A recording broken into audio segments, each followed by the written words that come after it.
thing. Do you use any high molecular for these or the plain methyl cellulose?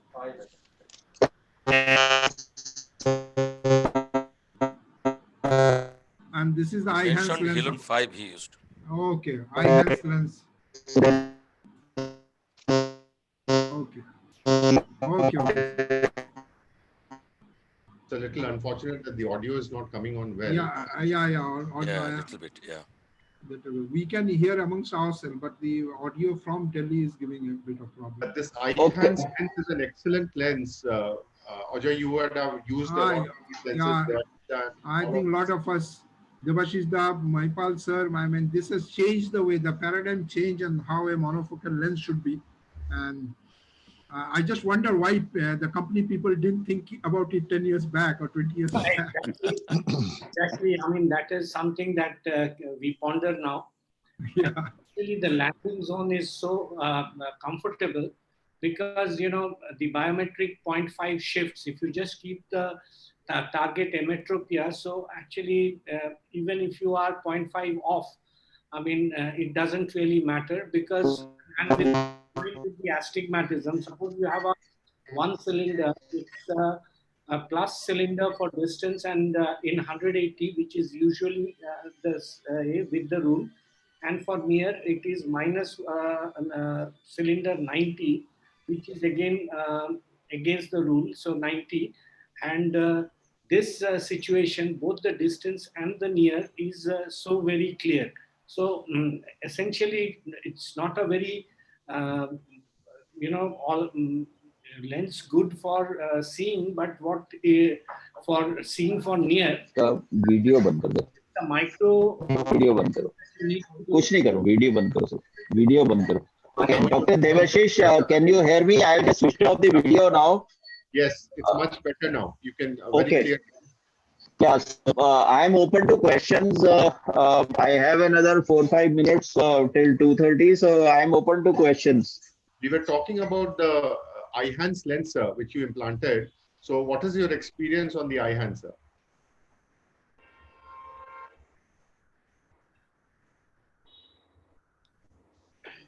I think Maipal is again lost connection. Maipal sir can join us in the meantime when we go to Dhaka, but the moment we get connection from Dhaka, we go for... So, Mehboob, are you getting... Can we ask Professor Din Mohammad Nurul Haq any comment on this surgery? Professor Din Mohammad Nurul Haq, sir. Yeah, this has been a wonderful surgery, but the thing is that all the time I cannot follow every step because every time he is going to be lost. The video, I cannot follow the video. This is the problem. Some internet issues. Some internet issues. Problem. But it was a very beautifully done surgery, and yes. Partha, can you hear me now? Yeah, we can hear you. Better. Okay, you can ask me the question now. Yeah, Ihans, what we were discussing, sir.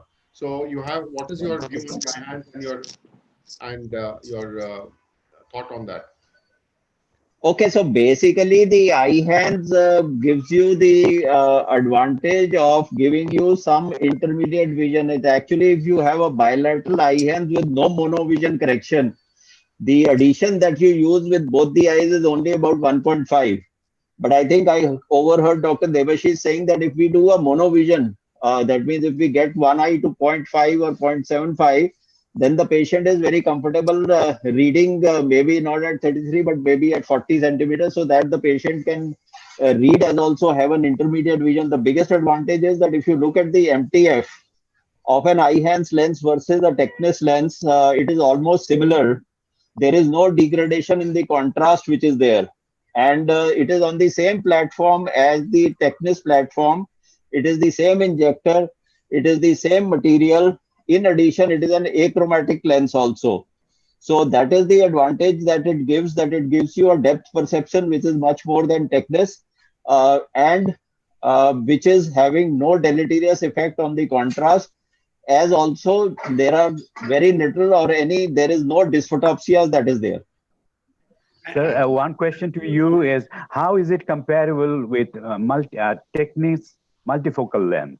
your No, experience? this is not a multifocal lens at all. I know. Yeah, There is but just a gradation. So basically, I have replaced রেকর্ডিংটা কি আমার almost দেখাতে পারবে এখনই জিজ্ঞেস করো ওদেরকে I have replaced almost 80% of my unifocal practice with eye hands.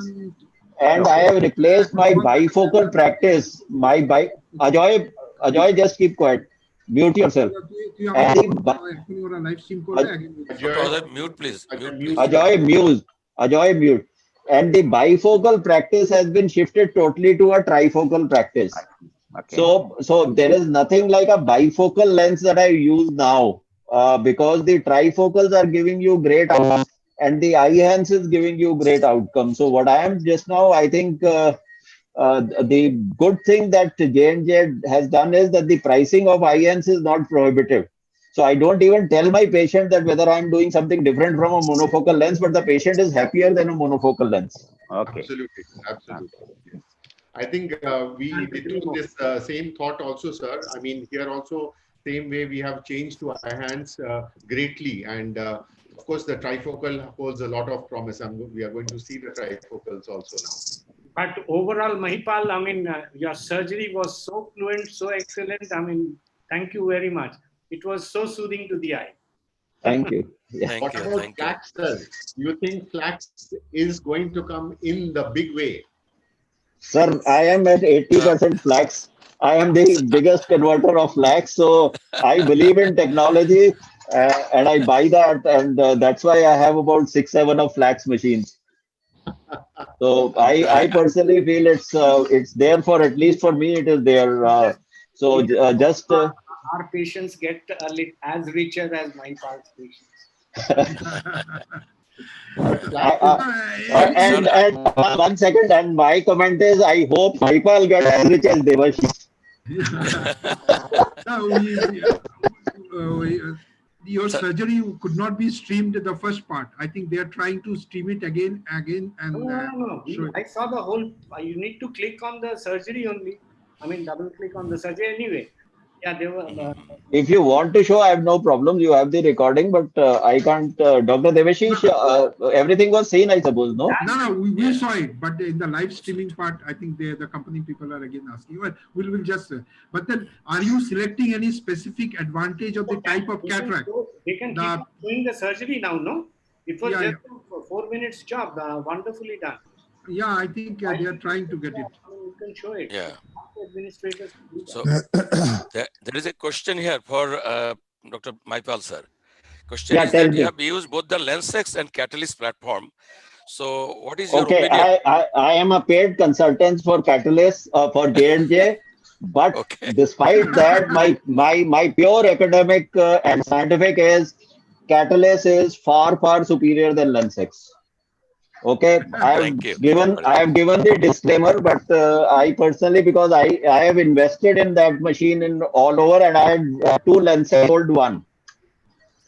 Yeah, thank you. I think we can share a very unbiased view also. Ajay, myself, Devashish, all of whom we have Catalyst.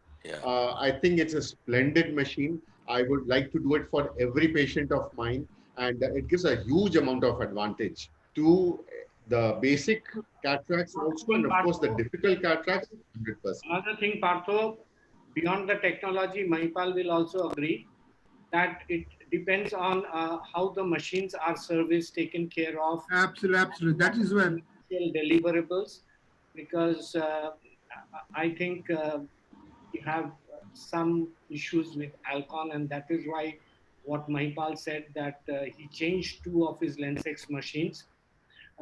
These are around both points, maybe technical when you get familiar with the technology. And the second thing is sometimes you don't get the same working atmosphere and the financial working atmosphere with some companies, with the competitive companies. That means Alcon. I mean, let us be very honest. Thank you. Dr. Ajay, can we go to the second surgeon? Yeah. I think Dr. Jalal is ready. Dr. Jalal is ready. Mahipal sir can join in the panel, sir. And no. You want me to stay here only? No. You can be in the panel. If the you can be in the panel, so you can contribute, sir. You can Yeah, so continue. I will just keep sitting in the OT because the connection downstairs may be difficult. So I Okay, am okay, here fine, only. fine, fine. Thank Okay. you, Thank you, Thank you so thank you much for for Thank the the. you. very nice surgery, sir. Thank you. thank you. Thank you. Can we Now, get I Jalal? think let us go to Professor Jalal. Jalal, Professor sir. Jalal Ahmed, he is a great surgeon. He is the director of Bangladesh Eye Hospital Institute. He was the president of Bangladesh Society of Cataract and Refractive Surgeons. Now, can you go to Professor Jalal? Can you talk, Professor Jalal? And what you did not say, he's a wonderful person. As a person, he's a wonderful person.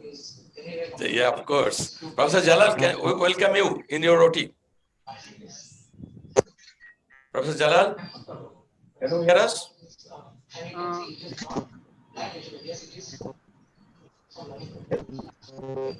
Dr. Mahajiba, Professor Jalal is ready? Yes, sir, we are ready. Okay, okay, we'll have to listen from Professor Jalal. yes, yes. Audio is not coming. Audio sir, please. Hello, hello. Yes, now we can hear you. Can you hear? Can you hear Yes, me? increase your volume, please, and Hello. please, we are welcoming you in this surgery, sir. And Yes. could you please tell about your patient? Respected chairpersons, moderators, panelists, and co-surgeons, all delegates, welcoming and a very good afternoon to all in Collaborate 2020 Scientific Program Live Surgery Session. This surgery is conducted from Operation Theatre number 1 of Bangladesh Eye Hospital and Institute, Dhaka, Bangladesh. And it is telecasting from Dr. P.K. Chatterjee Hall A of Collaborate 2020, Kolkata, India. About the patient, our patient is a 67 years old gentleman, male, with cataract in his left eye, having regular corneal astigmatism of 1.44 cylinder, diopter cylinder, and the axis is 176, or IOL Master 700 is used, and formula used is Barrett toric calculator. The calculated lens power is spherical power is plus 20.50, and cylinder model is toric Alcon toric T5 model, and the placement of the lens should be 177 degree. And regarding other parameters of biometry, the axial length of the eye is 22.93, anterior chamber depth is 3.09, lens thickness is 4.47, white to white is 11.8, K1 is 45.55 at 86, and K2 is 46.99 at 176.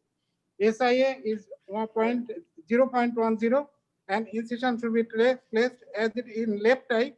I usually incision given 5 to 10 degree. This is about patient. And this is the calculation.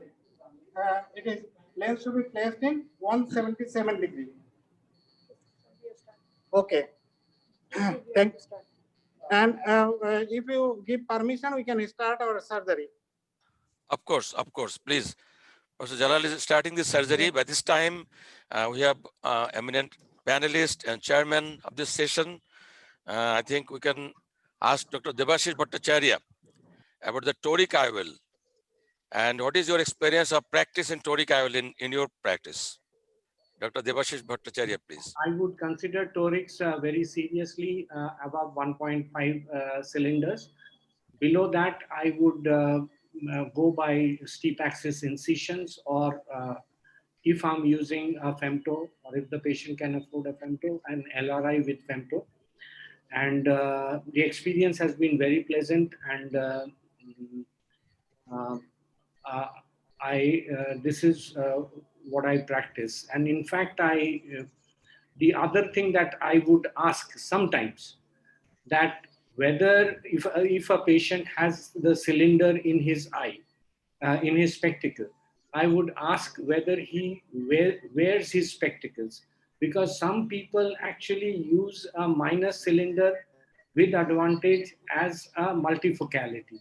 So in that case, I usually don't disturb it, because sometimes the patients are not very happy to give away that astigmatism. And Thank you. so that is one thing I do over and above. So if they don't use spectacles, then definitely I would consider that they enjoy the astigmatism. But if they are wearing their spectacles, Thank you. Dr. Partho, can I ask Dr. Partho? Nozrul, Yeah. I am Yeah. Dr. Nozrul. Yes, Dr. Mohammad.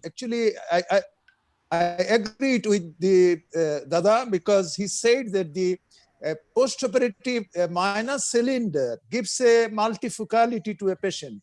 A patient Yes. having 1.5 minus cylinder in both eye, he or she can read and write, also see the distance clearly without any glasses. So this is a big advantage, I think. Of course. Thank you. Dr. Partho, I'll ask you, how to counsel your patient for getting the toric IOL? They will need some counseling. Otherwise, all patients do not know. How do you counsel? What is your technique of counseling to convert to toric? Sir, it is quite simple.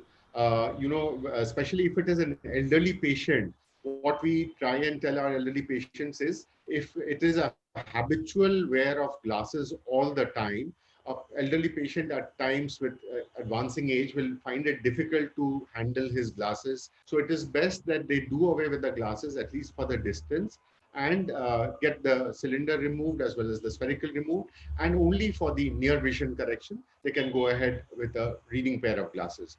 However, we also have the trifocal torics also in place, and for the people who are able to afford a trifocal, we definitely do tell them that that would be a very good lens, provided all the parameters are correct, and it gives a huge amount of satisfaction to our patients. It is expensive, but again, this definitely should be offered to our patients, because the profile of our patients is now changing, and they need the best, they need excellent outcomes.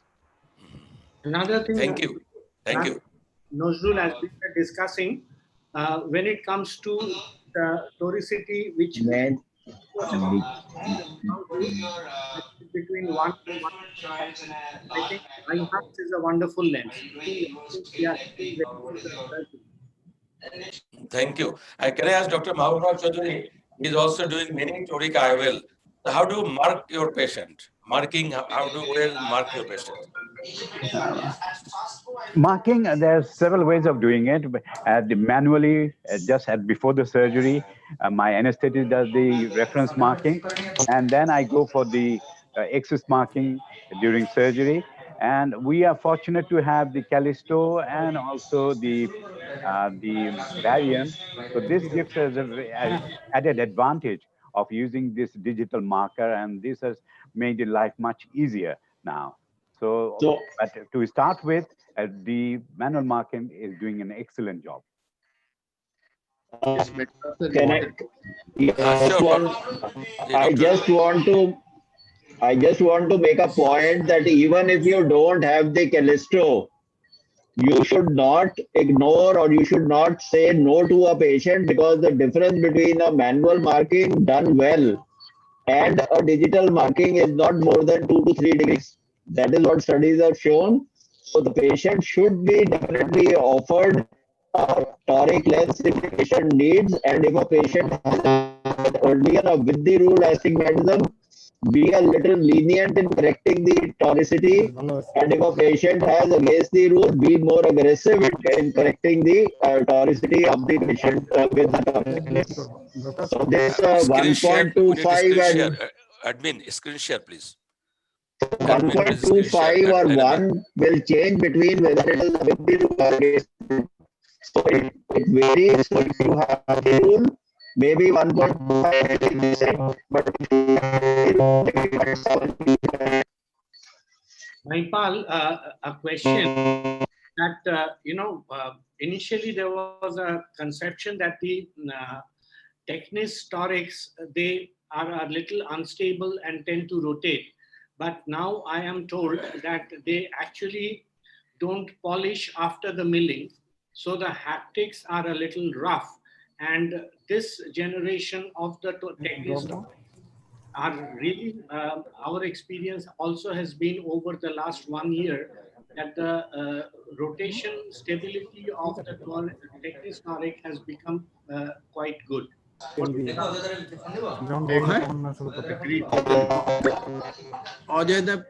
Please. There is a new model that is going to be introduced in India that has not been introduced, that is going to give you slightly superior results than the Alcon toric and reward stability.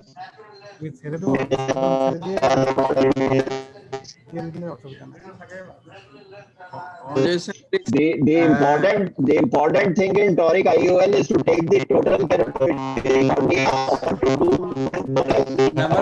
Barrett's formula. Michael, sir, your audio is still not good.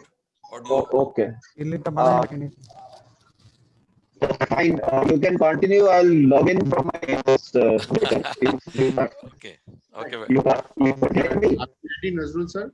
Are we ready with the surgery? Are we ready? Sure. Surgery, they cannot share the screen. This is unable. So I requested the admin to enable the share. I think screen share disable করা আর কি দেখে yeah.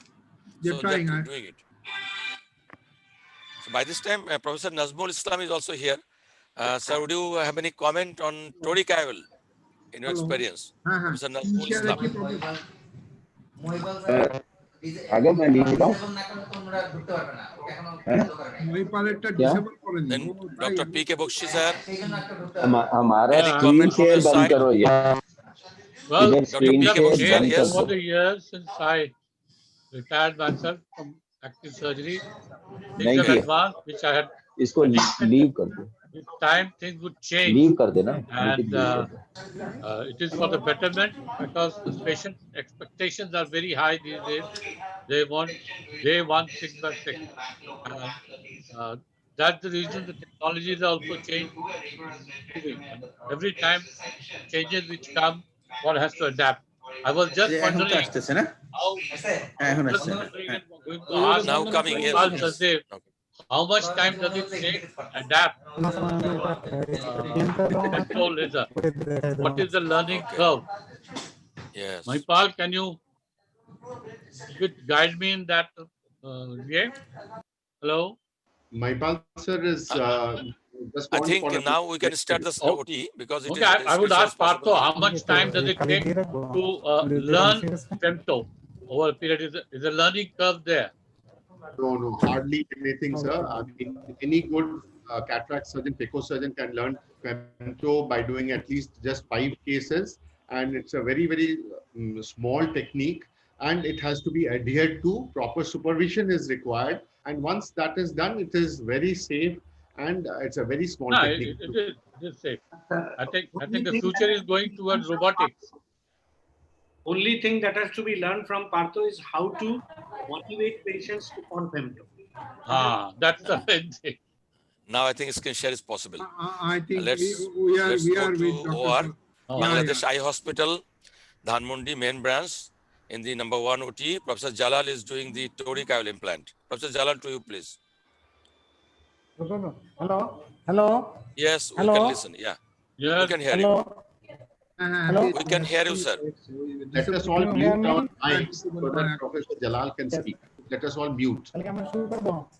Whether we will start or not. Yes, we can see. We can see your surgery. See the screen. Yes, we can listen you. Just I am adjusting the microscope. Okay. And I already told that the patient is 67 years old male. In his left eye, the toric with Barrett toric calculator, his final placement of the lens is 177 degrees, and the power of the model of the lens is Alcon T5. দেখ এখন দিলে কিন্তু হবে 1.4 regular corneal astigmatism. Please mute. When you want to talk, please mute. Dr. Ozai, please mute. Dr. Ozai, please mute. Lenticular plane. In the IOL plane. এবার হরিপ্রিয়া দিকে Haripriya Let us start. 10 minute Already in the OT.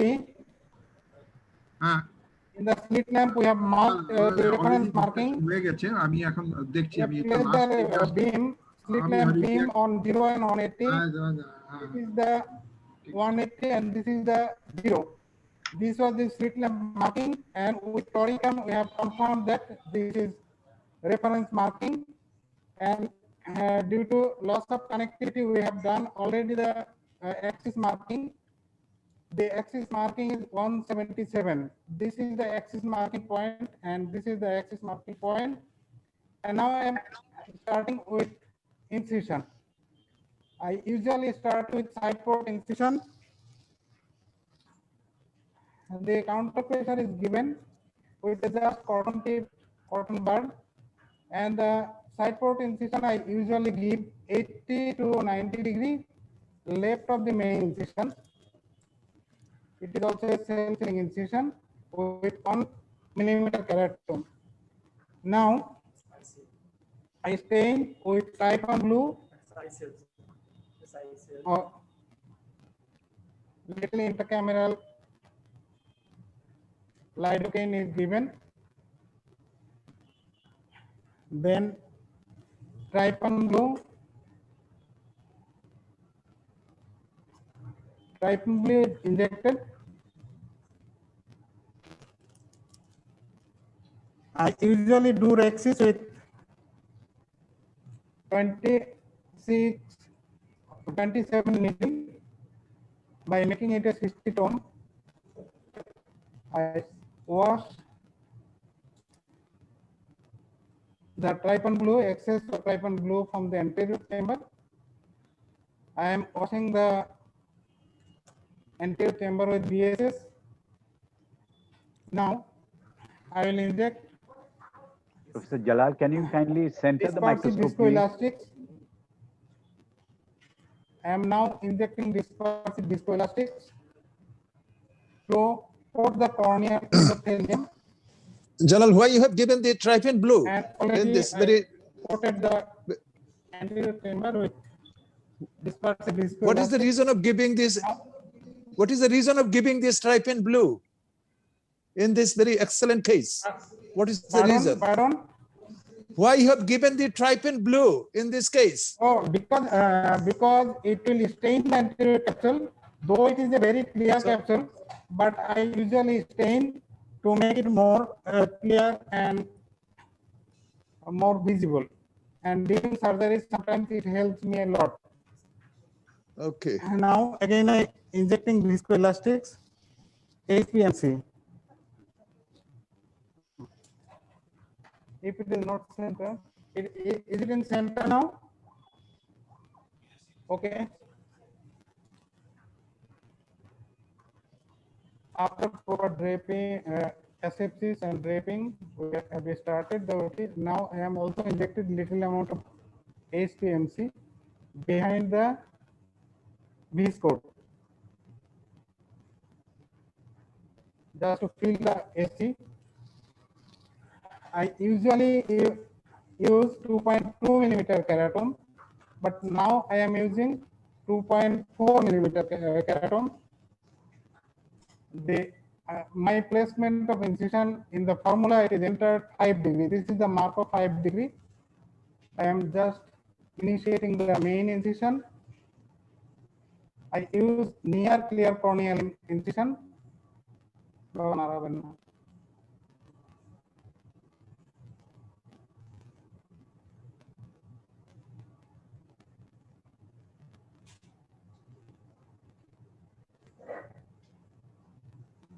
After the mark, I go into the cornea and then I enter the incision. I enter the anterior chamber directly. And this is almost a square-shaped incision. Now I am injecting little viscoelastic.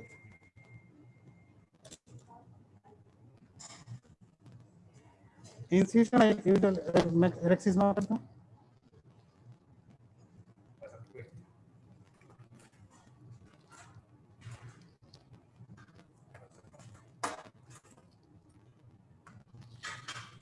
Commonly, I do not use Rexis marker, but here I am using. It is placed in the center of the cornea, nicely given an impression, circular central impression. Now I am starting the axis.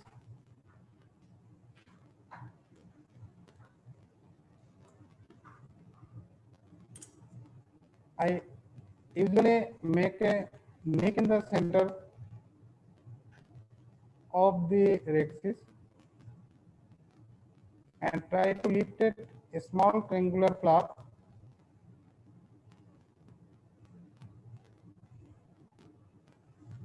and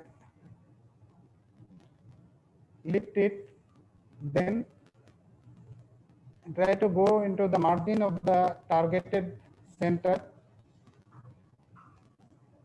This now I have initiated. Now continuation of the axis is done in a circular fashion, two way. One is maintain a equal distance from the regular pupillary margin. Another way, by your own calculation or by the axis marker. Thus I am continuation of the axis is done in the circular fashion.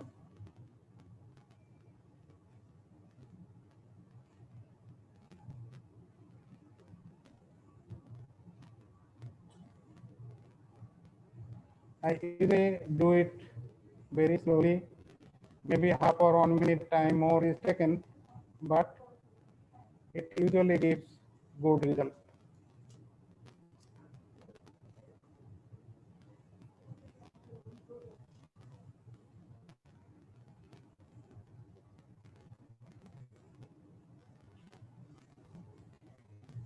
Before completion, I usually complete the axis from outside in, but not from inside out.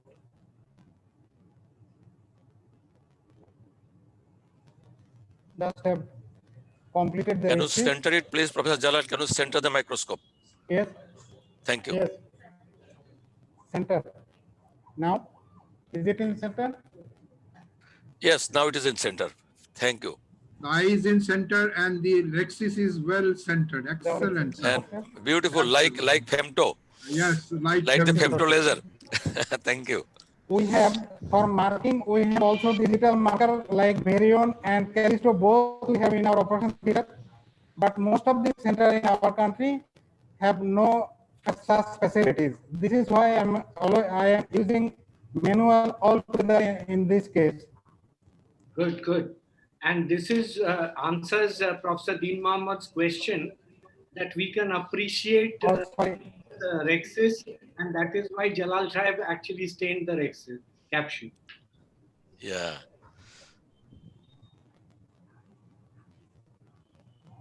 Now I will do hydrodissection. BSS is injected. I just go under the axis margin near the equator, slightly lift it.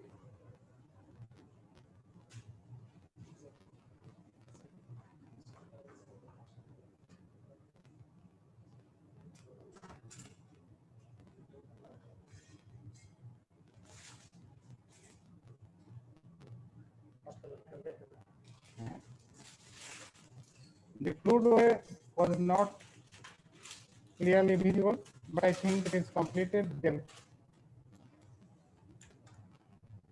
The good fluid wave indicates good hydrodissection, and if good hydrodissection is important after for hydrodissection completion of the FECO.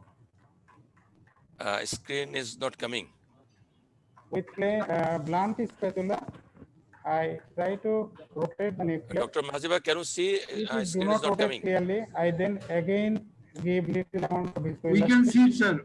We are seeing it, sir. She is doing hydrodissection here. It is rotating. Here. We are seeing it, sir. Okay. Okay, fine, fine. Thank you.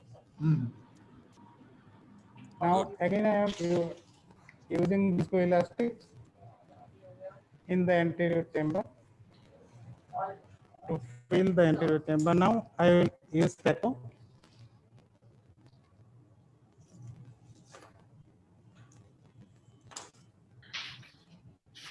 I'm using this machine is a Alcon Sensorian machine. IOP is 36.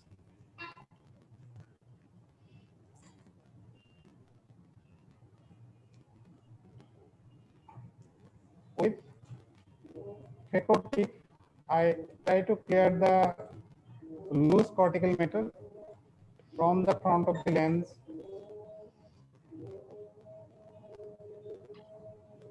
And also the viscoelastics.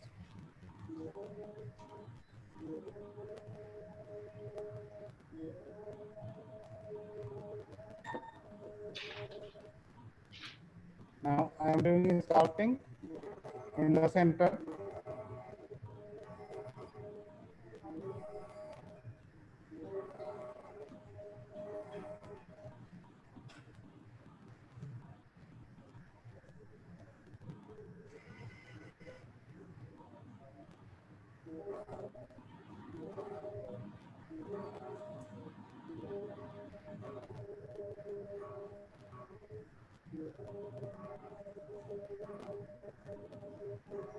The topper.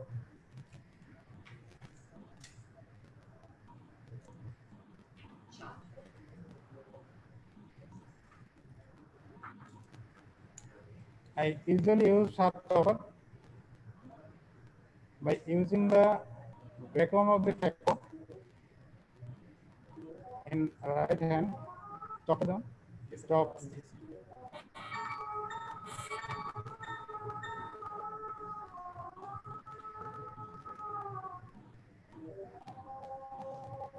Due to air, I release the phaco.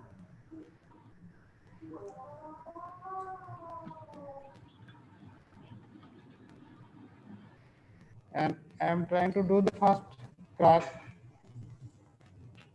After the first crack, I am again using the vacuum to hold the lens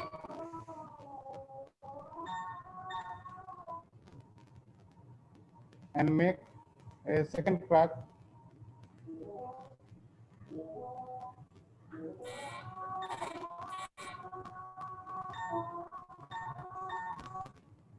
In the similar way, I am making subsequent cracking.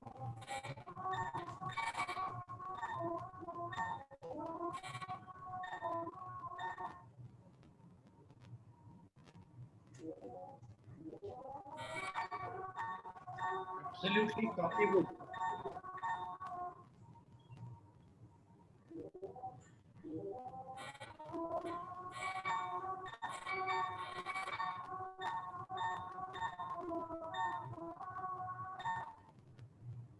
I would like to have the viewers' attention when a few air bubbles came. Jalal Shahib removed that with aspiration. Actually, he had to unhold the nucleus, and then again he reheld the And these nucleus. pieces are completed. Now I'm using Jalal, what is the grade of the nucleus? What is the grade? What is the grade? Hardness? I am just using quadrant removal. It's grade 2, Muhammad sir. I think it is Could grade be 2. Grade 2. Oh, grade Yeah, is 2, between 2 and 3. It is Okay. more than 2, but less than real 3. Okay.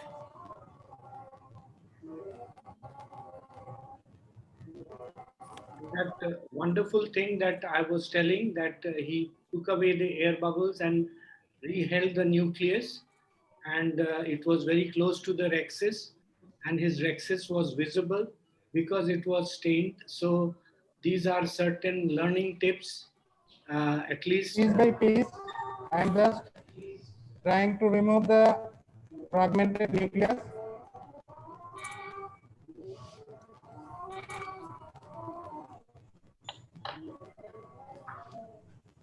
Dr. Debashis, I think that is the reason he used the trypan blue in this case. Yeah, I mean, it is because it's a live surgery, so it helps him to identify the anterior capsule. That is true. Yeah, you have Normally, we do not use, but in this case, I think it's logical to use. Yes. The only thing probably which is probably the glow goes a little down. We are using siphon Yes. during cortical cleaning, so that is the only disadvantage. But now the nuclear But fragments are already removed. but Devashishda, the trypan glue, injecting. the trypan glue sometimes become dangerous because but this a time, lot of cases because of this trypan time, glue got the do not use endophthalmitis. or viscose in the bag because if glue has to be some amount of viscose remains in the bag, it will help in rotating the IOL post-operatively. So I avoid injecting viscose in the bag. Instead of viscose, I use HPMC, very cheap viscoelastic. Now I am trying to clear the cortical matter. With little vacuum, I go near the equator of the lens, hold the loose cortex, bring it to the center, and drawn it to the center and try to clear it in a tangential manner. You're also moving side to side. You're holding it, side to side movement, then you are pulling it. So you get any advantage in usual over case, I use coaxial IA, but in special cases, I use bimanual IA, right? Posterior polar and etc. I use bimanual. Okay, so bimanual is selective, but in all cases you do coaxial. That's what we all started 20 years back, I suppose. That's, yes, yes. The older surgeon usually still uses the coaxial. Many surgeons. Yeah, I know. But we are also learning. Many of us already learned. I think so by manual, we are using also similarly. It's better to be used to both, but in some cases, bimanual is definitely more advantageous.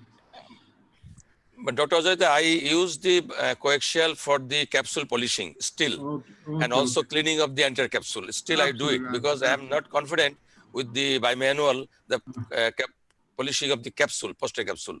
Something can happen. But with the coaxial, I feel more confident. I think same thing will be Professor Din Muhammad and other surgeons are using the same. PCO should be avoided. I think my favorite is the bimanual, and yes, for ages I still continue doing with the bimanual. So good. But it's a matter of choice, sir. It's a matter of choice. Yes, of course, of course. It achieves the same end. So once experienced, you can do it with anything, no problem. It's a surgeon's comfort. Surgery, Professor Jalal has you using a viscoelastic to put the toric IOL, is it? The most of us have. I am using IA. Okay. So that was a very loaded question that Ajoy asked. Are you putting viscoelastic while putting the toric IOL? Because you know the Partho will say, but I am totally irrigation person, and I'm also all our single piece lenses person, and in fact, I load my lenses with Hilon in the injector. Okay. So essentially, it's very easy to wash off. So I have no residual viscoelastic. The cortical matter, removal of the cortical matter is complete.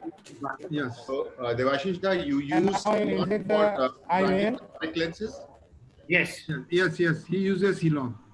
I think Ajoy and myself, we use it. We use only the irrigation, the BSS to implant all the single piece lenses. So Dr. Devashish, yes. Dr. Devashish, my comment was right now. We should have rich surgeons like Devashish. Yes. भाई एक हिलॉन से 15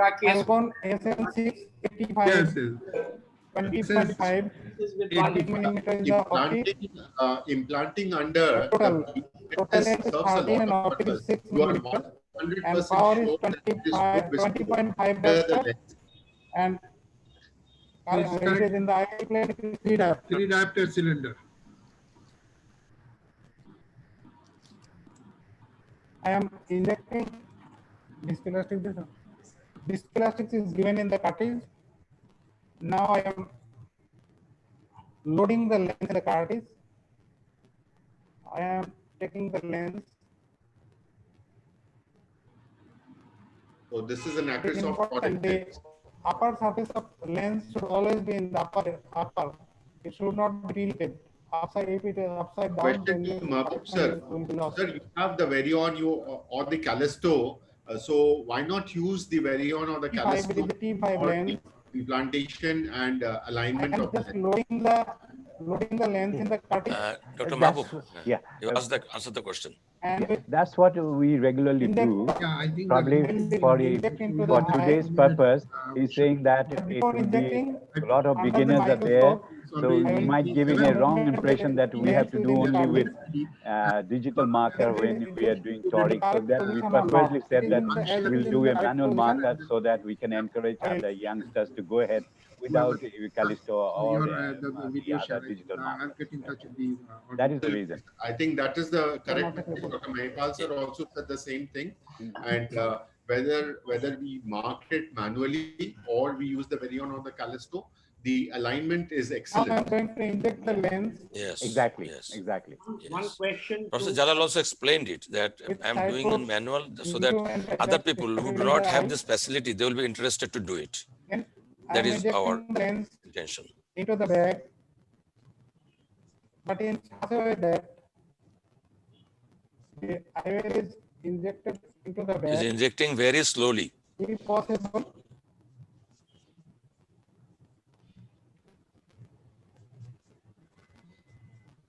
now, the toric Barrett's calculator, my question to all the panelists, is the Alcon toric lenses more artificial intelligence? getting it is still folded. Is it more suited It takes little time to unfold platform because the results are a little more predictable with the Barrett Alcon toric lenses. I am trying to place the lens about 30 degree off axis. This is the placement axis and this is now the off axis here. About 30 degree I try to maintain 30 degree off axis. And now I'm going to clear the viscoelastics. Excellent. Coaxial IA, I just excellent clear the anterior viscoelastics from the anterior chamber first, that is from the front of the lens. And during IA, the irrigation port of the IA tip should be on the side so that irrigation water should not go to the endothelium. If it goes like that, it will injure the endothelium. And viscoelastics should be completely removed from the bag and also from the anterior chamber. So after removing the viscoelastics from the anterior chamber, I will go under the lens. So, honorable chairman and panelists, we are running short of time. I think we must thank Professor Jalal for doing a wonderful surgery. Professor Jalal, thank you very much for the great surgery you have done. And I like to ask question from the comments from the chairman. Professor Chaudhary I first. think we are taking Bangladesh time. It is how to go Indian about time, so we doing have 20 minutes time. Another surgery there. toric lens Yeah, Dr. Haripriya. with Haripriya. manual marking. Nazrul sir, we still have 5 minutes. Job. 5 minutes. We can talk about Okay. 5 more minutes. 5 more minutes. Okay. So Sir, one important question, if you could ask and Yes. that is not to do a toric IOL. All of the capsules. Not to do a toric IOL. I gently remove that. So I think any Now I thoughts on think that? the viscoelastic behind the lens is cleared off. yes, this To start off this discussion, Coming in the anterior chamber. important thing is the Now- irregular astigmatism. When a corneal Again, astigmatism clearing is the cortical irregular matter from the and a topography should form viscoelastic important from the tool anterior chamber. in which to determine whether the symmetry of the astigmatism is Taking there care that and really to go fluid for wave should not go toric towards the IOL. endothelium. And the topography will determine whether it's a symmetric bow tie or an asymmetric bow tie. The other thought about this asymmetric astigmatism can Still be there is that there if are there is few a large amount of viscoelastic astigmatism in on the the corneal scar under the or, cornea. This is or why I am trying artery to clear this. incisions being done. So in these Now cases, the I thought am could trying be to putting a toric IOL make to the lens in minimize a the final bulk of the position astigmatism. That could be a thought, 177 but degrees. you will never be able to totally delete the astigmatism in such irregular corneas. And that's an important point to take. You can see And that the counseling of these this patients is becomes the marking, this is the axis Thank you. marking, Absolutely, and absolutely directly right. under the axis is the three dot on the So the IOL. other contraindication Also in this side, it is on the, so it is, my lens is in cylinder of around exactly accurate position. cylinder 90, and he doesn't wear his spectacles. So he is actually enjoying his astigmatism, and if you really take it out, you're only giving good distant vision, but you're not giving him near vision. So we must ask whether he is regularly wearing his spectacles, so that we understand that his astigmatism is visually discomforting, and so we may take it up in the surgery and corrections. And Now I am removing the definitely irrigation port from the eye. in the irregularity, there is a regularity, so we can correct the major part of the irregularity, because especially in corneal cases you get that post keratoplasty cases, so you can attend that, and the later part, the other part of it can actually. Now I am hydrating the wound. Najul sir, I think we'll move to Chennai now. But we must Yes, yes. I think before that, just few second comment from Chairman, Professor Mohammad Chaudhary, Professor Din Mohammed. Any comment? Short comment.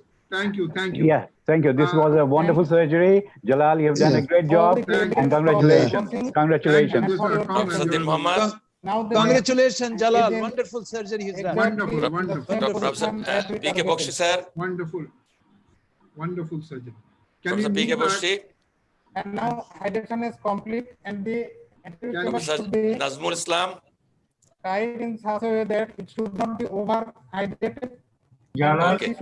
Okay, well done, Jalal. Thank you. Well done, well done. And after completion of this surgery, I give 1 hour rest of this patient. Thank you, thank you. And after 1 hour, I will Over to Dr. Ajoy Paul. Dr. Ajoy Paul, please. We can go to the third surgery. Unmute, please, Dr. Ajoy. Unmute. Yes, we can now go to Chennai. From Dhaka to Chennai. Thank you, thank you. I think Jalal sir should unshare it, then only, or else you won't have the hitch that you had earlier. I'm asking Dr. Maziba. Dr. Maziba, tell Professor Jalal to have a final comment and unshare the screen. Get in touch with Chennai, yes. Professor Jalal, we would like to go to the third surgery. So, thank you very much for wonderful surgery. And with your permission, please stop the screen share. Yes, stop the screen share now, sir. Yes. Can we start this screen share from Chennai? Yes. In the meantime, yes, Dr. Haripriya is there online. Please see. You can. Audible, yeah, you're absolutely audible. Dr. Haripriya, welcome, welcome. We have a very esteemed panel. Professor Mehbubur here, Partha here, Devashida, and our great Dr. Mahipal sir, Dr. Nurul Islam, Dr. Deen Muhammad, all are waiting for you. Dr. Bakshi, thank you. Dr. Nazmul sir, yes, please. You are, yeah. Thank you. So I'm going to be doing a phacoemulsification with a Panoptix IOL. A screen what? Yeah. So here I'm going to be using today. I'm using with the Centurion machine the active Sentry. Okay. Now this is actually a new sensor which is there on the phaco probe. So this is the first time I think one is doing live surgery with the active Sentry handpiece. This is special to me, one, because the handpiece is definitely more safer and makes surgery. Ajoy, শোনা যাচ্ছে না. Audio very poor. We can Loud, please. Loud, please. We can hear. We can hear. we can hear, sir. We can hear, sir. I think Maybe there is your some, volume is less. your volume. Can Can increase you the volume? Let me Yeah. see. can you increase Okay. your volume? It's very Yeah, I'm Yes. The trying to. Yeah. second reason why Okay. we like the active sentry is because we did some evaluations for this technology from 2016 in the year 17 and the year 2018 with the Alcon R&D. So we are happy to know that this has now come and available in the market. So I'll be starting the procedure now. So I'm doing a 2.2 millimeter incision. கொஞ்சம் கீழே பாருங்க. So the patient has 0.4 diopter cylinder, so a 2.2 works just fine. Patient has very low higher order ablation. So we do eye trace for all our multifocal lenses and the OCT as well to ensure there is no macular pathology. You That can't see is the mandatory screen. for You all can't see the screen, multifocal Aja. patients. Viscoat. So I'm using some viscoat here. Normally I use viscoat only for dense cataracts. But when I do use viscoat, I use the chondroitin sulfate viscoelastic closer to the endothelium, and below that I use HPMC. So this gives us endothelial protection. This is especially useful when you're dealing with the hard nuclei or patients with Gaucher or Fuchs dystrophy.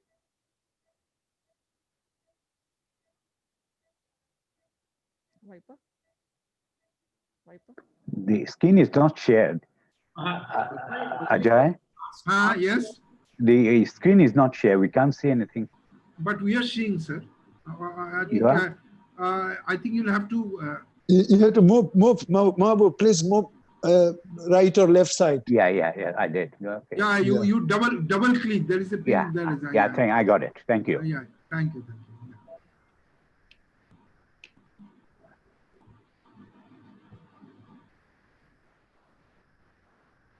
So would you use some Rexis marker for either a Varian or Callisto or a simple Rexis marker that we saw in earlier cases? I don't use, we do use the Variant for the toric patients, but it's only for the incision and the axis marking, okay, not for the capsulorhexis.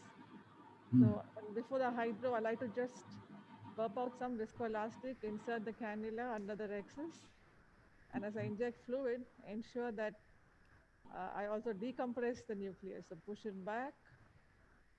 So this way, the hydro is complete. So you can see the fluid wave couple of times. Okay. So like I said, I'm using the Centurion machine. The Centurion, as we know, has the active fluidics component, and it also helps one to preset the intraocular pressure.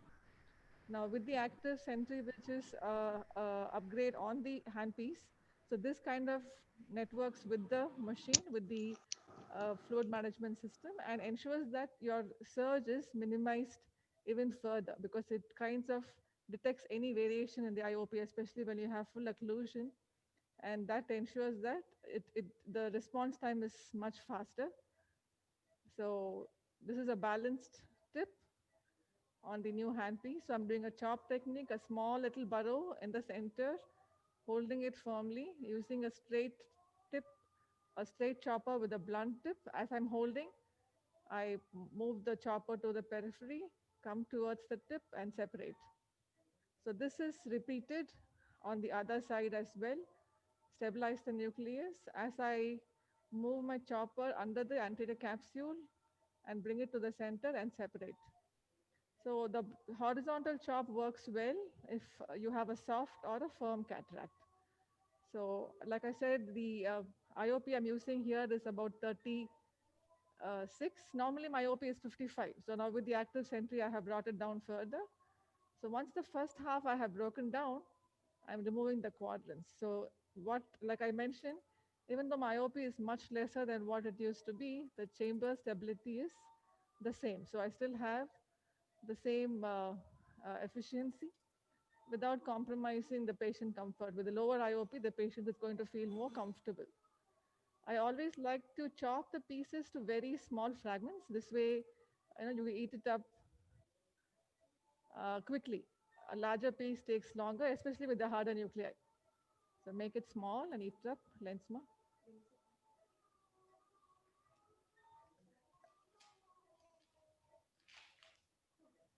So to remove the cortex, I would like to, before I do the irrigation aspiration, I always like to irrigate the bag.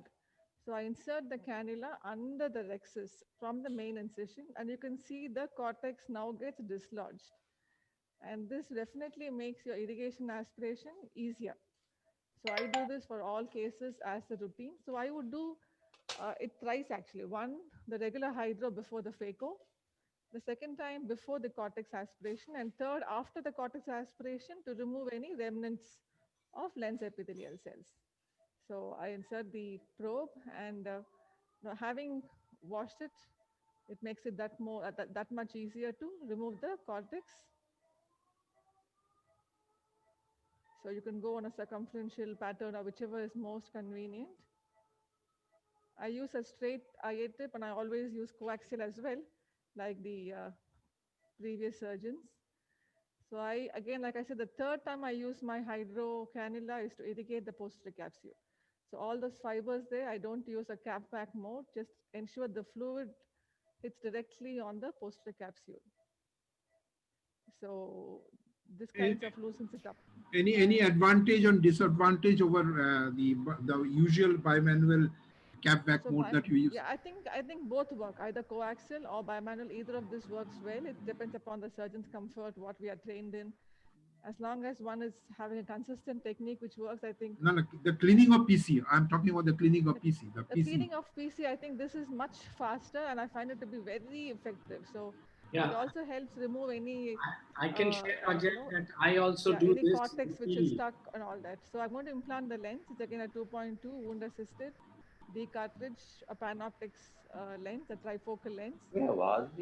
So this goes into the bag. And the good thing, as you have heard the previous surgeons, a Panoptic lens actually does well in terms of giving the patient a good uncorrected distant, So intermediate, you have not and near vision. used a viscoelastic to reform the anterior chamber during lens introduction. I used HPMC, sir. I used methyl cellulose. HPMC. So only once I use Viscoat when I do right in the beginning, and because it's near the endothelium, it normally stays. At the very end, I go and clean all the cortex. I always go below the lens and remove any of the fibers and the visco completely. It helps that the lens gets adhered to the capsular bag faster if I remove the visco completely. I also like to align the lens in a horizontal position to reduce the chance of dysphotopsia. That's for all. That's for all lens or only for multifocal? No. That's for all lenses. Yeah. Yes, That's I do it. Bonnie's paper, Bonnie Henderson's paper on this. Yeah. That's the take-home message. I think if even if you're not using a trifocal. I'm just going to show one more thing which is new here. So now end of surgery, I'm going to hydrate the incision and the side port and do intracameral antibiotic. Absolutely. But before that, I'm going to do one more thing. I'm going to inject tricot. So this tricot here is something now we have been doing for a few cases. This is more to move towards drop-free surgery. So our routine protocol, we give the patients DEXA for 6 weeks over tapering doses. Now, in order to prevent that, we give the tricot subconjunctivally on the table about 6 millimeters from the limbus. So we're just about to start a study for this. We've been doing this for a while now. I'm going to go. So normally it is 6 millimeters. And I'm injecting about 6 milligram of the drug. 6 milligram. 6 milligram. What is that? Is it steroid? It is tricot. Yeah. What is that? Tricot? Yes, tricot. Yeah, it's a triamcinolone. Oh, this is a triamcinolone. Yeah. Steroid, yeah. Yeah. How much you push the triamcinolone? 6 milligrams, she said.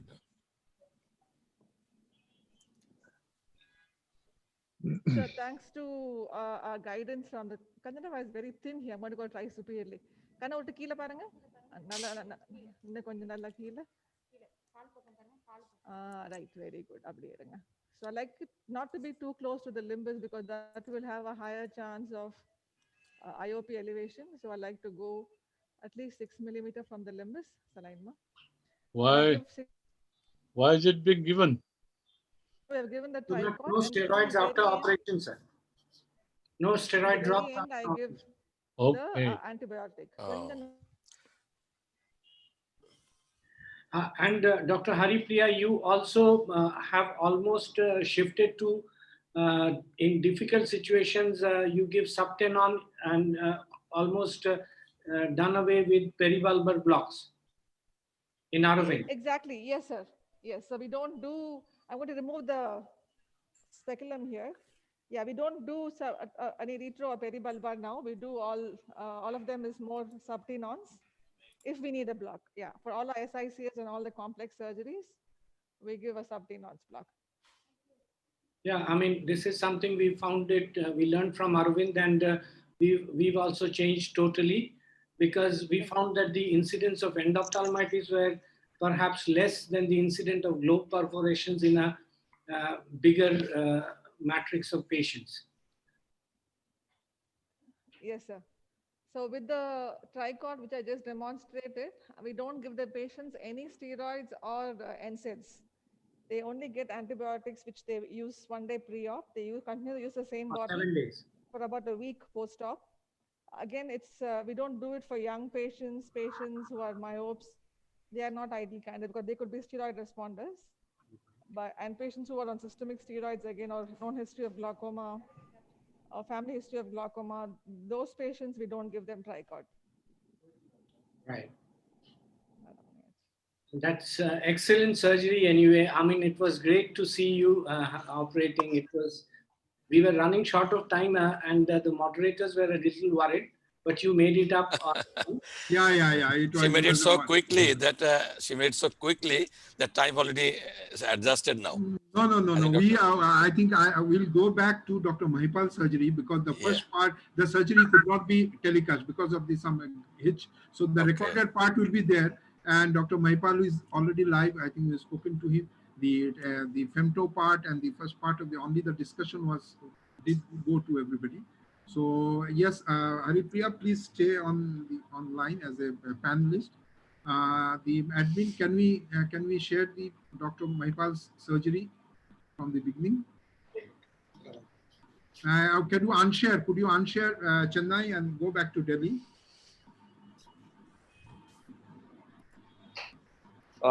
Dr. Ajoy, you can hear me? Yeah, we can hear you. Okay, we can fine. hear you. Okay, yeah, we you can show the surgery.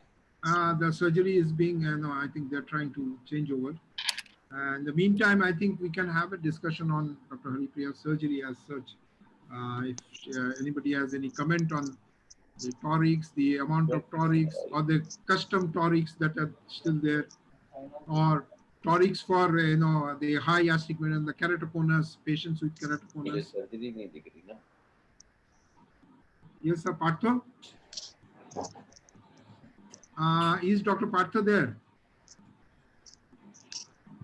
Yeah, I mean, definitely, I think we all practice the custom torics from IO Care, and we are very fortunate to have them. Okay. And especially in the post-keratoplasty cases. I think Samar must have done cases with 14 diopters of astigmatism. With results. And is it a choice in post-RK or post-LASIK also, the torics? I mean, Mike is the best person to answer this. Okay. Yes, Haripriya, I think Dr. Haripriya is there. Yes, Haripriya, please. Yes, sir. Post-RK, post-LASIK, or the torics, I mean, how good, I mean, the visual recovery is there in those patients? I think if the astigmatism is more regular, then we would do it. But if it's an irregular astigmatism, then we would not do a toric. No, what is your lens choice of lens in post refractive surgery, either a LASIK or a? You mean the monofocal or toric platform? Yeah, no, toric.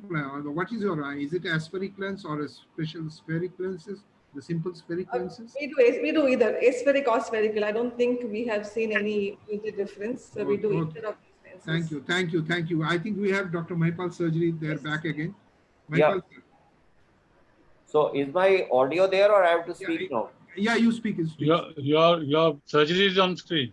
No, no, Yeah. that I can see. The audio is not. Anyway, so we have put the patient interface. This is the surgery, the first part which we are doing on the catalyst. And if you look at the catalyst system is a femto cataract with a liquid optic interface. So after the liquid optic interface is put, you can see the shiny reflex. This shiny reflex is because of the water, the BSS that we are using, and we are bringing down the patient is being brought up, and you can see in this particular case, this is the docking. You have to bring the cursor on the green bar. So this means that the pressure that is there on the cursor for capturing is good.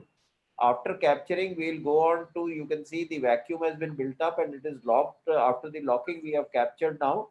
And you can see now uh, at this particular moment, the scanning is going on. So we have pressed the scanning and you can see that the OCT, this is a 2-degree rotation. So we bring it to 0.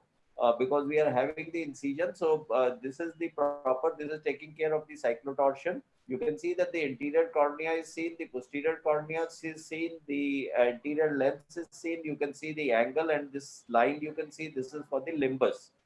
Now, once you have all these, the pupil is not very big, as you can see in the surgery later on also. You can see that the pupil is only about 6.7. So you can see that the pupil is already at 6.7. Now you can see the lens, the anterior part of the lens and the posterior part of the lens, which is there.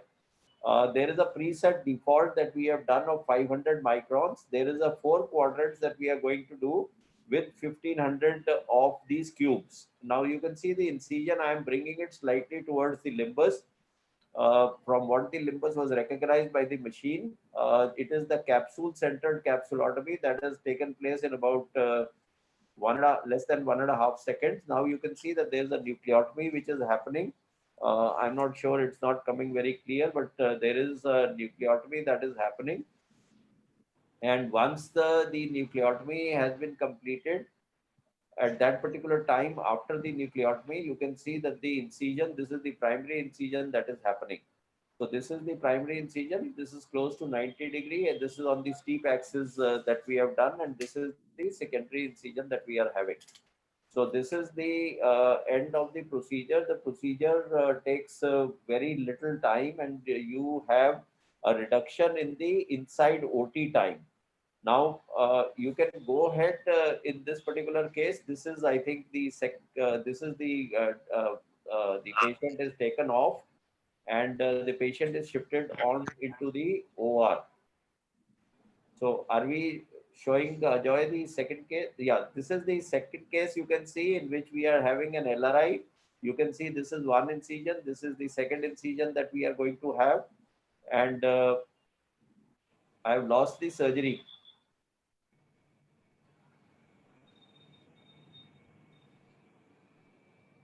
Yeah. So you can see this.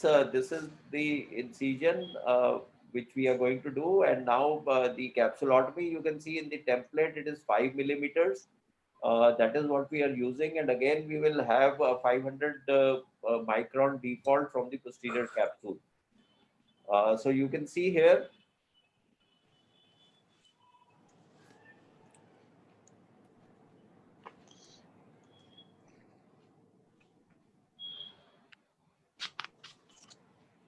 Who has the control on the video? No, I think this is the recorded version. So yeah, it's a recorded version, but can it be forwarded? I think it should be forwarded to the surgery itself, because the discussions were going on when you went off to the OT. I told Joy. Okay, I think it will come. Maybe you just forward it a little bit. Yeah. I don't know who has the control. Admin. I was in another hall and there is not a space, so I couldn't come. So in any case, in this particular case, we are making a small LRI because this is at 158 degrees, so it is nearer to the horizontal axis. And it's just to show you that I normally do an interior penetrating stromal LRIs rather than a stromal LRI. So what that means is that you can set the LRI, you can set the depth of the LRI, and you can see whether it is going to cut through the epithelium or not. So that is normally giving you a better effect where you have a penetrating LRIs which are there. I think this is coming again and again, Ajoy. Ajoy? I think we're trying to contact them. I think we Ajay, yeah, the inaugural session is getting ready. So maybe you can get it straight into the OR. Yeah. Better go to the OR. Just show the video of the theater. They're taking us to.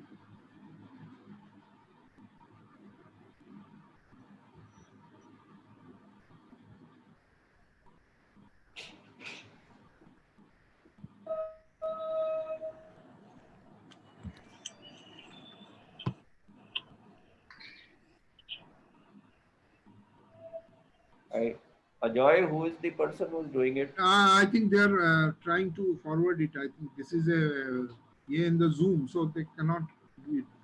They're trying to do it. That's what they told me.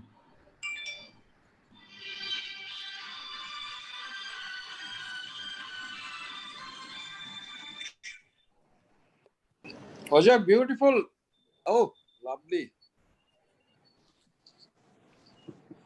Ajay, thank you so much. Thank you. I think we are going to come back. I think the surgery part is somehow not coming.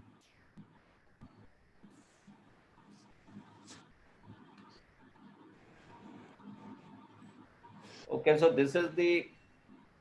No, this is again they are showing that. I think this is the second case. I think the live surgery will come after this, the inside. I think this is the second case. Yeah. So again, the patient interface is docked on. And again, we go on to the locking and then the capture. You can see the vacuum is being built up. The lock is there. The capture has happened. And the fluid has been verified now. And once you have this, you will have the scanning of the cornea. That this at this moment a 360-degree scan is happening. This is the cornea that is being scanned, 1 degree rotation, which we will correct. You can see that is being corrected. This is the posterior of the cornea that is there. Then you will have the lens.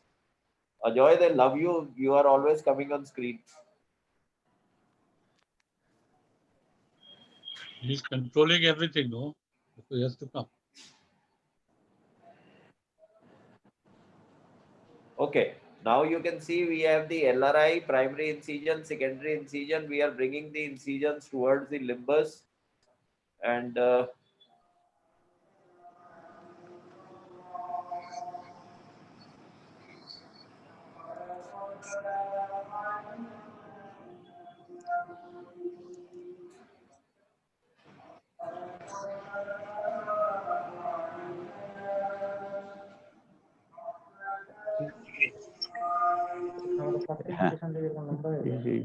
I think since Ajay, I know somehow there is a Ajay, we did see the surgery and it went very well. Now the inaugural session is getting late. Shall we? I think there's let's call it off, and let's move off to the. I think you should all leave and move off to the inauguration. Thank you, Mahipal sir. Okay. Thank you. Thank you, everybody. Jalal sir. Thank you, Jalal sir. Thank you, Haripriya. I think we can now move off to the. Yes. Thank you, Ratish. You are still in the OT, huh? Finishing off all the day. Okay. Hey, don't blame me. I am in the OT. Ajoy.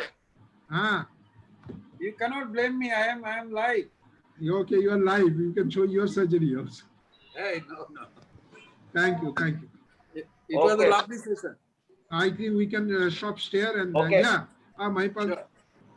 Yeah, surgery has come. Your surgery has come at last, sir. Okay.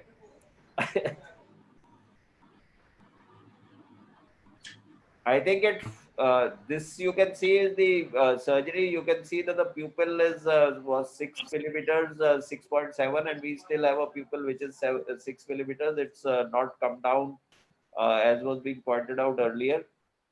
I think Ajoy, when you speak now, it comes on focus on you immediately. Yeah.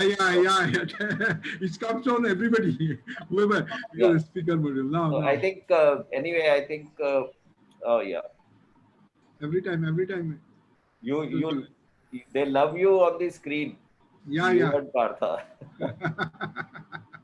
So And you anyway, are, okay, let's just see. So this is the you can see that this is the incision. You can see the fluid is coming out, and uh, again, again,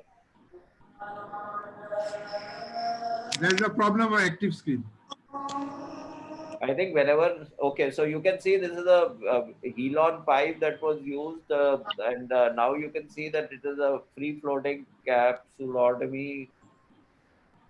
This is the side port incision. We can see after you have put the viscoelastic, you need a tight globe to go in. And just with a needle which has been bent, you can see that the capsulotomy is almost free floating always in the catalyst system. And this is the catalyst system where there's a free floating capsulotomy that I can take out very easily. Just a gentle hydro procedure is required because pneumodissection has already happened. You can actually do away with it. So small squirts of fluid on both the directions, and you can just easily want to have the mobility. You can see that the nucleus is mobile now. Now, once it is mobile, just put in some viscoelastic. So preferably, you can use a good viscoelastic that will coat the endothelium also. This is being done under topical anesthesia, so slight movement of the eye. But once you have the probe in, everything will be fine. And this is a sharp chopper that I normally always use. There is a good pre-chopping that has happened, so you really won't be using any significant amount of energy. You can see that we just been able to crack the nucleus very easily because it has been pre-chopped. This was pointed out earlier in the discussion by Dr. Partha also. Uh, I think, why is it not moving now?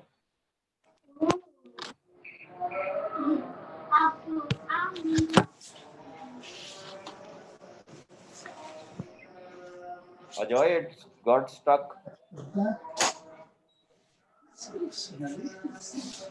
I think that's the video they have. I don't think they have the recording after this. Ajoy, you are muted. Ajoy, you are muted. I can't hear you. Okay, okay. Thank you. I think I was connecting with them because they have the video only up to this. Anyway, Okay. thank you, sir. Let's Okay. move ahead. And thank you for this wonderful having with us. Thank you, thank you, thank you, Dr. Bakshi sir. Thank you all, Dr. Mahfood, Dr. Pratish, and let's leave. We can leave this session. You can stay here because of the inauguration will be here. Okay, Yeah. okay. Okay. Thank you.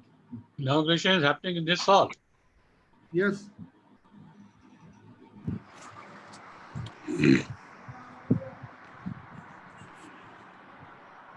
Okay, I think Dr. Ajoy, Dr. Mehboob Chaudhary, is that okay? Can I leave? Yeah, thank you, sir. Thank you. Thank you for Thank you very much. Thank you. Thank you from all of us. Okay, thank you. Was Thank a you, pleasure Dr. being here. Thank you very much. Thank you. Thank you. Yeah, okay. Thank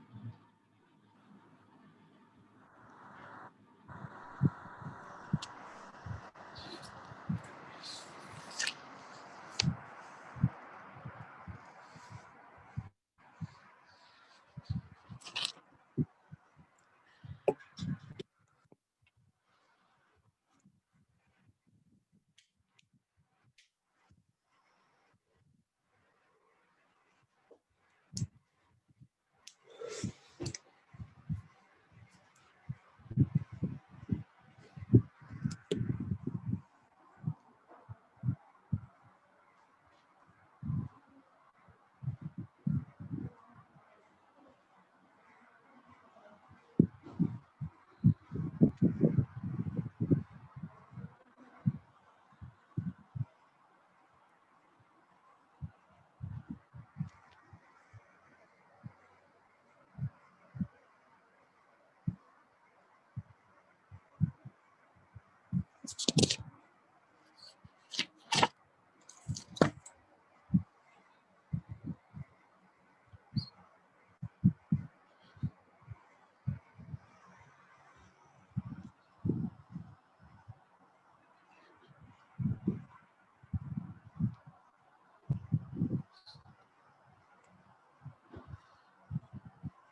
আগের ওটাই বের হয়ে যেতে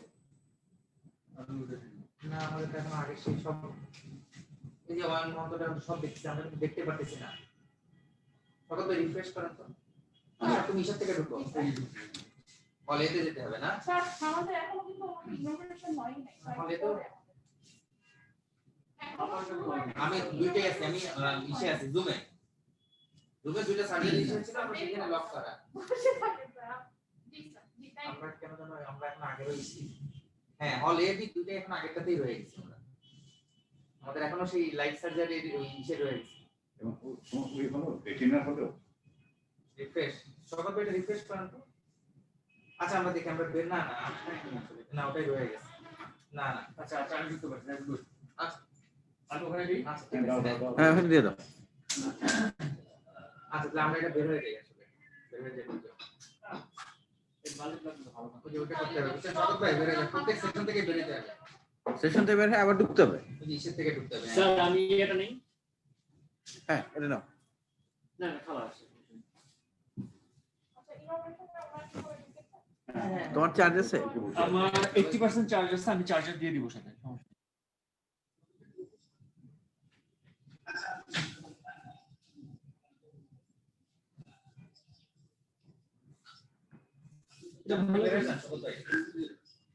ভালো করছে কিন্তু সুন্দর করছে অ্যানিমেশন কোনটা দেখেন দেখেন হ্যাঁ হ্যাঁ এটা তো সুন্দর করছে এটা দেখছি এবার যাও বড় করো সকল পেপারে সাইন আপ করা মাইটি গেল সবই গেল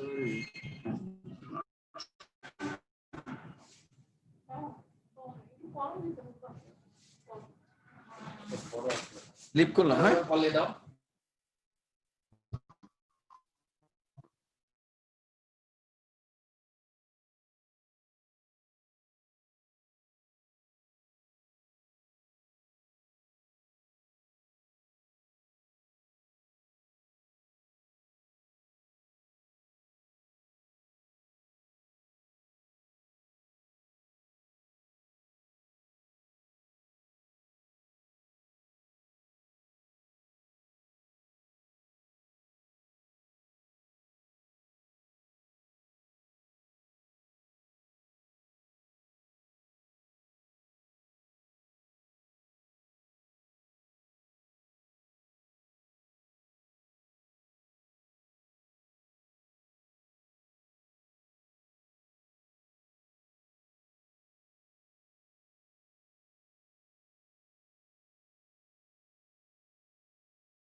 আগুনের পরশমণি ছোঁয়াও প্রাণে এ জীবন পূর্ণ করো এ জীবন পূর্ণ করো এ জীবন পূর্ণ করো এ জীবন পূর্ণ করো তবর দানে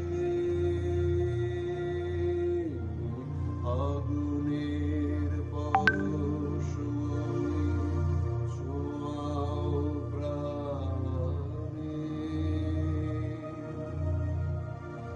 আমার এই দেহ খানি তুলে ধরো তোমার ওই দেবালয়ে প্রদীপ করো নিশিদিন আলোক শিখা জ্বলুক গানে নিশিদিন আলোক শিখা জ্বলুক গানে আগুনের পরশমণি ছোঁয়াও প্রাণে আধারের গায়ে গায়ে পরশ সারা রাত ফোটা তারা নব নব নয়নের দৃষ্টি হতে ঘুচবে কালো সেখানে পড়বে সেথায় দেখবে আলো নয়নের দৃষ্টি হতে ঘুচবে কালো যেখানে পড়বে সেথায় দেখবে আলো ব্যথা মোর উঠবে জ্বলে ঊর্ধ্বপানে ব্যথা মোর উঠবে জ্বলে ঊর্ধ্বপানে আগুনের পরশমণি ছোঁয়াও প্রাণে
I think this is not live.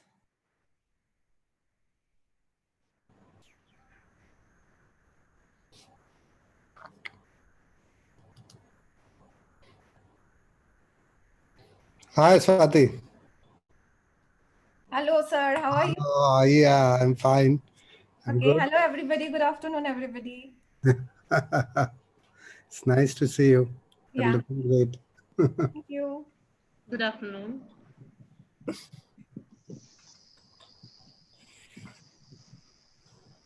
Hello, Dr. O. Hi, how are Good afternoon. you? I'm fine. It's so nice to see you. Hare Prakash. Thank you. All ready? Yeah. All Yes, set I to think go. that once they make it live, we can start. Okay, okay. So have you checked the videos whether they're running or not? That has been checked by, should have been checked by the admin. So we've not seen the entire video, not seen your video. Let's see. Okay, how it goes. Hope it goes seamless because basically you never know with these gadgets. Yeah, and it's the first time on a massive scale they are doing it, especially the live surgery session. So It's already on. It's going. I don't think we are live. No, the live surgery sessions. Yeah, it's over. They're doing the inauguration now. Inauguration is over now? I don't know. Because if I log in into Zoom with the same mail ID, I have to log out of this one. Okay. Haven't yet received the message. So now FACO fundamentals should be a start at what? Yeah, Very soon? we need to start at once the inauguration is over. So inauguration is going on now or it is over? Supposedly it's still going on. Okay. Hi, Asim. Hey, Wasim, on the moving car. You are on the car. Wasim, hi. How are you? Asim, You how are, are you? you are on the car. Yes, I am returning back from my hospital. Oh, so That is the advantage of technology. yes, yes. How far is the hospital from your home? It's about 50 minutes journey. Oh my God! Every day. Every day, It's yes. a 100-minute journey every day. 50-50. No. 50 minutes. Only 50 50 or 15? It's 50 probably. 50 minutes. 50 minutes. That is 100 minutes per day. Up down. Not miles. Up and down. 50 minutes up, 15 minutes down. Yes, almost 2 hours. Almost 2 hours per day. Yeah. Yes.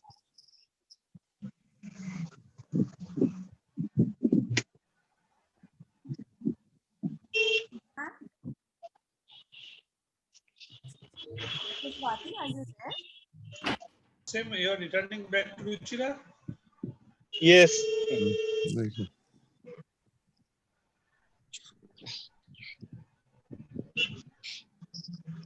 Indian, Bangladeshi Shah second. Assalamualaikum, sir. ওয়ালাইকুম সালাম sir কেমন আছেন sir আপনি? আছি ভালো, তোমরা ভালো? জি sir. আচ্ছা আচ্ছা। কি হলো, কি সমস্যা কি?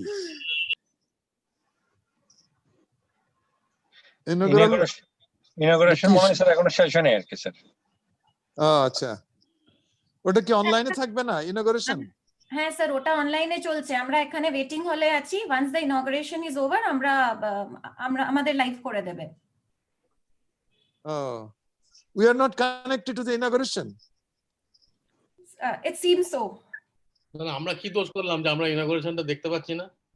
সেটাই। আর আমি তো একবার ইনঅগ্রেশন দেখতে গেলাম, এখান থেকে লগ আউট হয়ে গেল। Opening something শুনেছি আমি। Glitch, so the inaugural had started, but then again in the middle it is just gone. In your session, ma'am, I cannot see Dr. Islam and Dr. Pradeep Mohanta. They still haven't joined in. Can you please call them up, Nandini? I don't have any of this thing. Even in the attendees, they are not there. Probably Dr. Nazrul is involved in the inauguration. He's the president of BC Cataract. And what about Dr. Pradeep Mohantu? We need to call him up then. Should I call him, Swati? Yeah, please call him. Yeah, let me see. And the rest of them are here? Yes, the rest I can see them in Hall A. Dr. Islam was there, but he just moved out. I think that is what he's gone in the inaugural. So I cannot see him right now in this session. No, we can't see the inaugural session from this hall. Sir, there is some glitch we were supposed to see and we were seeing in the beginning.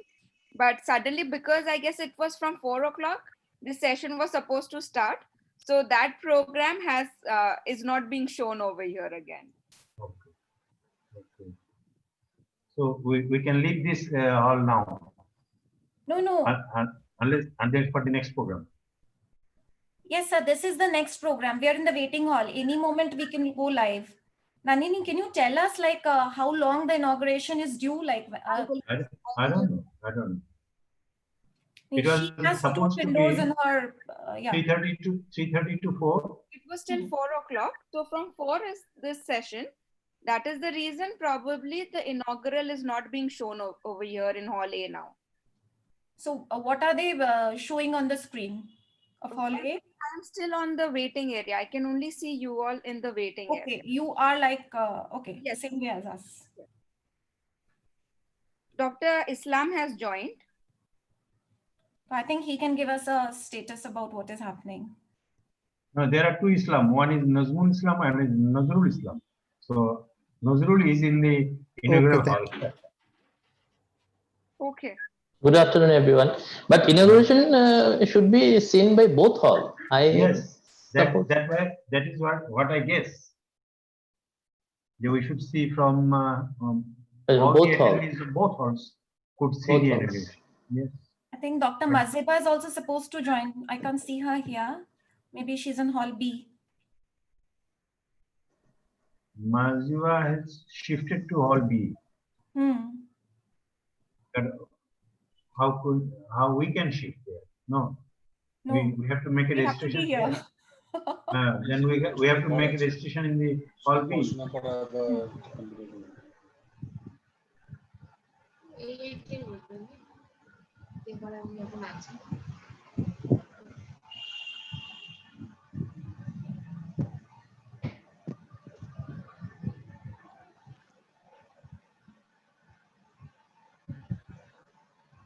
Hello, Swati. Swati, are you there?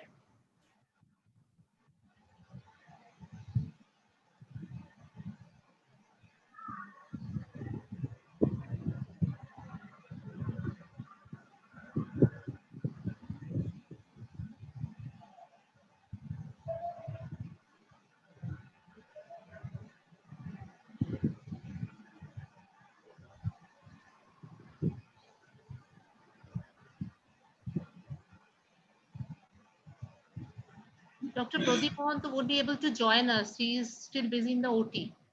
So he won't be there as a panelist. I think I'll call up Dr. Swati and let her know. Dr. Maziba and Swati, let them know that Dr. Pradeep is not joining. Right. Yeah.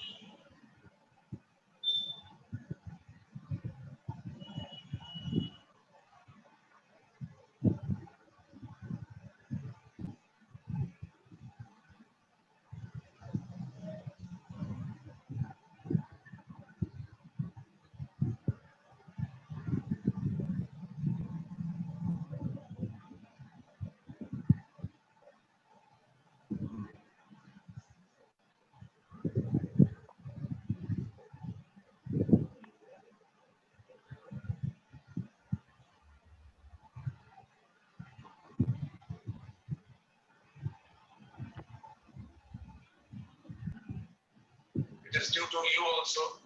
I did not repeat. We really are very, very grateful and thankful to all the members who work day in, day out to make this possible.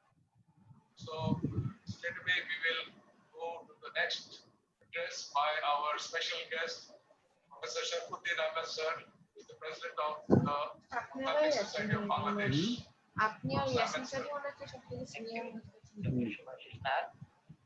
It's my pleasure to be with you and to welcome all the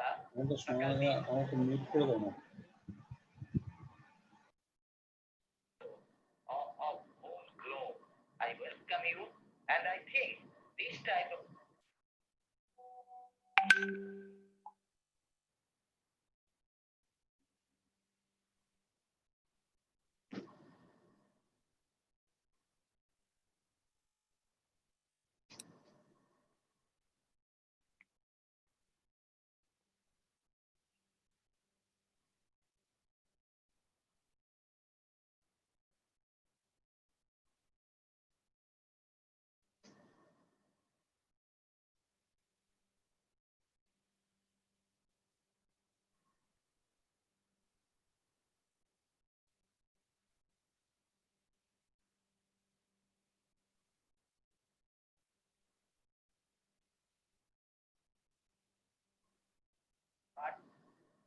only for due to corona, there are a lot of doctors. They have sacrificed their life. At the starting of my speech, I show deep respect to them. All the doctors of Bangladesh, India, and all over the world who have sacrificed their life in corona. You all know that in Bangladesh, that refractive surgeons, they are working a lot for this type of webinar in our country along with India and also other countries. On behalf of all the ophthalmologists, about 1,500 ophthalmologists who are participating in these scientific activities in different webinars in collaboration with India and Bangladesh. I thank all the ophthalmologists of Bangladesh and India as you have given a lot of time, about more than a month, for making this type of webinar a successful one. Probably we'll be able to see you again if 2021 AIOS in Calcutta. Even though if it is not possible, then again we'll be in this type of semi-screen global webinar. I think all types of scientific activities, including refractive surgery, cataract, retina, and all other things, including artificial intelligence, this will be discussed in this webinar and this.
Nandini, are we live? No, we are still not live. Why is this showing Is he? Yeah, I can see everybody who's there in the waiting hall A. Huh. The inaugural function is supposed to go on till 4:30. Yeah, but okay, so. And we don't have your speaker, Dr. Prakash Kumar. No, he's joined. He's there. But I think there's a speaker, web.zoom.us. I think he was also there yesterday and has to be admitted. We need to tell the admin to admit him. We've got admitted. Dr. Seela's got admitted. Dr. Prakash is also admitted. Dr. Arindam, I cannot see him. He will not be there. Oh, he is not there. Okay. So then everybody else in your session have attended. And Dr. Pradeep Mohanta is still in his... He won't be joining. Yes, I got the message. So his questions, we need to divert it to other panelists. Right. Yeah. I think I'll have to log out from here to check what's happening in the other hall because I cannot see from here how... Yeah, the easy movement of halls is not there actually. Right. So, but if I move out from here, I won't be able to keep a tab of how to... Someone has to be here actually. Yes, so, and even Shibashish is having a network issue, so he is not there. So. There's Dr. Nazrul Islam also. He's also there in the inaugural. He is not joining. I think in the attendees, we have one attendee with the name of uso2web.zoom.us. Yes. We have to ask the admin to admit him to the panelist because yesterday he's not changed his name actually, I feel. Yesterday also he was there. This is Dr. Nazrul Islam? Could be. I'm not sure. No. Dr. Nazrul Islam is with his own name only. Yes, he was there. I think he's gone in the other hall.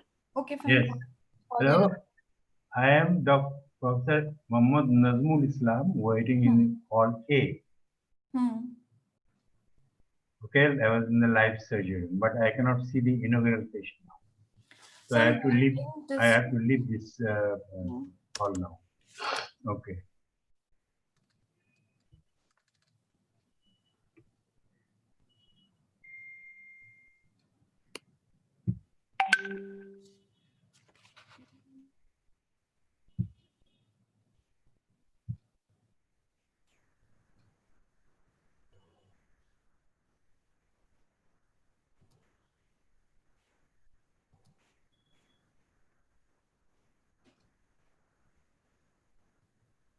So I think we can chat privately in the side panel.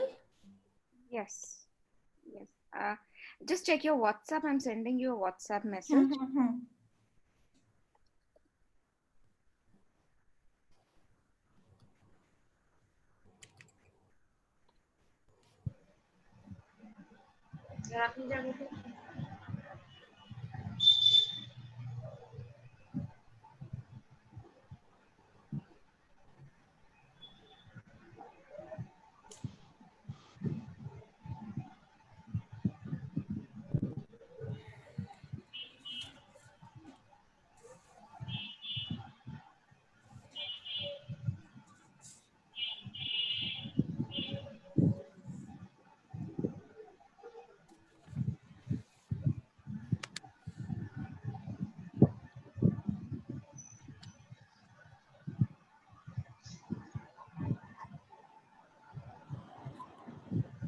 From another device, from another email ID, I'm trying to log into the attendee website also. It is not really working, I think.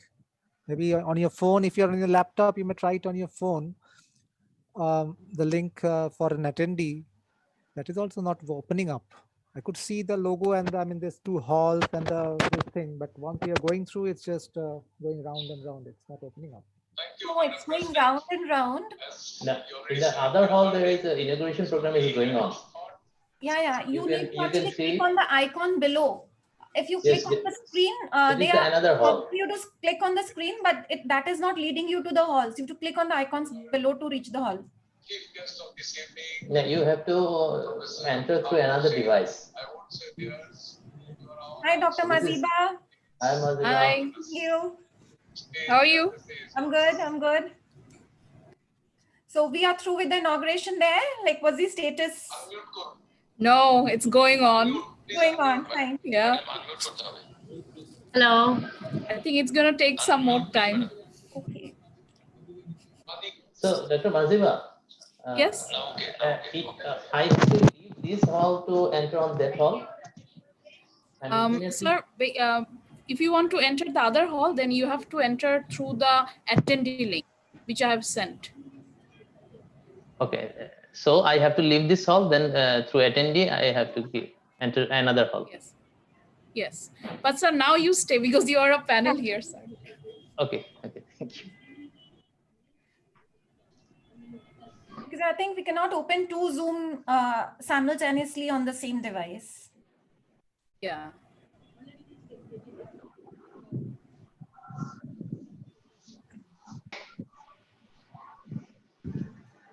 And Dr. Sauti, just want to say that Dr. Prakash could join us, so we can ask him questions now. Yeah, So sure. it's okay. I can see him. Great seeing him. Actually.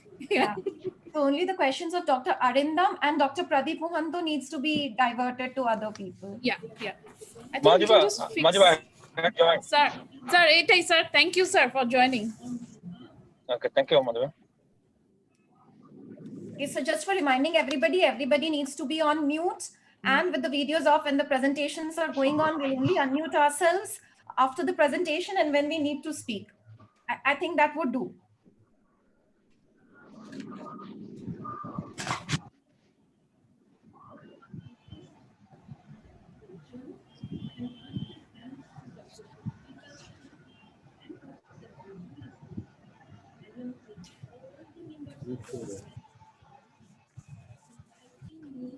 Inaugural session. Collaborate provides a unique platform for the ophthalmologist of this region. Can we just fix, since Dr. Pradeep Mohanto cannot join us, in the first incision with Dr. Asim Sil, can I ask Dr. Debjani Mukherjee to join us? I think Dr. Debjani is here. Ma'am, then I'll also take you in incision. Okay. Okay, it's done. Okay.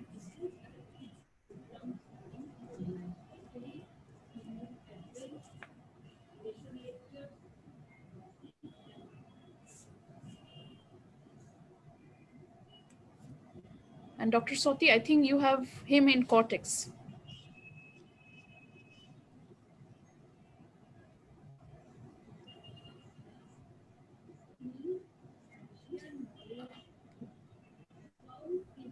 I'll ask his question. You're mute. I'll ask his question directly to the speaker. I've kept a question for him for discussion. Okay. I think we'll convert it. Same for even for the biometry. No, biometry, it's fine and okay. So it's only for the cortex, I'll divert it. Yeah, okay.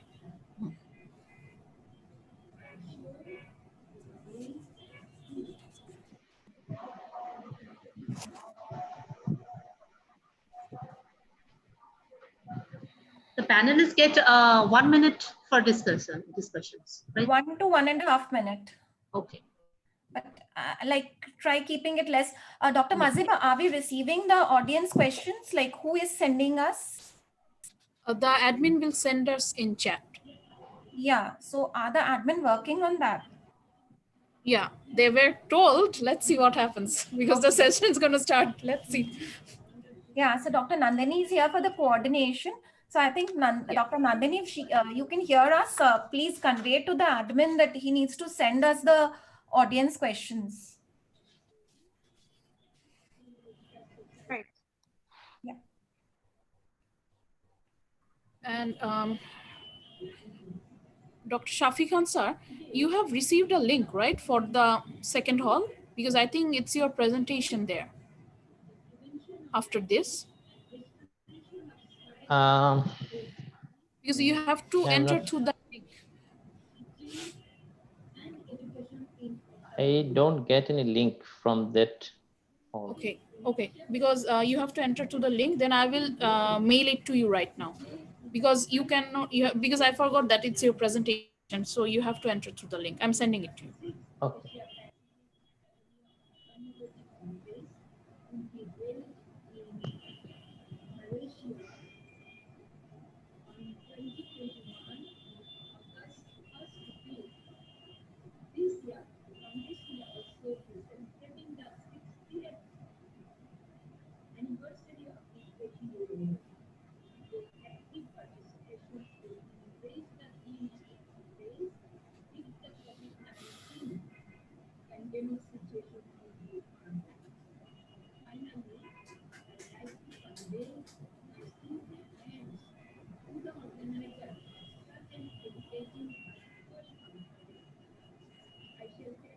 Okay, Dr. Masiba. Yes. Yeah, I think we'll need to, shorten the time and the duration Yes, of the discussion exactly. because we're already running late. So I think, can we go for one panel each? one panel and maybe reduce it down to 1 minute Yeah, for the chairperson. and let's go and the for panel. one panel each talk. One panel, one chairperson. Right? That would be better because Yeah. we need to shorten it out or it's going to be 12 o'clock. Just let us know. Let us know which one is for whom. Okay, then ma'am, we can I just say think for every panel needs to be covered. Then it shouldn't be happening that we are. and let's cover everyone. So let's just have a Yeah. dry run. You and me, let's just talk and see if we can cover Yeah. everyone. So Yeah. for incision, I can just call Dr. Asim Sid only. And right? Then for capsulorhexis, whom will you call? For capsulorhexis, I'm calling Dr. Rituparna then. Okay, fine. Okay. Then for nuclear management, Dr. Shafi Khan. Okay. Okay. For cortex? For cortex, I'll have to call Asim Sil. I think instead of Asim Sil, can we go over to Debjani ma'am? Because she's the only one. Okay. Okay. Then I'm just cutting. So for cortex is Dr. So I'm changing the question. Okay. Devjani ma'am. Yeah. For machine parameters, again, Devjani ma'am. No, now let's call whom? Yeah, so I think Dr. Devjani is prepared with machine parameters. Okay. So instead of cortex and IOL, we can go to Devjani, Dr. Devjani for machine parameters itself. Okay, so who do you want to call for cortex? Cortex, since the name of Asim Sil was already there, I'll ask Dr. Asim Sil itself. Let me join to hall A. Great. Salt to join A. Then machine parameter, Dr. Devjani. And lastly, biometry, then Dr. Shafi Khan. Shafi Khan, yes. Okay, then that's it. We'll end. The next one. Okay.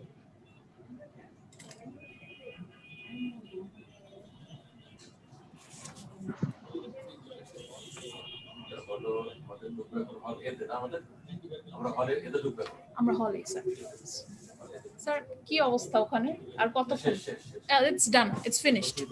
Okay. So we're going to get live. Yeah. So we should mute and stop our videos, right? Yes. I think for now we can keep the videos. Then when the presentation starts, then we can stop them. Or else the whole audience will see dark screens when they start. So we need to mute actually.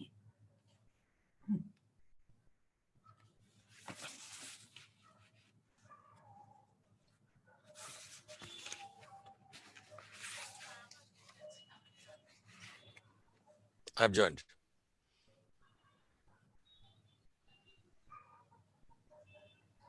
Thank you, sir.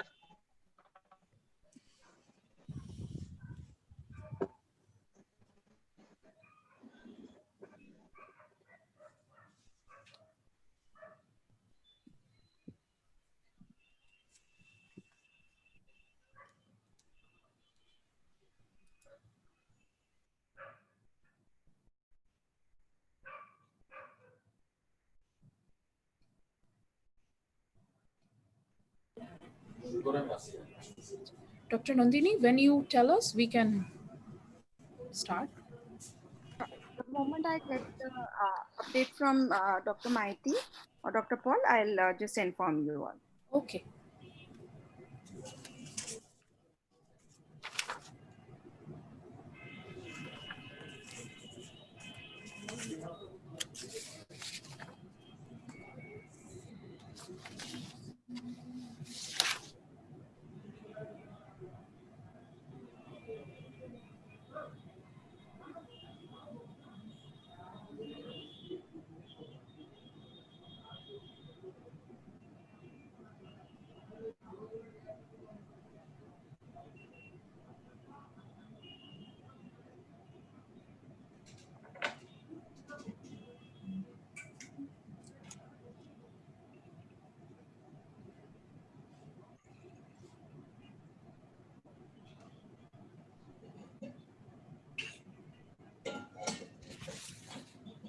Are they? No, no, no. They're playing the video, Dr. Masiba.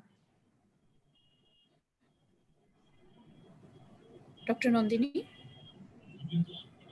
Admin, we don't need this right now. Can we stop this right now?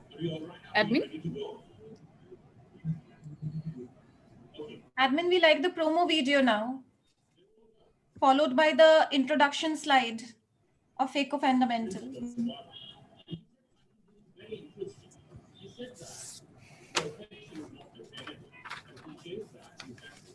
Good afternoon, all. We are live now.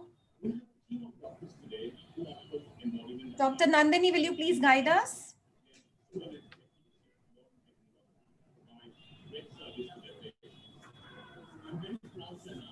So I can see a live button on top. Dr. Maziba, do you... Since I'm here, I'm actually not yeah. Dr. Nandini, can you let us know, please, if we are live or not? We are live. I am not sure if the inaugural was supposed to end at 4:30. I still haven't received an update if that has got over. And then we need to tell the admin to play the promo video with the intro slide for this session of phaco fundamentals. Yes. The inauguration session has ended. Yeah. The inaugural has ended at 4:30. So I think we can start with this thing. Yeah. I just, someone needs to call up the admin or ping the admin. I have pinged the admin. And Hall B session has already started. So, admin, if you are there, can you hear us?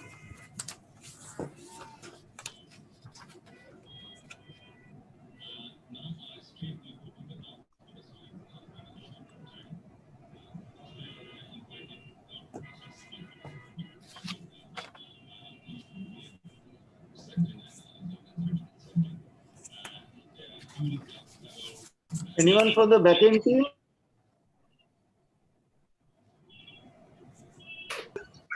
Yes, sir, it's Eric.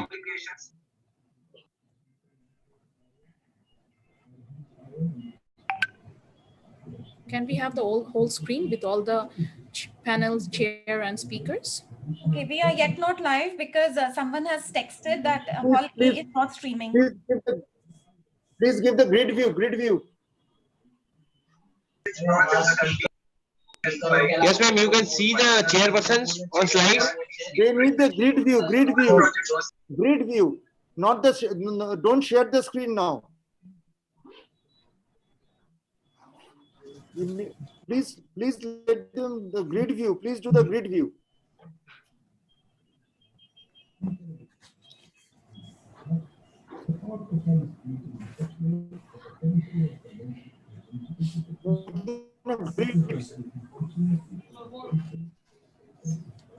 Sir.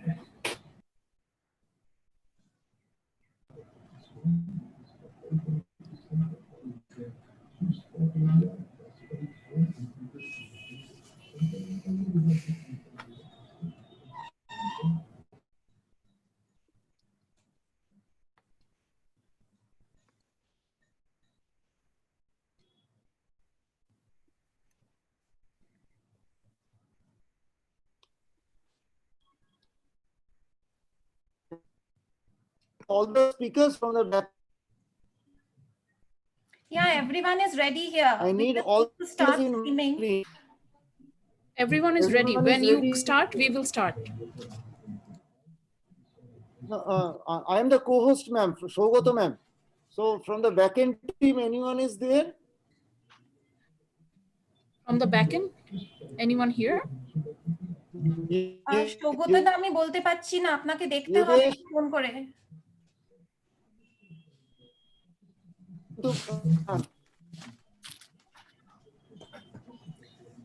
Okay. Good afternoon, all. Welcome to the session of phaco fundamentals. The basis of any good refractive surgery depends on how strong and clear your fundamentals are. So let's move ahead for a rocking session of phaco fundamentals. I, Dr. Swati Agarwal from Kolkata, will be hosting this along with my co-moderator, Dr. Maziba R. Chaudhary from Bangladesh. Please welcome our chairpersons, Dr. Muhammad Yasin, Dr. M. Nazrul Islam, Dr. Shekhar Sarkar, and our expert panel for the day, Dr. Asim Seal, Dr. Debjani Mukherjee, Dr. Rituparna Chatterjee, and Dr. Shafi Khan. Now I'm going to introduce, we have some wonderful talks from Dr. Debashish Datta, Dr. Prakash Kumar Chaudhary, Dr. Arindam Deb, Dr. Sharifa Zahan Mitu, Dr. Orup Bose, Dr. Ayan Mohanta, and Dr. Shugato Paul. Before we start, I would like to request everyone to please keep your microphone mute and only turn it on when we speak. So let's go ahead and start with our first presentation from Dr. Debashish Datta. He's going to talk about incision. Dr. Debashish, will you please share your screen? Thank you.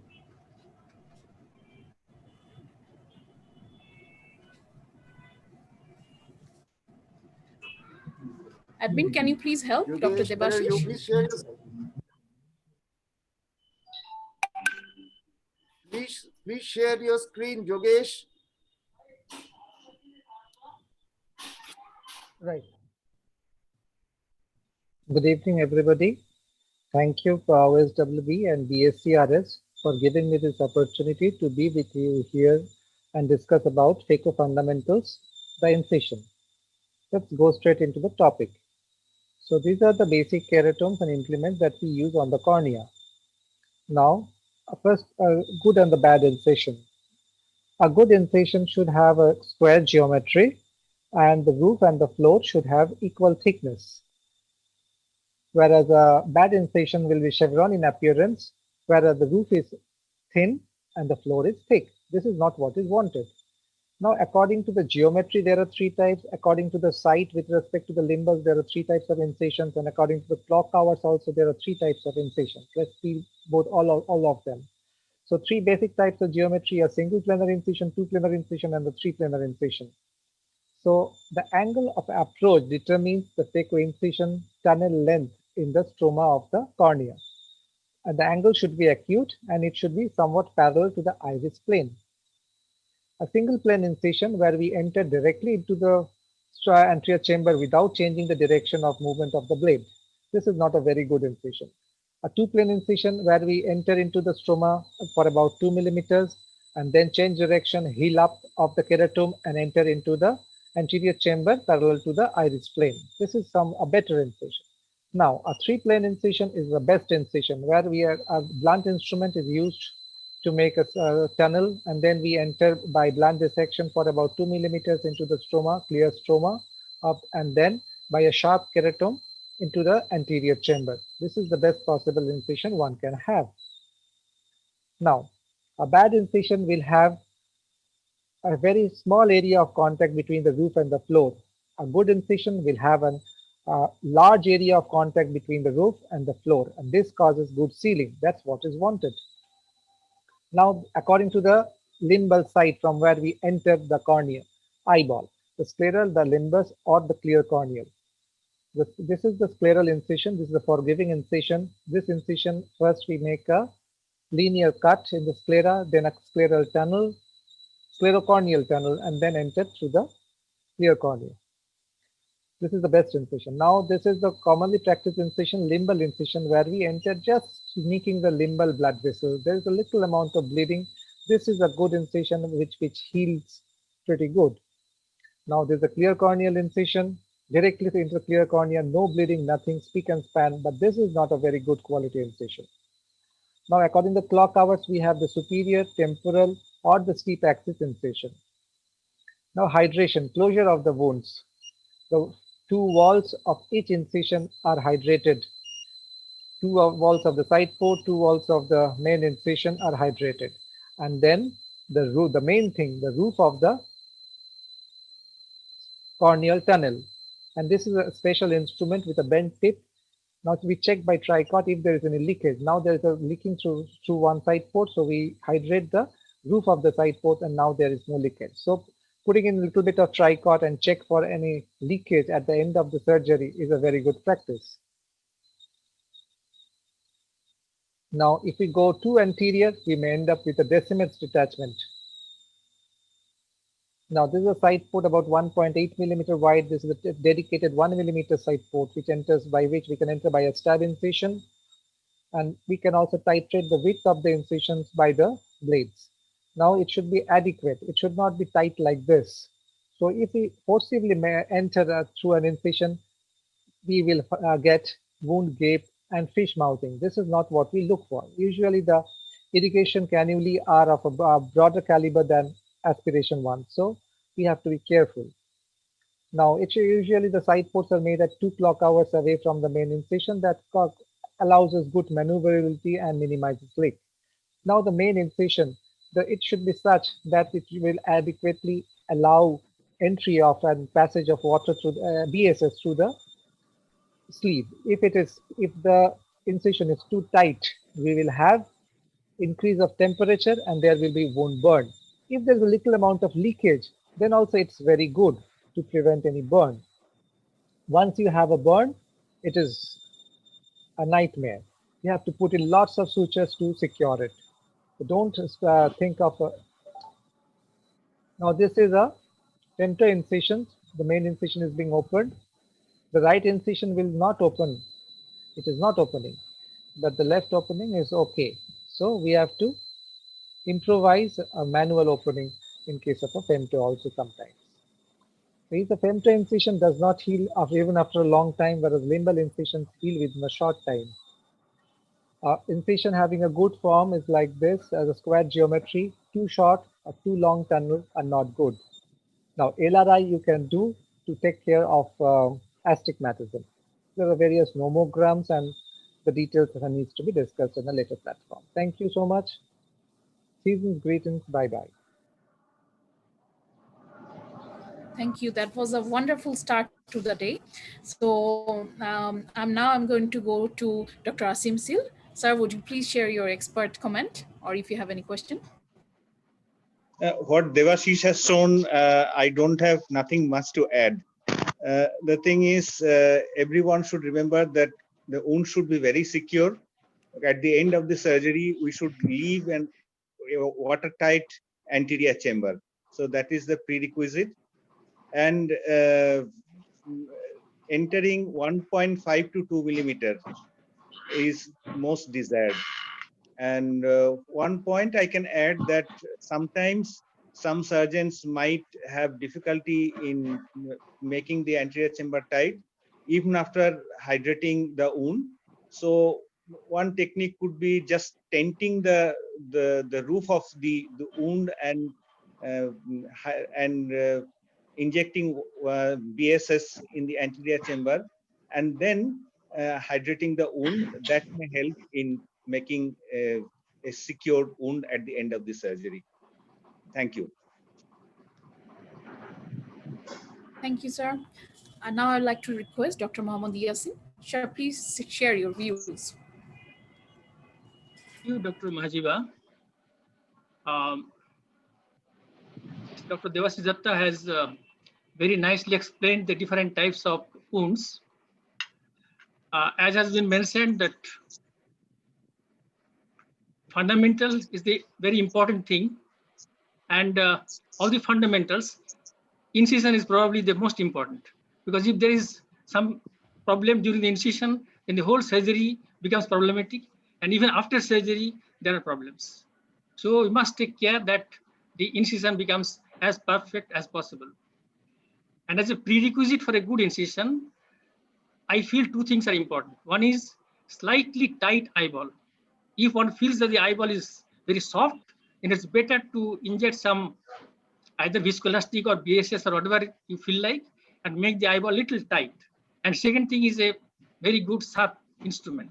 If the instrument is blunt, then you tend to get Descemet's separation and lots of other problems, ragged incision and all that.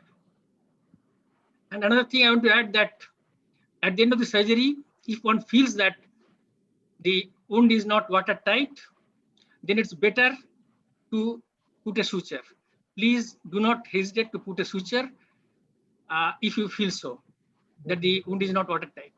And for sutures, I personally prefer horizontal sutures, not the usual ones, because the usual ones, the longitudinal ones, that tend to create dimple in the cornea and more astigmatism. So the horizontal sutures, this parallel to the limbus, that gives good results. Okay, thank you. That's all I had to say. Thank you, Dr. Yasin, sir. Thank you for summing it up. Now we move ahead with our next talk on capsulorhexis and hydrodissection by Dr. Prakash Kumar Chaudhary.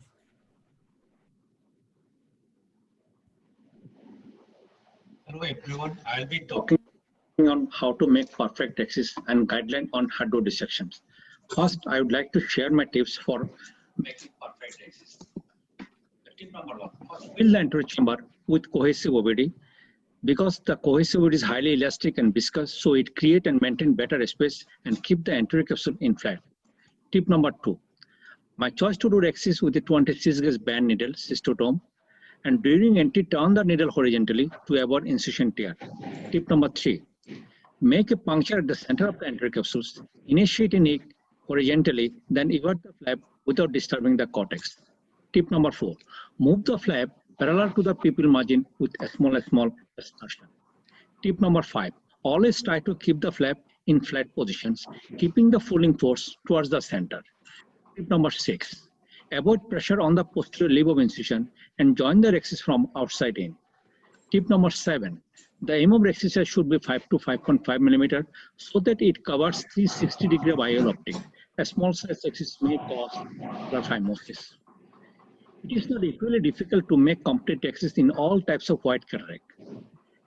I divide the white cataract into 2 groups. White cataract with normal anterior chamber depth and have no liquid cortex, usually not associated with high interlenticular pressure, and making axis is not difficult with this type of cataract.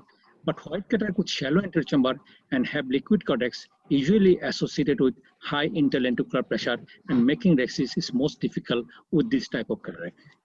In this case, I punctured the anterior capsules with a 26 gauge needle, but there is no liquid cortex. So we can treat this cataract like other normal cataract, and we can make very good optimum size perfect axis without any fear.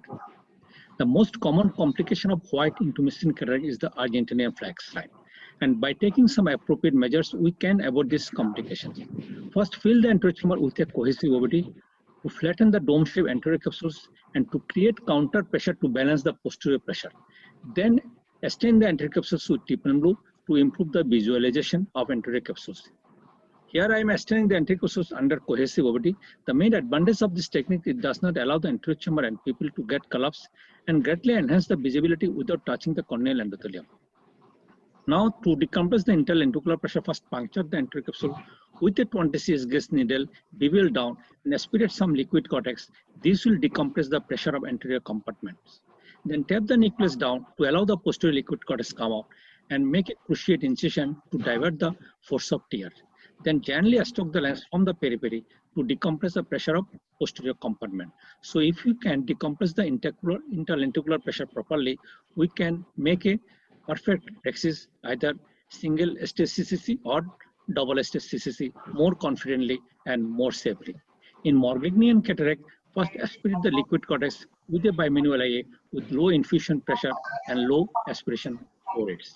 Coming to the hydrodissection, there are several guidelines to achieve successful hydrodissection. The tip number 1, first gently depress the posterior lip of the incision to take out some viscoelastic substance. This will allow the forward bulging of the nucleus and escape of fluid from the capsular bag. Tip number 2, inject fluid with adequate force of injection but not too rapidly to generate sufficient hydrostatic force, which is effective to separate the lens substances from the capsular bag, but slow and gradual injection is not effective. Tip number 3, always try to avoid excessive injection of fluid to avoid capsular block syndrome, which may cause some potential complications like posterior capsule rupture. Tip number 4, stop injections once the nucleus pops up. It is not wise to continue injection of the fluid until clear fluid is visible. Tip number 5, immediately decompress the nucleus once the nucleus pops up to push the nucleus back. This will cause movement of the fluid from the capsular bag into the anterior chamber, and this fluid movement will greatly enhance the separation of the corticocapsular adhesion at the equator. Tip number 6, always try to avoid forceful rotation, because with forceful rotation, all the shearing forces will transfer it to the zonular complex, and at the end it will be there will be zonular dialysis. So if the nucleus do not rotate, go for repeat hydrodissections. In this video, we can see successful hydrodissection with a clearly visible fluid wave, but nucleus is not rotating even after full divisions of the nucleus. So I perform repeat hydrodissections, which allow the nucleus to rotate. The cardinal signs of acute hydrodissections are clearly visible fluid wave, forward bulging of the nucleus, and escape of fluid following decompression of the nucleus. In some clinical scenario, multi-quadrant hydrodissection is more effective than the single quadrant hydrodissection, like cataract with corticocapsular adhesions, to separate the mechanical adhesion between the lens substance and the lens capsules, and cataract with floppy iris, a small pupil, and incomplete axis. In some clinical scenario, hydrodissection should be avoided, like posterior polar cataract, traumatic cataract, history of multiple intravitreal injections, and post-vitrectomy eye. Thank you so much for patience hearing. That was a great talk by Dr. Prakash. Dr. Prakash, I would ask Dr. Rituparna Chatterjee, like you faced quite a few Argentinian flag signs yourself. What tips would you like to share with the audience as how to do a proper rhexis in hypermature cataracts, where to give viscoelastics, and how to prevent an Argentinian flag sign? At first, thank you so much, Dr. Prakash, for such an excellent presentation. And to avoid Argentinian flag sign, usually these are intermittent cataracts. So prior to surgery, 250 ml of mannitol, 10% of mannitol given over 1 hour is helpful in quite a number of cases. And then next, as Dr. Prakash also mentioned, we have to fill the AC with high molecular weight viscoelastic, Viscoat or Helon, and then puncture with a sharp 26 needle and in the mid peripheral area. And at the same time, withdraw the fluid from the lens, the liquefied cortical matter, and then we decompress, we maintain the pressure in the AC, and then we continue the capsular rhexis with micro rhexis forceps. And sometimes a two-stage CCC can also be done. That is also quite helpful. A few cases. Thank you, Dr. Rituparna. I would ask Dr. Nazrul Islam, sir, to please sum up this talk of hydrodissection and capsular rhexis. Thank you, Dr. Swati. It was really wonderful talk by Dr. Prakash. He has covered really 7 tips already he has given. So he has covered everything. And Dr. Rituparna also added something. And one thing I want to add, it is for the, as it is a fundamental course. So I want to add for the beginners that capsular rhexis is a very important step of phacosurgery. I tell the resident, no rhexis, no phaco. So you must be very careful, like the incision, very careful, attentive to do the capsular rhexis. You can use the cystotome, or you can learn to use the capsular rhexis also, forceps also, because capsular rhexis forceps gives you more kind of protection to go prevent the go to periphery. That is very important. And regarding the intumescent cataract, already it has been shown how to decompress the nucleus. But I'll say double rhexis is very usual. And I have seen in my life, in last 15 years, I have practiced the double rhexis. I find very less cases that goes to periphery, because you can make a very single small rhexis, wash the fluid, and then you can, of course, do the rhexis larger. And already it has been mentioned that in some cases, you could use the high density viscoelastic, the cohesive viscoelastic for the intumescent cases. Otherwise, you can use even the viscoelastic methylcellulose, no problem. So this is the things, and I think for the posterior polar cataract, we should not do, again, the hydrodissection he has mentioned, it should not do. And regarding hydrodissection, always mind that should not go very big syringe. It should be small syringe, 1 cc syringe, and give only small amount of fluid. If you can say fluid wave, is fine. If it is a hard cataract, mature cataract, you will not see the fluid wave, but you will see the nucleus up. There is a nucleus up. So depress the nucleus and do it again in the multi-quadrant. So I think these few tips will cover the hydrodissection and capsular rhexis. Thank you so much. Thank you so much, sir. Those were some wonderful tips for the beginners. Now we will move on to our next presentation. I would like to invite Dr. Arindam Deb to please present on nuclear management. Sir, will you please share your screen? Good evening, everybody. Greetings from Kolkata and greetings from Susrutai Foundation. Managing nucleus is a very basic topic, but it's very important for all levels of surgeons of all expertise. Before going to managing nucleus proper, we should know that it's very important to rotate the nucleus properly, because proper rotation makes the subsequent grade much more easier. There are four basic methods of managing nucleus.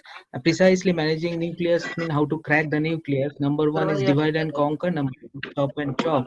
Number three, horizontal chop. And four comes vertical chop. For divide and conquer, we create four quadrants completely separated from each other, and we can tackle all density of nucleus by this method. We have to select power according to the grade of the nucleus. We need aspiration, as we have to aspirate all the powdered material which are created during trenching, and there is no role of vacuum because we don't have to hold anything. We have to keep in mind that the length of the trench ideally should be inside the rexis margin. Depth should include the central core hard nucleus and along the curvature of the posterior capsule, which is very important. And width depends on the density. Harder cataract needs wider trench and softer cataract needs narrower trench. This is a very basic method and very time tested safe method.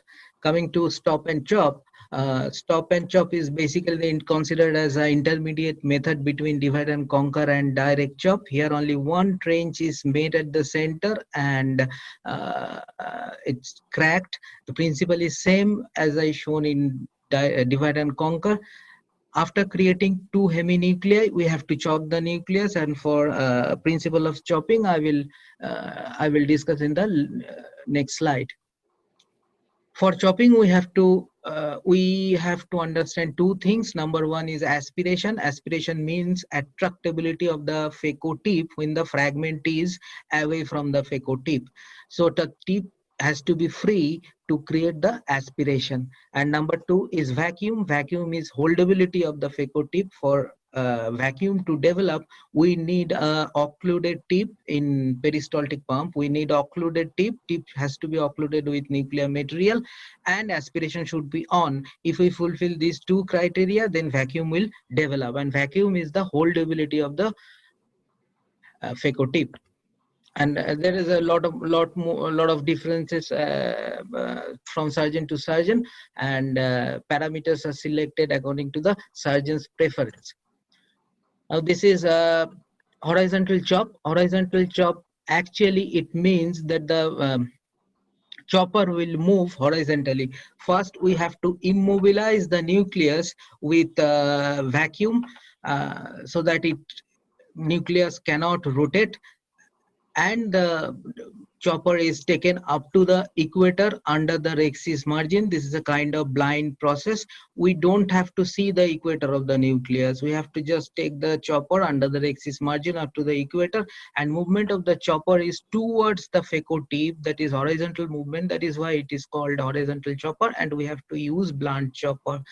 And as the chopper is moving towards the phaco tip, it's synergistic movement, so there is less chance of nucleus dislodgement from the phaco tip. Here we have to keep a little high vacuum like 300 and 400, and aspiration and power according to the grade of the nucleus. After horizontal chop, it's another thing is vertical chop. It's a very fast method, but this method cannot be used in softer cataract.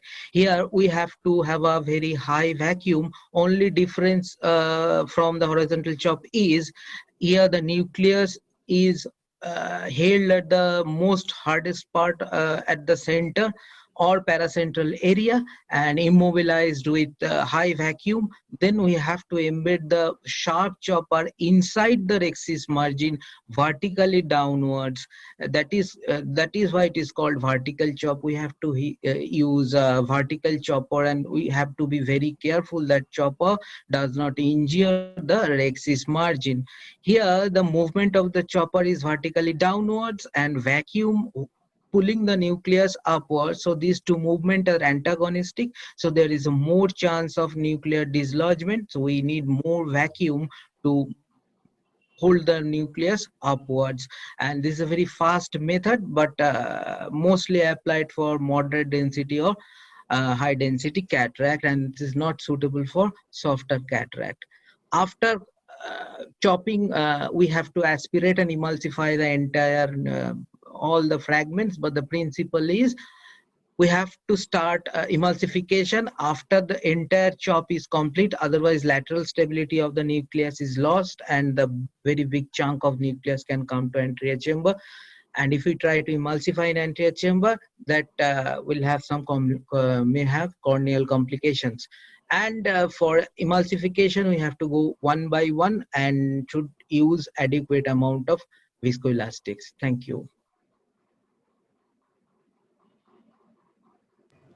Thank you. That was a wonderful presentation, and all the different types of nuclear management, everything was covered. I would like to ask Dr. Shafikan sir. Sir, what's your take for beginners who is going to begin? What type of nuclear management should they start with? Thank you, Dr. Maziba, and thank you, Dr. Orindam, for a nice presentation depicting all the parts of phaco. I think this is the main thing of phaco, management of the nucleus. And for a beginner, I one or two things I have to tell them that Dr. Orindam showed you all the hard cataracts, and we are very careful always about the hard cataract. But main culprit many times is the soft cataract. So for the beginners, it is better to omit the soft cataract, better to omit the rock hard cataract. It is a grade 2 or maximum grade 3 is very good for the beginners. Number one. Number two is all the types of chopping or divide and conquer.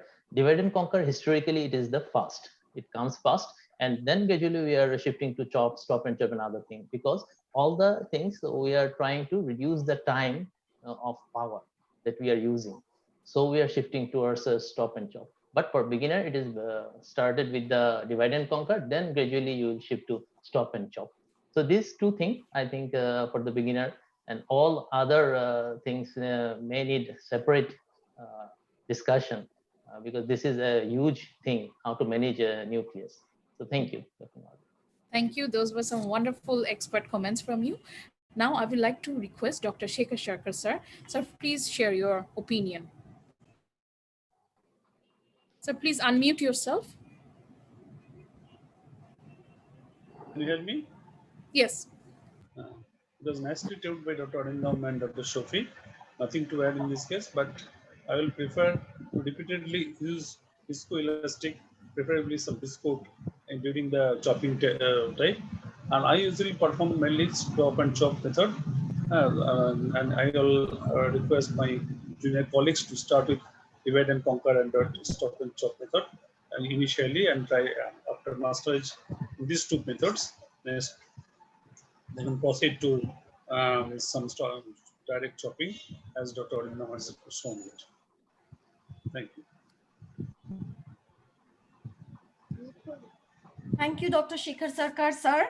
That was very insightful. And after a wonderful talk by Dr. Arindam Dev, now we move ahead to our next speaker, Dr. Sharifa Jahan Mitu, a very dynamic speaker, and she's going to tell us about cortex removal and IOL implantation.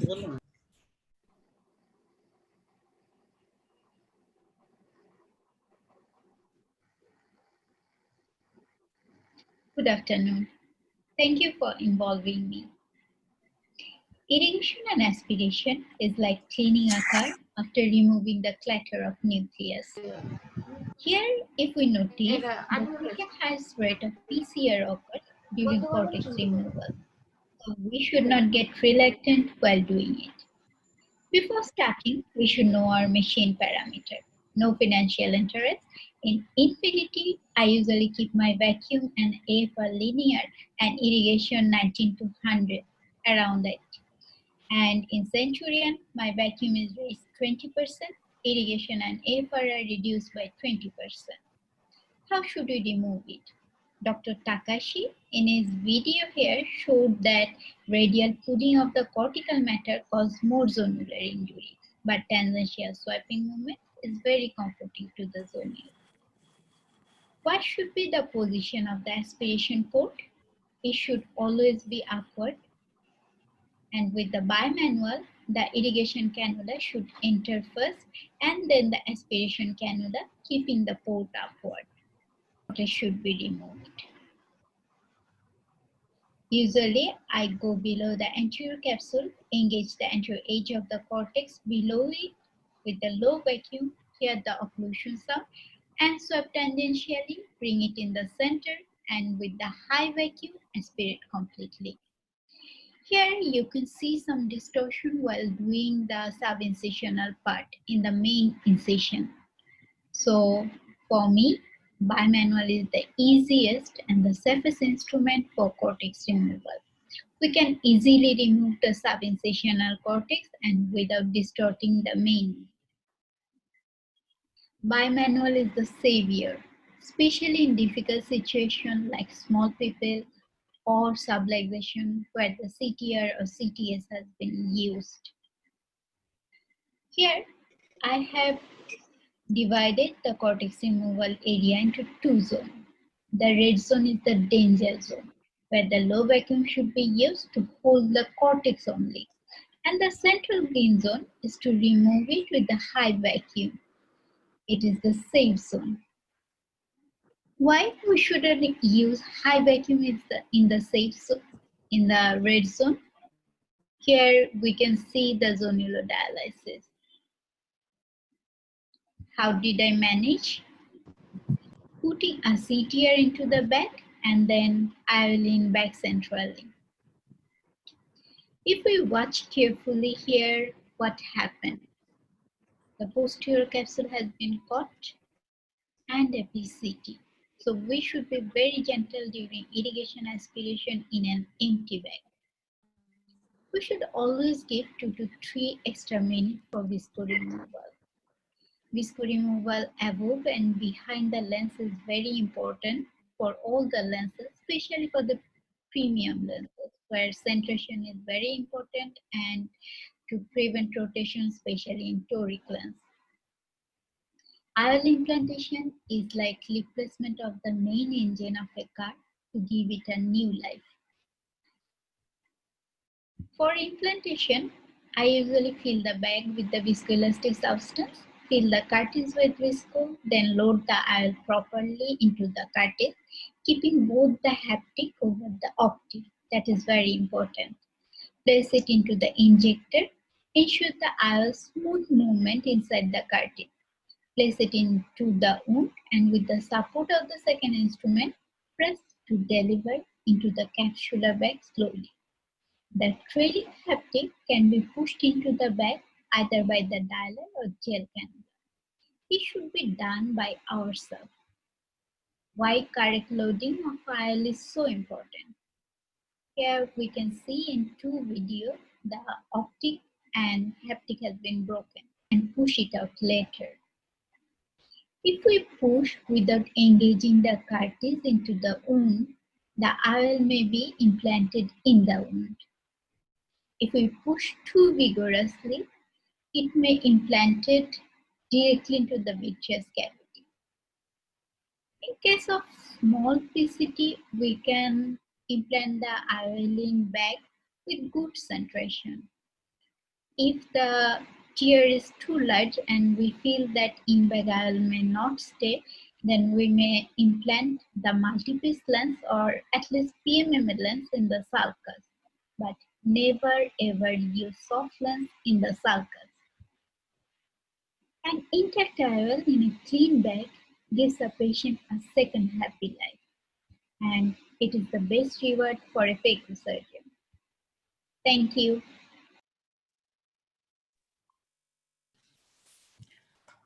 Thank you, Dr. Sharifa. That was a very nice talk, very well explained. I would like to ask Dr. Asim Seal, sir, have you ever felt like when giving the IOL, the IOL can sometimes get stuck in the wound? How do you deal with those scenarios? IOL stuck in the wound, you are asking? Yes, sir. Then I have to carefully see which part is stuck and try to release that part and use liberally use the viscoelastic so that it is made smooth. Sometimes it is some part of it is stuck inside the injector. Then carefully manipulate the injector and first release it and then see where the lens is stuck and then carefully push it inside the anterior chamber or directly in the capsular bag. And it was a nice talk by Dr. Mitu. And since it's phaco fundamental, I would like to add a few points for the beginners. Sometimes even the people who have done quite a number of surgeries, we struggle with some cortex, to dislodge some cortex in certain area. So while doing so, sometimes we land up in rupturing the posterior capsule. So my advice would be to go back to switch over to the capsule polish mode and then gently polish that cortical matter to dislodge it and then come back to the aspiration mode and take it out. And another thing, sometimes the bags are very redundant. When we remove a huge nucleus, there is a redundant bag. At that time, one should be extra careful so that the posterior capsule is not caught inside the tip of the aspirator. So that I can share from my experience. Thank you, sir. Thank you for your tips for the beginners. And now I would ask our chairperson, Dr. Mohammad Yasin, sir. So can you please sum up this talk on the take-home points for the beginners? Sir, you need to unmute. Yes. Thank you, Dr. Swati Agarwal. This was a nice talk by Dr. Sharifa. About cortical aspiration, I should say that actually lots of PC ruptures occur during this stage. There are many reasons for it, but anyway, one must be very careful about it. And one must be very careful so that the capsule is not ruptured at this stage. Little unmindfulness may cause this complication. About the different methods, she has explained two methods. One is irrigation aspiration separately, another is coaxial. Now it is surgeon's choice, whoever is comfortable in whichever method, he can use it. But for beginners, those who are used to ECC, they must have used Simcoe cannula. I think in the beginning, if somebody is not very comfortable, he can continue using Simcoe cannula. Actually, I did it for a very long time and I found it very useful, and later on I switched it to other methods. So that is one thing. And about lens insertion, I would remind that nowadays there is a tendency to make the incision as small as possible. Now, if the incision is too tight, then if you apply force during inserting the tip of your instrument, that will cause damage to the wound and ragged wound and astigmatism afterwards and leaky wound. So if needs be, you should enlarge the incision little bit. And in this context, I should say that though nowadays we are using preloaded lenses, but one should be very careful to learn the loading of the lenses, because most of the complications occur during if the this lens is not loaded properly. There is breakage of haptic, there is breakage of optic, and many more complications. So we should learn this method of loading ourselves very carefully. That's all I had to say. Thank you. Thank you, sir, for your expert comments. Now, every surgeon needs to understand their machines so that we can have a wonderful surgery. So to talk about machine parameters, we have Dr. Arup Bose. Sir, would you please share your screen?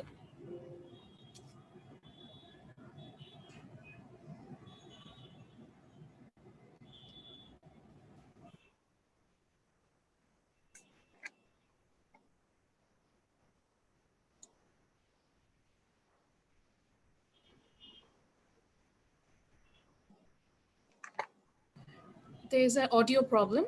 Admin, can you please check what's happening?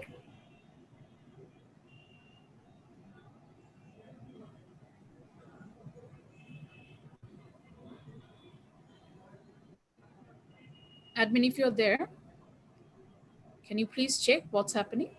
We cannot, he's not audible. So that you can get the maximum out of your machine. The power is the most important thing, and we would like to keep the power at 60%. Hey, admin, we can start again, right? For a duty cycle of 40%. Can you stop and start again? Because any duty cycle start again allows you to keep a very clear on in the post-operative.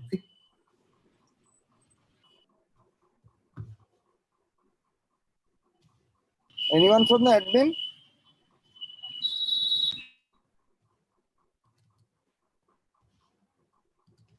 Friends, thank you for giving me this privilege to talk about a subject which is so close to my heart. Thanks, Bangladesh Ophthalmic Society. Thanks, Ophthalmic Society of West Bengal. As you all know, the FECO has got 7 modes, and the power setting for each mode is different. The physics for each mode is different, and we need to understand and set our powers in such a way so that we get the maximum benefit out of our machine. FECO is like driving a car, and as you all know, that you have got 4 parameters to play with so that you can get the maximum out of your machine. The power is the most important thing. Okay, Dr. Arup Bose, sir, can you please share your video? So what's going wrong? What's the problem?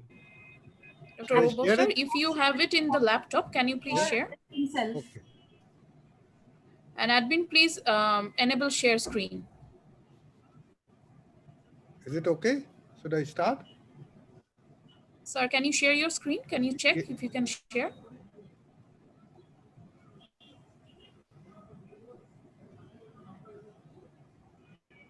It's shared.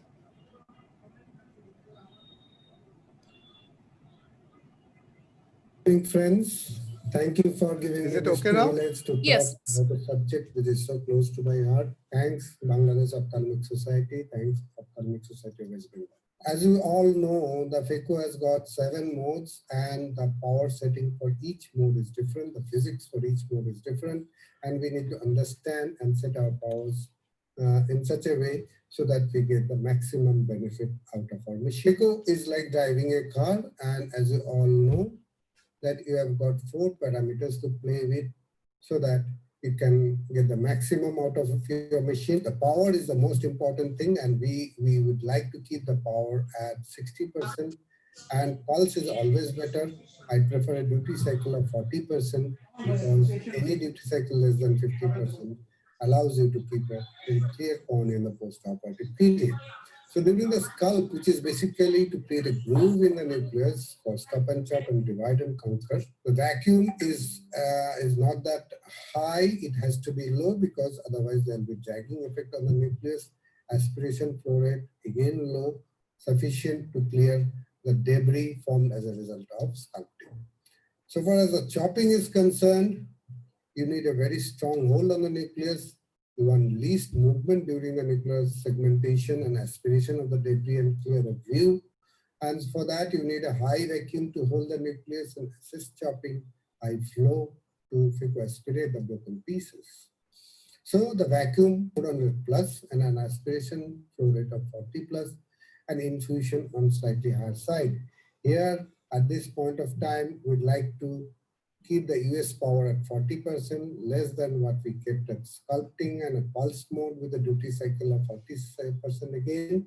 And if you have got a high-end machine, it prefer a continuous mode with variable voice stir or hyper pulse. So coming to the quadrant removal mode, here again, the basic idea is to emulsify the nuclear quadrants and aspirate the emulsate so that you have got a very clear view during the procedure. We need a high flow so that the nuclear material is attached to the tip. You need a high vacuum to hold the nucleus when delivering the US power. And hence I keep a vacuum of 400 plus, aspiration of 40 plus, and infusion on a slightly higher side. And again, the US power is same like that of in the CHOP. 40% pulse, duty cycle 40%, variable white star or hyper pulse if you have the option. So coming to the last fragment, I keep the last fragment and epinucleus together because I always change my setting to epinucleus during the last fragment. And during this, you primarily use vacuum to remove the material from the epinuclear shell. The vacuum about 300 is good enough. Anything less than 300 will not remove it properly because you are dealing with semi-soft material. Aspiration 35, infusion of 90. Moderate high vacuum to aspirate the epinucleus without harming the PC. Moderate flow to slow down and avoid aspirating the posterior capsule. And the power in this case is epinucleus. I keep it at a short pulse, 50 milliseconds on and 150 milliseconds off, and that gives the best results. So far as the cortex mode is concerned, basic idea is to vacuum only to strip the nucleus, the lens matter from the capsular bag without harming the posterior capsule. I keep a high vacuum of 500 plus because the tip is small, and I keep a moderately high aspiration flow rate again, and infusion to compensate for the high vacuum and the flow rate. What is important is in these cases, since the tip is small, you will have to protect the posterior capsule, but you can still keep higher parameters. So far as the polish mode is concerned, I keep very low parameters, a vacuum of 20, aspiration at 14, infusion 70, enough to compensate.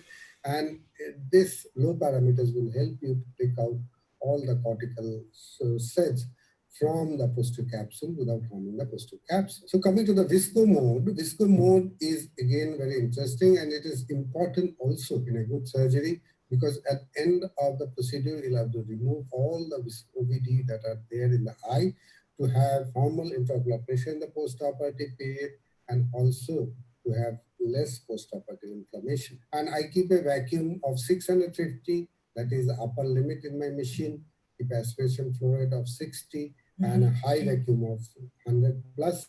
You can easily use higher parameters if the antechamber doesn't collapse. And since there is the posterior chamber IOL to protect the posterior capsule, you have put no risk of damaging the posterior capsule, and it's particularly important while removing the dispersive OVD. Thank you very much.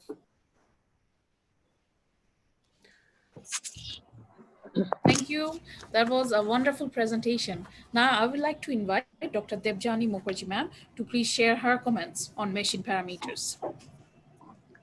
Thank you, Majiva. Sorry. It was an extensive lecture by Dr. Arup Bose, fantastically completed within 4 or 5 minutes duration.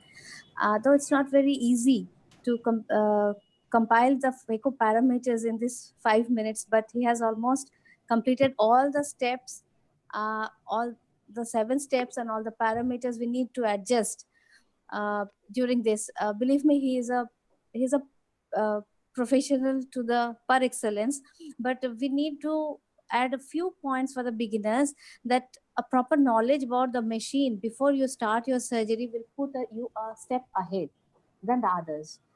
And you should also check the foot switch control before you even start the surgery, because the excursions are different in different machines, the different setups are there, and choose the parameters wisely. General rule is that the vacuum is higher for the tensor cataracts and lesser for the vacuum will be lesser for the softer ones, but you have to adjust your own modes according to your need, your patient, the eye you are operating on.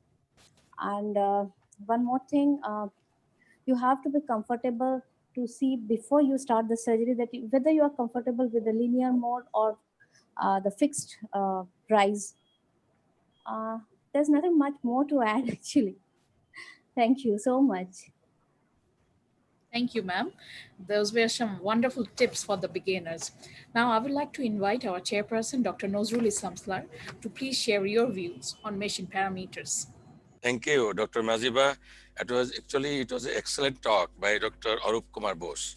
And this is the subject which is least understood by many of us, because many people can do phaco, but we do not understand the parameters, what actually we are doing. Dr. Arup has nicely described the different steps during scalping, the parameters during quadrant removal, during irrigation aspiration, during polishing. So he has nicely shown. I think few points to add that every machine has its own parameters, because the machine you are using, say he has used what is the signature, that machine, and if you are using the Centurion or Infinity, maybe a different kind of settings. So that machine you are using, the surgeon is using, must be understood. What is my machine? And before starting the surgery, you must know the foot swiss, you must know the vacuum rise, how much vacuum it actually getting the whole nucleus out. So it should be practiced. And very important, the machine, sometimes the Venturi pump, peristaltic pump is there. So again, machine is different. In some machine like newer machine, the needle size also matters. If you make a small bore needle, then your parameters becomes different. Because you can use the high vacuum and low high flow like that. But if you are using the larger bore phaco machine, you cannot give so much of vacuum. So that is very also important. And in some machine like the Centurion, we know that there is some good control. Like you have a software for this soft cataract management, for the post-ocular cataract management, for some high myopic cataract management. There's the advantages there. And the newer surgeon do not see the surge, but older surgeon like us, the most problem was surge. Because of the machine improvement, the high-end machine surge is very less because of some improvement of the machine. So I think another thing he has shown, the polishing, the vacuum should be 20, and I always make it 10, because even 20, that can that can hold your posterior capsule. So I feel most of the time in my machine, because I use Infinity and Centurion, 10 is okay for me. So that depends also again on the machine, what you're using. That is very important. And during the chopping, already he has mentioned that you can use the longitudinal phaco, but on the quadrant removal, you can use the torsional, you can use the intelligent phaco on. So these are the parameters, of course, you can use. And if your machine have this facility, you read your machine first. Dr. Rope rightly said, you must know your car so that you can drive your car very nicely. So you must know your machine, its parameters, and then do your phaco. Hopefully you will do your best phaco, and of course with very minimum complications. Thank you so much. Thank you, sir, for those wonderful words and insights. And thank you, Dr. Bose, for that wonderful talk of yours, a very elaborate and a concise and crisp talk. And now we move ahead with our talk on biometry by Dr. Ayan Mondo. And I feel that biometry is one of the most important basic things which needs to be mastered before you start on your journey with a phaco-refractive surgery. So let's have a see on how he has to speak on biometry. Dr. Ayan Mohanto.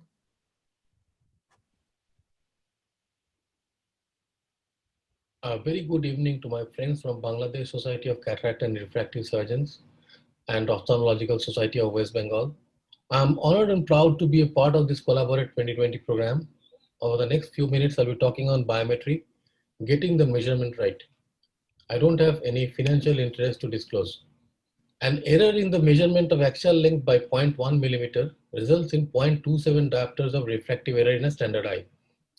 Deviation in the measurement of K reading by 1 diopter results in a 0.9 diopter of refractive error, which again increases with extremes of axial length. These are some of the sources of error generated during the biometry procedure. Ocular surface comes first. Next is the operator-induced, especially in ultrasonic biometry. Then comes measurement-related issues, then the effective lens position-related issues, and then choosing the correct IL formula. Patients with well-managed Mobian gland disease are within 0.25 diopter of refractive target. Effective early management of OSD will improve pre-surgery assessment, increase accuracy of IL power calculation. Ultrasonic biometry, we all know, is hugely operator dependent. On the left-hand side, there is a picture in which the probe touches the corneal apex slightly and is the correct way of doing ultrasonic biometry. On the right-hand side, you will see that one of the pictures in which the probe is depressing the cornea, leading to underestimation of axial length. And over here, you will see there is a fluid layer in between the probe and the corneal apex, which will again overestimate the axial length. In this picture, you will see that the ultrasound beam is not falling on the macula directly, is to some extent off axis, leading to inaccurate axial.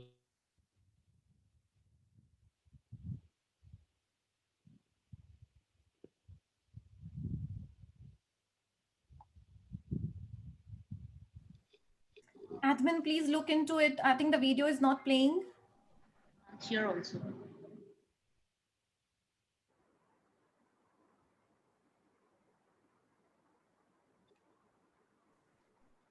Dear all, we are having a tech glitch. So I think by the time the backend team is playing it again, we can take up a question. Dr. Shafi Khan, do you feel that a patient has come to you with dry eye? How do you feel in the OPD? A patient is yet to be operated and the patient is having dry eye. Do you go for the biometry that day itself, or you postpone the case for a few days and then go for a repeat biometry? Okay, thank you. If it is a case of pre-diagnosed case of dry eye, and it is severe case of dry eye, then that is to be dealt fast. You have to treat the dry eye, make the surface a little bit moist and clear, then go for the biometry. Otherwise, biometry will not be accurate. Thank you, sir. I think we can now proceed with the talk. Okay. Yes, backend team, please, Dr. Mohanta can play. Thank you. Please play the video.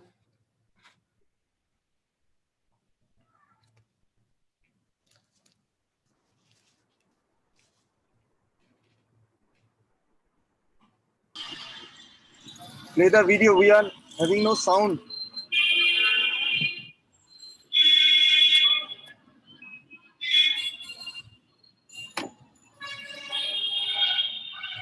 Anyone from the backend team? Technologies of optical. Yes, we are playing. Biometry. We are playing. Yeah.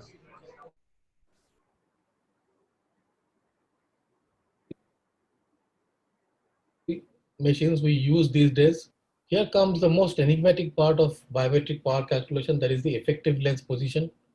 We all know that we are going to replace a thick crystalline lens with the help of a thin artificial lens. So where exactly the lens is going to sit in the capsular bag is a matter of great question. To address this, fourth generation formulas have come into play. So these require more variables for IOL power calculation and to accurately determine the effective lens position. Barrett Universal 2 was created by Graham Barrett, which is meant to work for all eyes. ELP here is characterized by lens factor and anatomic chamber depth. The lens factor is again influenced by 5 inputs: axial length, K values, anterior chamber depth, lens thickness, and horizontal wide to wide distance.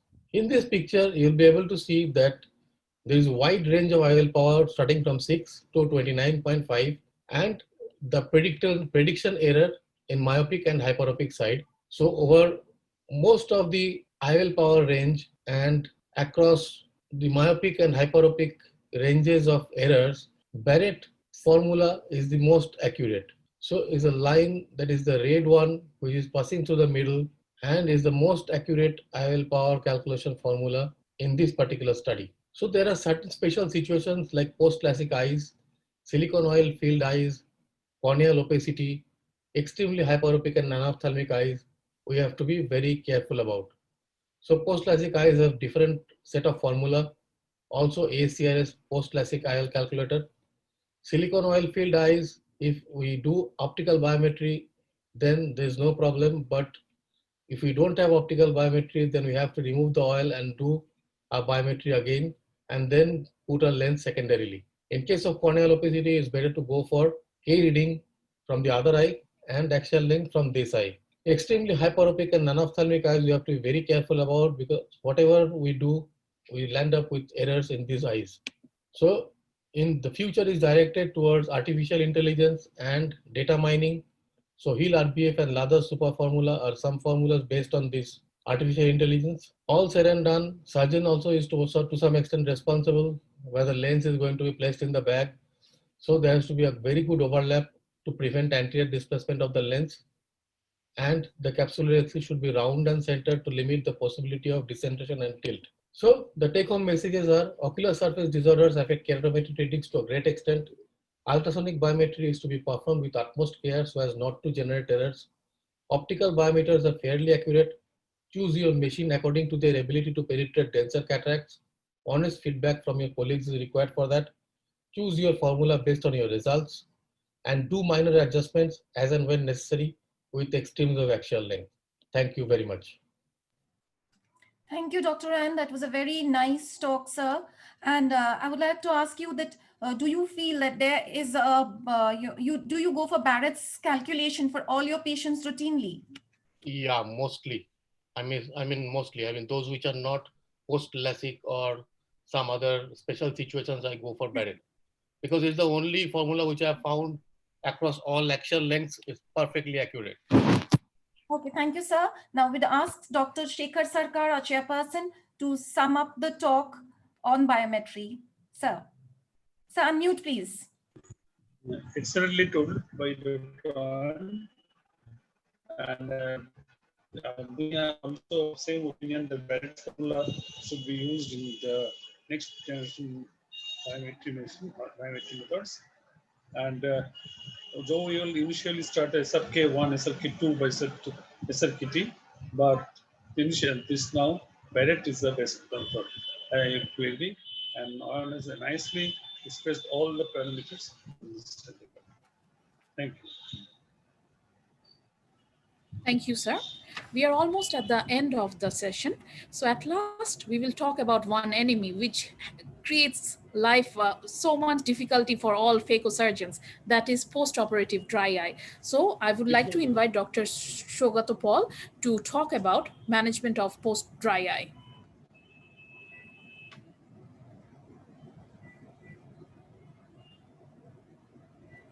Admin, can you please see if he is here? Yes, yes.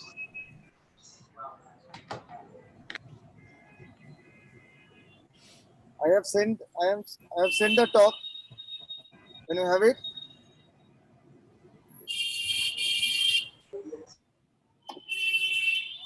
Anyone from the backend team? Yes, sir, we are here. Just give us a minute. Yeah. Okay.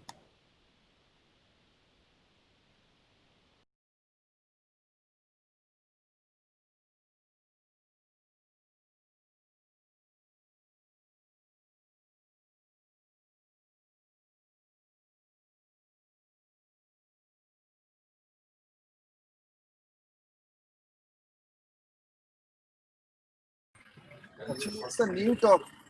Today morning, I've given it to you. Okay, if there is a problem, then we can ask Dr. Shogato. Can you please share? If admin, are you having problem? No. So what's the file name? Just repeat once. Dr. Sugato Paul. I have sent you in the number 7. Number 7. Yeah. You cannot get it. Today morning I mailed it to you.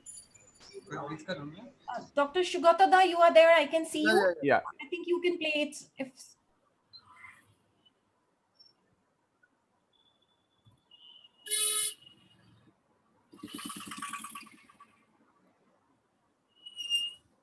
Good afternoon. Today I'll be talking on a new dimension in addressing ocular surface disorder in cataract patients. Dry eye is very common in cataract patients, and it can not only lead to erroneous biometry, but also can lead to unhappy patient if the dry eye worsen after cataract surgery. And I'll be discussing the role of tray halos when combined with sodium hyaluronate in treating this condition. We know that tray halos autophagy. What is autophagy? Autophagy is a natural regulated mechanism by which the cell itself disassembles unnecessary dysfunctional components. It can remove misfolded aggregated protein, it can remove damaged cell organelles such as mitochondria, and even eliminate intracellular pathogens and thereby increase the cell viability. It is very important in eye as autophagy supports the homeostasis of the cornea. Tray halos, as I've said, it stimulates the autophagy gene, which in turn increases the autophagic proteins, which then increases the autophagy, and hence the clearance of the misfolded protein results, and hence the corneal epithelial cell viability is increased. Tray halos is also a bioreceptor. It is a key agent in anhydrobiosis and hence confers resistance to desiccation. In this clinical study by Matsou et al., they have Sir, can you share this file again with me? I will play it properly. It is not being played properly. There's a lot of disturbance. Just share this file with me. Sorry to interrupt. Ravinder and Yogesh was personally emailed and still you don't have it. Saugata has emailed it to you. If allowed, I will share and I'll speak. But I have personally emailed it to you as well, rather than sending it to Saugata. Just 1 minute, sir.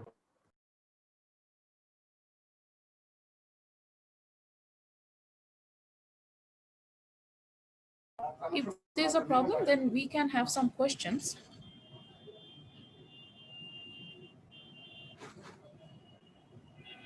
I can share and present from my laptop, but I have actually emailed it to 3 separate persons. So whatever, if you allow me, I can share and present, but if they have it, let them do the presentation, whichever you want.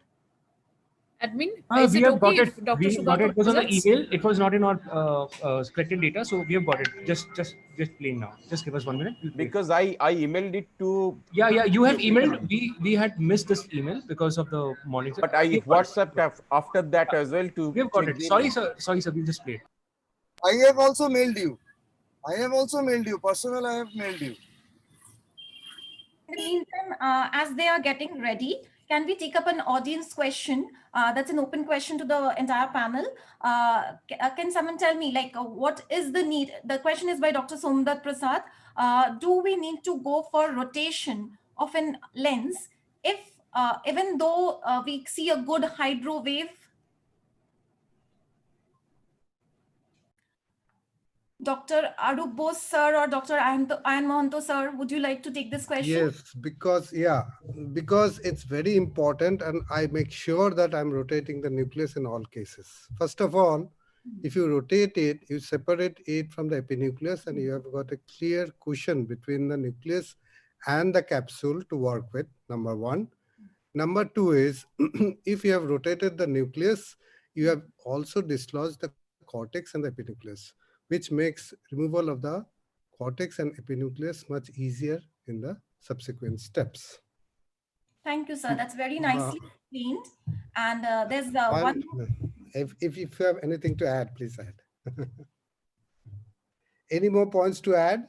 Yes, no, there's no more points to add. That's very well explained. But I just wanted to say that sometimes in a softer cataract, if the cataract is very soft and you're unable to rotate it at that very moment of time, because of, even in spite of giving repeated hydros or the rhexis is small, I think you can also proceed with phacoemulsification and go for a repeat hydro in the gradual course of time if the nucleus doesn't rotate at that point of time. You can do it inside out also.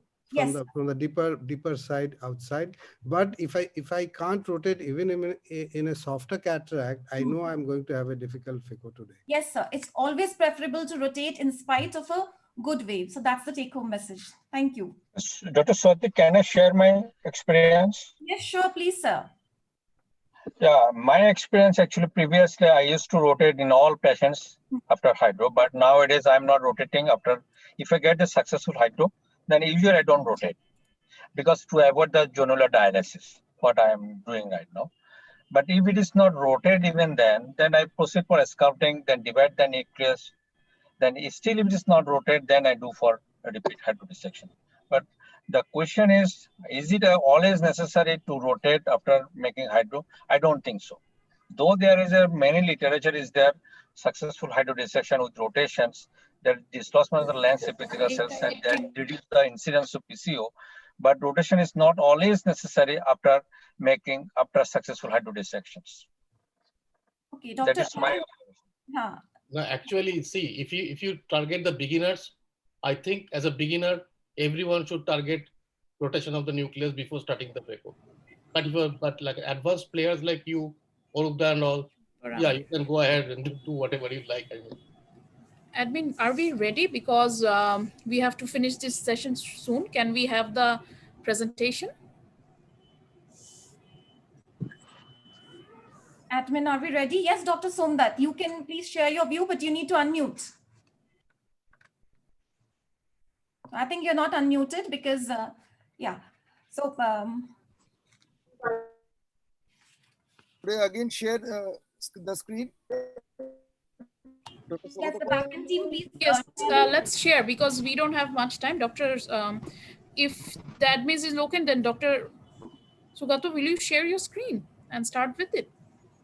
Okay, I'll do that. Yes, let's do that. Just give me just give me 1 minute. Because I have to open it. It wasn't open. Definitely. You can so just discuss. Give me 1 second. Yes. Sure.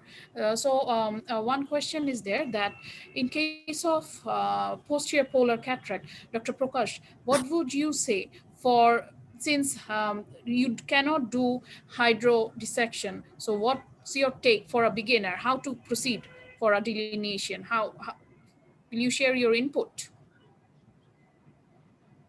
Or anyone else? Your voice was not clear, but what I understand, in case of posterior polar cataract or where the hydrodissection is not used to avoid, I used to do inside out hydrodelineations. What I do, first make a trans in the center, then with the band cannula in the wall of the trans, I make hydrodelineations to separate the epinucleus from the endonucleus.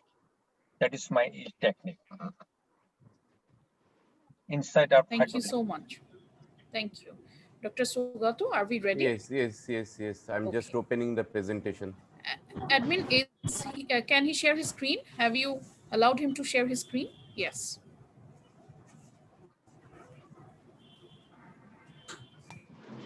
Can we play the session? We had some internet issues, so can we play the session now? Yeah, you can. If you are ready, you can. Okay. Yeah.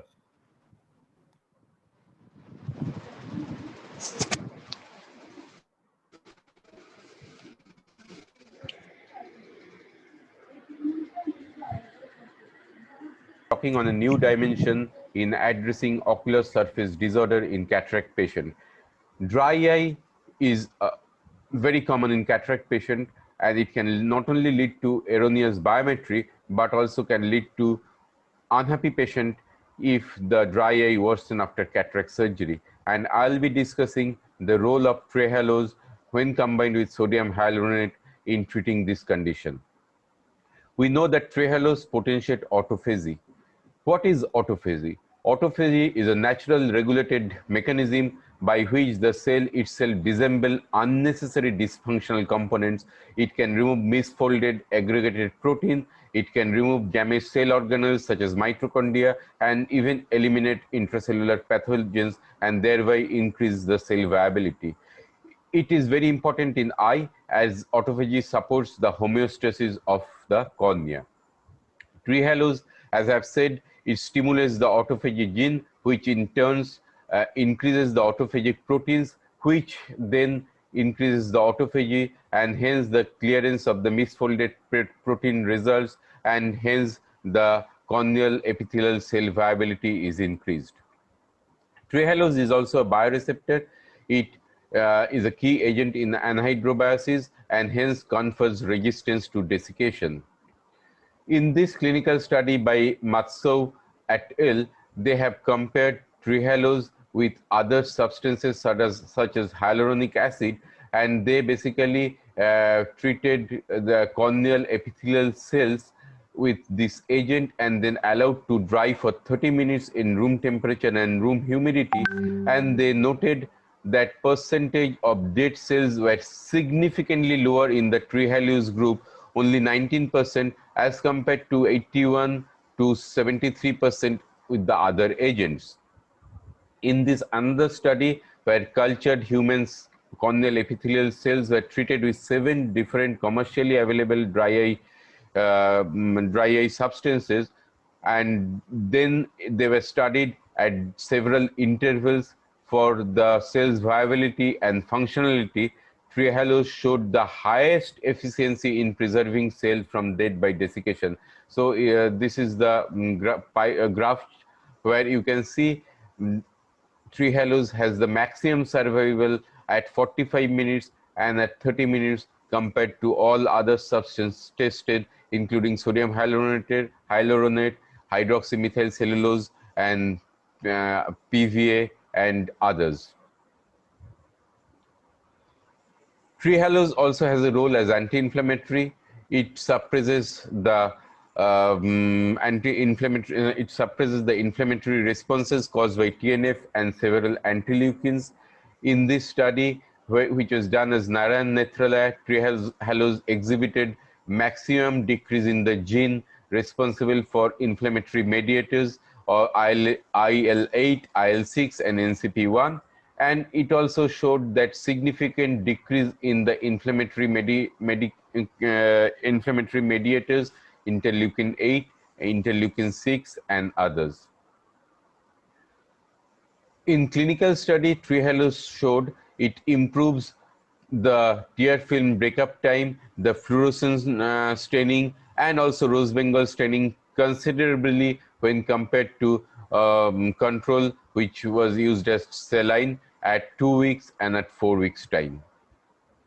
And if we consider sodium hyaluronate, it hastens, we know that it hastens the wound healing process by cell migration, it impairs higher water retention and minimize grittiness and foreign body sensation. So a study has been done where it showed that trehalose, when combined with sodium hyaluronate, give better patient satisfaction than sodium hyaluronate when used alone. So it offers a better, trehalose combining with sodium hyaluronate offers a better therapeutic advancement in treatment of moderate and severe dry eye disease in pre or post cataract surgery patients.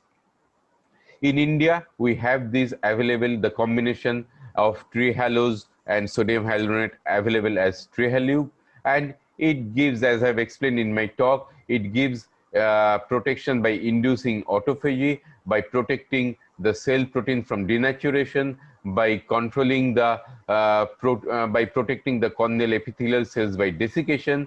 It also maintains the corneal cell viability and functionality. It restores the corneal surface integrity and relieve ocular discomfort and promotes a healthy ocular surface environment. Before ending, I'll just also show there is something new in the science of trehalose. Dr. Rohit Shetty et al. In a recent IGO has shown that trehalose can prevent the chance of COVID infection through ocular route. This is the reference of the study. I'm not going in details for shortage of time. I end my talk here, and thank you very much for your patient hearing. Thank you, everyone. Thank you, all the chairpersons, panelists, and the speakers and the audience for this wonderful interactive session. We now move forward to our next session, the keynote address. Thank you all. And welcome, Dr. Ron Yo-Yo. Thank you. Good evening. Hello, everybody. Hello, hello, sir. Please welcome.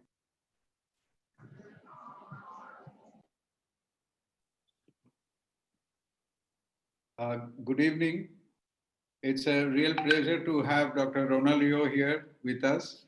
And let us invite Dr. Somnath Prasad for the introduction. And let us also invite our chairpersons, Dr. Debashish Bhattacharya and Dr. Mahbub Rahman Chaudhary, sir. If you are all here. Dr. Somnath Prasad is here. Somnath, over to you. You have to unmute yourself. You have to unmute yourself. Tom, you need to unmute yourself. Okay. The old Zoom warriors, but we still forget this. Ron. Good evening. I've sent you a little slide. Actually, Okay. there is no request. There is a request access from our side. So you have to request access it. Give the access to ours, sir. No, it's all right. Okay, it's all right. Let me just speak. Because that is more emotive than seeing slides. Ron is an old friend. Ron is the ex-president of the APACRS, and he was the person instrumental in bridging APACRS from the old world to the new world. I don't know if anyone wants to tell you about that or not, but he was the bridge to build APACRS from the old world where only few people are interested to a lot of people interested. And I'm sure all of us cataract refractive surgeons here are aware of APACRS. And as a benefit, every time I went to APACRS, I had a seat at the top table. As a poet. Rod is a great surgeon. He trained in medical retina while he was in Birmingham in the UK, but he then floated up like a lot of people do. And he's now one of the best surgeons, cataract surgeons in Asia. He has his own center in Singapore, and he's also associated with the SNEC as a clinical associate professor. He has too many publications, except for me to mention. I'm not even going to try. But what I know is he's a great friend to everybody. If you reach out to him, you will never get a no for an answer. You might get, I'm busy this month, I'll do it next month, but you will not get no for an answer. He is very helpful to all cataract and refractive surgeons, especially in the SARC group, but also worldwide. Remember the IIIC, and I could go on about him. More importantly, he's a brilliant photographer, a birder, and a traveler. So he does a lot of things which we do together. And he's one of the few people I know who actually loves photographing snakes. He started a group at Facebook called the Creepy Crawlies group, because we used to go out on our holidays wherever we met Rod. Great. Thank you so much. Photograph the frogs and the snakes and whatever. So with that, his multifaceted personality, I give you Ron Yo. There's something I wanted to say, but I won't say. Well, I might as well say it. His sister Michelle is an original Bond girl. Okay, now I've said it all. Now, Ron Yo, hand it over to you, Ron. Take it up, mate. Thank you very much. Som, you've been too kind with your words. I would just like to say a really good evening to all my friends in India and Bangladesh. Over the years, I haven't done that much for APACRS, but I have tried to involve everybody. And I have so many friends in the Indian subcontinent and the SAARC countries. It's always a pleasure to speak at your meetings, and where I can meet so many of my old friends, Dr. Debashish, and so on and so forth. So it's a great pleasure to be here. Let me just share my screen and hope I can find my talk.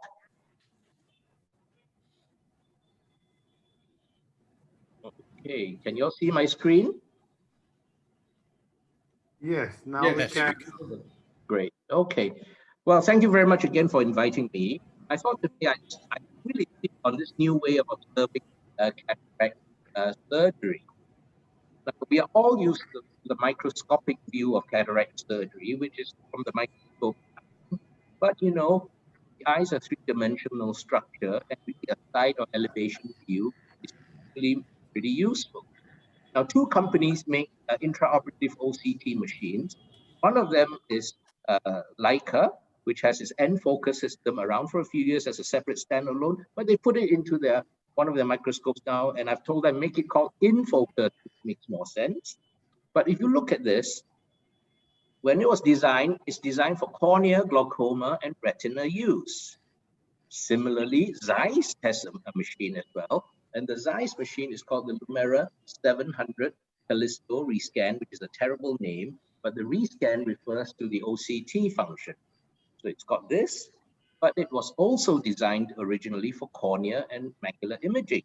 Now, I was fortunate enough that we managed to buy this microscope a couple of years ago, and I wanted to explore, you know, why can't we use intraoperative OCT for cataract surgery? It would help in many regards. Now, whenever we're using any new imaging system in ophthalmology, first thing we need to do is really correlate the surgical anatomy, what we see clinically, with what the OCT imaging shows. So the first thing we're going to look at is three different layers of the normal crystalline lens. So if you look at here, we can see that the anterior lens capsule is very clearly defined, as is the posterior lens capsule. Pretty clear definition. Now, it does take some practice. You can't just switch on the machine and expect to get all this. You have to learn where to focus and so on and so forth. Now, if you look anteriorly, this patient actually has cortical lens opacities, and you can actually see the lamellar structure of the cortical opacities pretty well. Now, what about a more homogeneous nuclear sclerotic cataract? This is a typical 3+ nucleus in a high myope, for example. You turn on the OCT, you can see the dense nuclear core pretty well. So I was quite impressed that even this nuclear cataract we can image. Now, moving on to some pathology. At the back of the lens, you can see mild PSC cataract here, just a little bit of whitening there, and a denser posterior subcapsular cataract here. It can actually help us also differentiate between posterior polar cataracts or just PSCLO. Now, in this case, which is a definite posterior polar cataract, you can use the technology to see if the posterior polar cataract has actually gone through the posterior capsule, and that just helps us prepare for the surgery. Now, the definition of the system is good enough that you can actually see this Mittendorf spot here as well, and you can also see floaters up there. But here's the crunch. I mean, how useful is intraoperative OCT as a surgical aid to surgeons?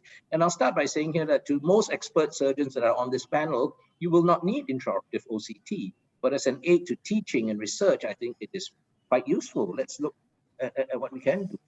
Now, what about the capsulorhexis, okay? How can we use intraoperative OCT for this? Now, if you look at this case, we're starting the CCC with a flap. Now, most of my residents will hold the flap all over the place. Some will hold it where the fold is, some will hold it there, some will hold it here. With this technology, I can show them how the flap is sitting and tell them that that's where you should be holding onto the flap to really get the best control of your CCC and not actually be holding it in any other odd location. And what about this one? This is a cortical cataract. No vision blue was used. And after the rhexis is started, you can see the view where the cortical opacities are is not great. Turn on the OCT and you can see that the flap is sitting in a certain position. And then you can orientate your utrata forceps in the correct angle and help you find that flap and actually proceed with the capsulorhexis. So fairly useful. But here's an area which I've loved using the OCT for, and that's in hydrodissection. You know, hydrodissection is something we never think about, but this has helped me understand hydrodissection, delamination, and where the cleavage planes are. Here's hydrodissection. The wave and the nuclear lift and the pushback are the three signs I teach my residents, because the wave goes across, lifts the nucleus. Here's hydrodelamination with the golden ring. What does it look like on OCT?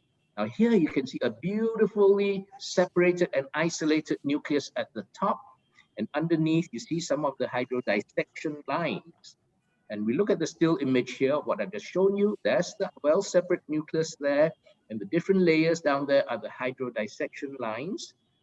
This is what the normal unhydrodissected nucleus looks like. Now here are the separation lines posteriorly, and you get these separation lines anteriorly as well, which really just tells us that when we're hydrodissecting, fluid actually goes everywhere.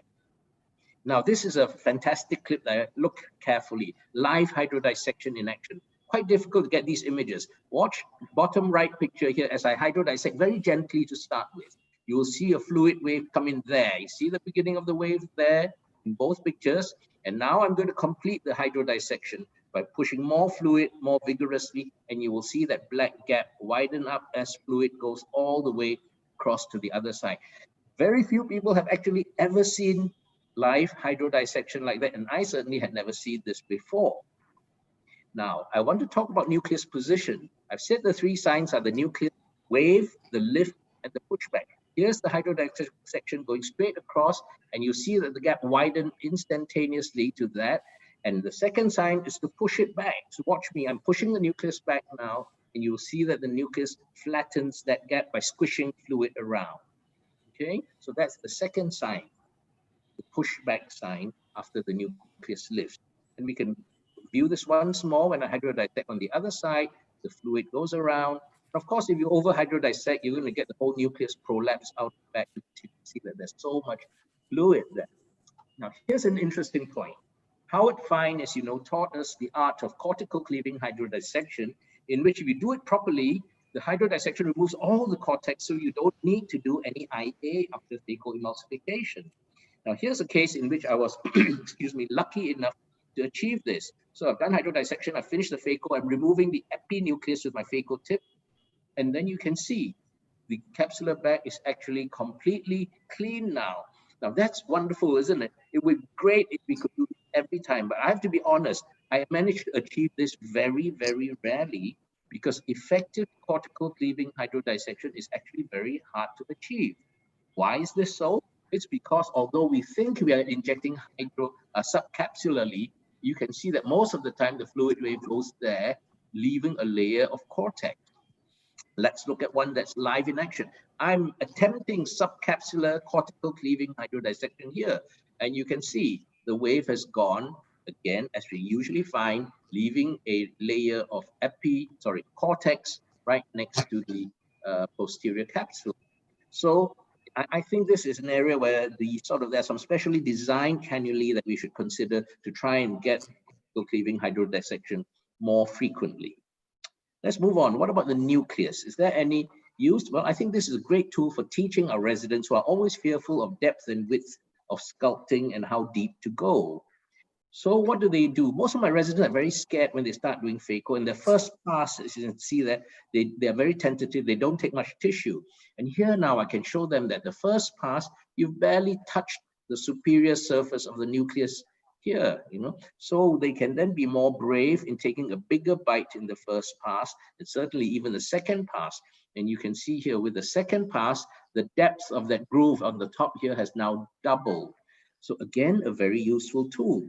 But I also like to use the technology to show them the shape of the groove they should be making. And we all know you should be very careful on the down slope and the up slope, and you want to really get a foot-shaped trough like you see here, okay? Whereas this is the depth in cross-section, but this is along the section. You want to get this nice, uniform, long trough. And when you've got that deep enough, let's see what a cracking of the nucleus looks like. Now, you will also find when instruments go in, there's a lot of artifactual noise. So you need to do the action and then take the scan. So there you can see I've cracked the nucleus. And if you look down here, you'll see that the crack goes down. There's the posterior capsule, cortex, and epinucleus there, but the nucleus is now beautifully cracked. So this is what I've just shown you, the depth and the shape of the grooving. And there's a crack at the bottom of a groove. Now, I love pre-chopping, okay? And Akahoshi taught us this technique, and I go in and I tend to pre-chop many of my up to 3+ nuclei. And now, what does this look like compared to a normal stop and chop crack? Now, when you've done a pre-chop, And now I'm focusing down on the posterior capsule. That's the posterior capsule just down here, layer of cortex and maybe a little bit of epinucleus, but the nucleus up here is completely separated. And we can see that down here, posterior capsule, cortex, and the nucleus having been completely split. Now, in soft lens matter, is there any use? One of the things I like to teach my residents is to fill the pot completely, like this. You see, this pot here is completely filled with cortex. And when you do that, you can aspirate it very, very efficiently. And this really shows it pretty nicely. What about this case? You know, at the end of phaco, I'm about to take the phaco tip out. Now, is it just cortex left behind, or is there epinucleus left behind? It isn't always apparent. But again, turning on the live OCT, we can see that there's a layer of cortex here, and this bright white line on top is actually an epinucleus plate that's left behind there. So that again is quite a nice demonstration of the ability of this technology to just show us things that we sometimes don't see all that very well. And you see that line that's curved there? That's the epinuclear plate that's folding as I aspirate it. See that line there was the epinuclear plate. And at the end, you can see how beautiful the posterior capsule is. It's clean, except you see there's some of those stringy bits of lens cortex left behind, which I'm polishing now. And after polishing, you can see that the capsule then becomes pretty clean. Now, here's another area where I think this technology is great. What's the IOL posterior capsule relationship as far as OVD is concerned? Do we need to go behind the IOL? Now, when you first put an IOL in the capsular bag, there's a ton of OVD under the IOL, between the IOL and the posterior capsule. And here's one. If you don't remove OVD, you're going to leave your lens sitting on a bed of OVD. And if it's a toric lens, you run the risk of that rotating. If you remove it, you get the capsule, posterior capsule, opposing the back of the lens. Now, many of my friends say they don't need to go behind the lens if they are using a cohesive OVD, and they only ever do the removal of OVD in front of the lens. And I'm a sort of go behind the lens person, so I wanted to see whether it's really true. So I did a few cases like this. Now, here's the lens just in, and you can see the lens is sitting on this bed of OVD here. So I go in and do what most people do, which is aspirate the cohesive OVD from in front of the IOL. You can see that. I push the lens to one side, so I'm being fair. Push the lens to one side, aspirate, push the lens to the other side, aspirate, and then I check the position of the posterior capsule. And you can see, if anything, it seems to be even more OVD behind the lens after having removed OVD from in front only. So I don't like to leave my lenses like that. So I then go behind the lens, aspirate as much of the OVD as I can from the back. And if you do it carefully, it's really not dangerous at all. And I certainly feel a lot more secure doing this. And then when you come in front of the lens, complete all the any other OVD that you might see in front. And then we'll turn on the OCT again and see what the effect of having done this is. And here's the lens, and here anterior capsule, posterior capsule, and here's the posterior capsule. You see the fold in the posterior capsule, which is now has the lens sitting snugly on it. So I would put it to you that it's very important to go behind the lens, and the studies I've done with this really confirm that to me. Now look, here's just to end this. You see this, this is a trifocal, maybe a 25 diopter trifocal. You see how thick this lens is. And once you remove the OVD, it's like that. And this is interesting. This is a meniscus lens. If you look at the shape of this lens, you can see this is not a biconvex lens, it's a concavo-convex lens, which is a low dioptric power lens, which explains why Graham-Barrett's formula works very well in the transition from biconvex like this to meniscus lens. Now, here's a few clips about the relationship of IOL to the CCC. Now, sometimes after you removed OVD, the lens kind of wants to pop out. And you can see in this case, the lens has popped out of the bag. Here is just at the edge of the CCC, not a great position. Now, here is the CCC just covering the lens. And here's a nicely in the back capsulorhexis where you see this from different angles. Incisions, okay, we can look at incisions and whether we should be hydrating incisions or not. Now, here's an interesting clip I did right at the beginning when I used this technology. I saw the loose capsular flap here after CCC, and I wanted to see whether I could image it. And here I am just pressing on the wound lip, and you can see this capsule extruding. excuse me, extruding very nicely. I was pretty impressed. We could see just a loose capsular flap. Now, what about side ports? This is a side port at the end of surgery. And if you just massage some of them, you can actually get them to close quite nicely. Okay, this is a non-hydrated side port, which looks quite nice. If you hydrate the side port, you can see you're going to get much more bulging and edema there. What about the main wound? Now, here's a virgin main wound, as I call it. I've just made my keratome 2.2 millimeter incision in the eye, and you can see that the wound is still pretty well opposed because I've done nothing else apart from the incision. At the end of the surgery, you can see it looks a lot worse for where there's edema around it. There's some gape. It's not sealed. The chamber is a bit shallow. You can see the iris is up to the back of the cornea. So I hydrate it up, and this is the hydrated wound. And the hydrated wounds look like this, or you can get this dumbbell-like shape. And you can actually sometimes also see decimase detachments. You can see a little decimase membrane there. Okay, now here are a few interesting corneal signs. Here's a LASIK flap. Okay, you can just see the LASIK flap out there, the bottom picture particularly. Here's a patient who had a pterygium. Okay, a pterygium just shows you as this thickened area. And here's Tigerson's punctate superficial keratitis. You can see the spot there. So just to end with, it's great if you're imaging complications as well. Now, you know, when we take our IA handpiece out after IA, or phaco handpiece out, the posterior capsule often comes forward. And here you can see the posterior capsule has gone right up to the cornea and touched it. That's not so bad. But what happens if it's an IOL? So you see in this case, after removing OVD, the IA handpiece is coming out and the lens actually rises up all the way and comes to touch the cornea. Donald Tan is my partner, and I'm sure he would not be impressed with me hitting the cornea with the lens like this, okay? Now, other complications, you can image a radial tear that shows it quite well. Just make sure that the lens is in the back. Now, this would be great technology to image posterior capsule ruptures and so on and so forth. Unfortunately, I didn't have capsule ruptures in the time I've had this, so I couldn't really image the posterior capsule tears readily for you. So just to sum up, the Lumera 700 with rescan OCT function, originally designed for retinal and corneal applications, I think is a fantastic tool in cataract surgery. But I think we need to repurpose this technology a little bit. I think that it's a fantastic tool for teaching, and every teaching institution should consider having one of these instruments in their ORs. As a research tool, we can study incisions, removal OVD, your lens positions, etc., etc. And as a surgical aid, it's probably not needed for most expert surgeons, but occasionally you will find that if you've got PC ruptures or polar cataracts, it's going to be pretty helpful.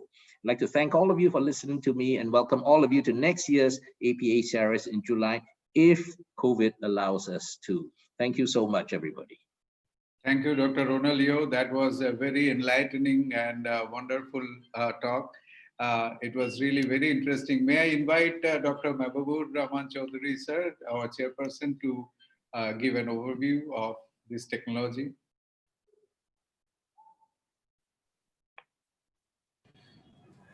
Thank you, Ron, for an excellent talk. We really enjoyed it. You always teach us something new. Yeah, right. And as you have rightly said, this is a wonderful teaching way of observing thing, and at the same time, this is a wonderful teaching tool. And this is something I have never seen hydrodissection as you have shown. And this was a wonderful display that what is happening, we could visualize this directly.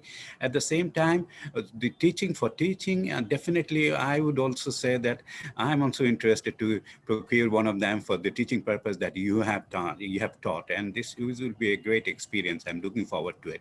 But one question to Ron, I was just wondering, in posterior polar cataract, what should be the role here? I haven't heard from you on this regard. Would you elaborate on this, please? Thanks for the question, Mabu, and very nice to see you again. Thank you. The posterior polar cataract, as we all know, the thing we fear most is if there's a pre-existing tear or a defect in the posterior capsule already. And we know from UBM studies, for example, that you can actually image whether there's a break in the posterior capsule and whether there's this polar capacity that has gone through the back of the lens. I, again, haven't got that many polar cataracts, and I've had a few normal polar cataracts that haven't gone through. I'm pretty sure that if you have a very bad polar cataract that extends beyond that, you should be able to image with this technology. The proviso is that the nucleus cannot be too dense.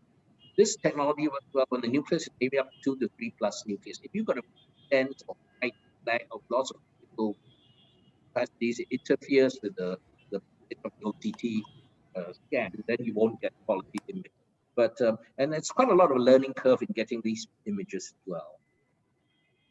Thank you. And we were wondering if this technology really reduces the number of complications that you have after you started using it. Well, I wouldn't say it's reduced number of complications. As I said, for most experienced surgeons, you won't need that. In fact, if you talk to retinal surgeons, they will say the same thing. I don't really need this to peel a membrane. Some, I don't know whether you've tried this on your VR cases. Unmute yourself, Tom. You know, most VR surgeons don't need it, and you will probably not make a lot of difference. But I think it just helps so much in the understanding, particularly the hydrodissection thing. I never knew. I always thought, why in the world can't I get cortical cleaving hydrodissection? It's so easy to get under the capsule. The fact is, it's just not that easy. Ron, you're absolutely right. This is a new way of looking at things, and this is new information, which is very important. Because we need to have, you know, we have surgeons who write VR backup required because they're doing a polar cataract. And I'm sitting there in the coffee room sipping my coffee if I'm called in, and most of the time I'm not. So most are not. So, but if you had this kind of technology, then they would not need to do that kind of thing. You know what I mean? Well, forewarned is forearmed to me. I mean, if you're forewarned of a problem, you're just going to be that much better prepared. So you have that kind of imaging, and you can see where my hydrodissection going, which I've never seen. I just see a wave going. I've never seen OCT imaging. If I can see my hydrodissection going without busting the posterior capsule, then I'm free. Yeah, exactly. I'm just it's a walk in the woods. You know, this technology, when I showed it to Zeiss and Leica, they all fell off their chairs. They said, we have no idea that it could be used in cataract. Well, you should work your hardest to make it commercially available to most of us. Thank you. And thank you for accepting my invitation to be here tonight, in spite of your late time at Singapore. But yeah, we're old friends, right, Ron? It's okay. Anything for you, my friend, and also for my friends in the West Bengal Society and Bangladesh. I think we're doing something in the Bangladesh Society meeting at the end of the year as well. Yeah, this is a combined meeting of Bangladesh Cataract and Refractive Surgeons with Ophthalmological Society of West Bengal. And it was really a delight to have you here. Thank you so much. Thank you, Somdanda. Thank you, Dr. Siddhartha. Chaudhary. And if we have more questions, I think Ron will be there. And Dr. Chaudhary, can we close the session, or we have more questions? Yeah.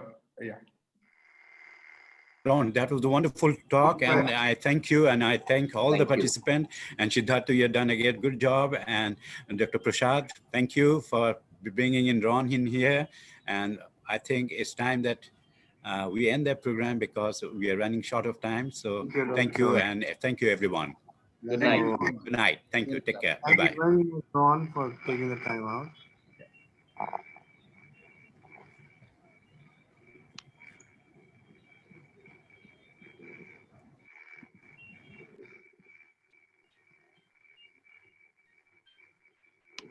Now we will move ahead for the next session, and it's the oration session. I would request Dr. Mahbubur Rahman Chaudhary, sir, to log in Hall B so that we can have the program simultaneously in both halls. Right. And may I invite Dr. Subhashish Nag, if you are here, to please take over for the next session. It's the oration. We have two orations today, and the first oration is by Dr. Mahbubur Rahman Chaudhary, and it's a Dr. P.R. Mondal Memorial Oration. And after this, we will have the second oration, Dr. Samir Vishwas Memorial Oration, and that will be delivered by Dr. Raja Narayana. Over to our admin.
From the backend team? Yes, sir. Yeah, what happened? You start the session.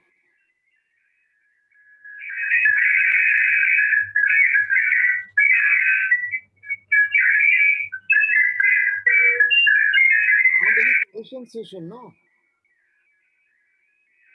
From the backend team. Yes, sir. Yeah, what happened? We start the session.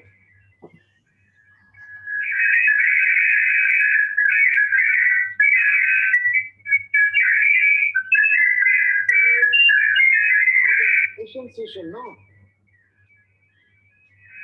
From the backend team.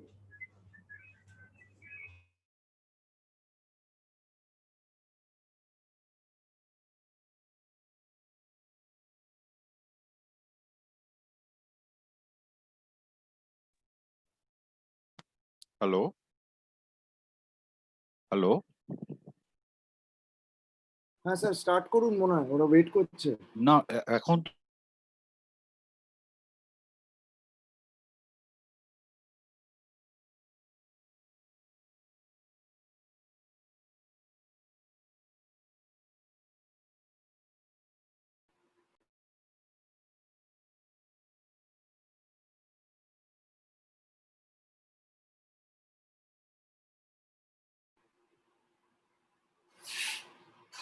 Sir এখন কি ফিকো advanced হবে তো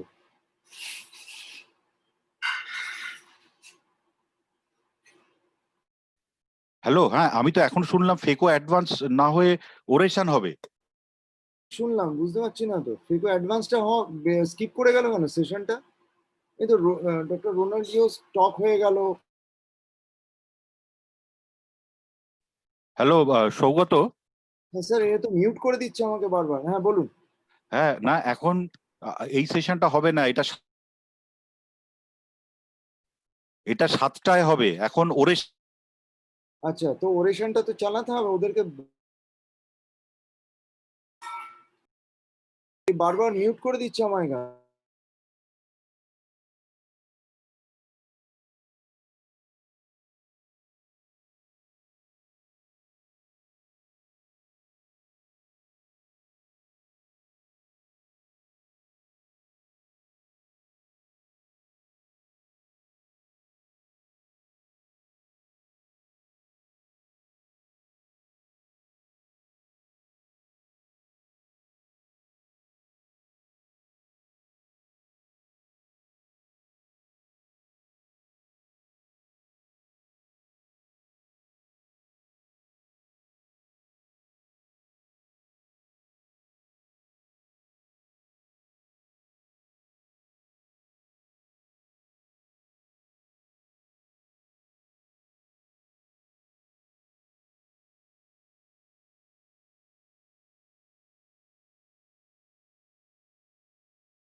Yogesh ji? And also the interior that was done for only a time.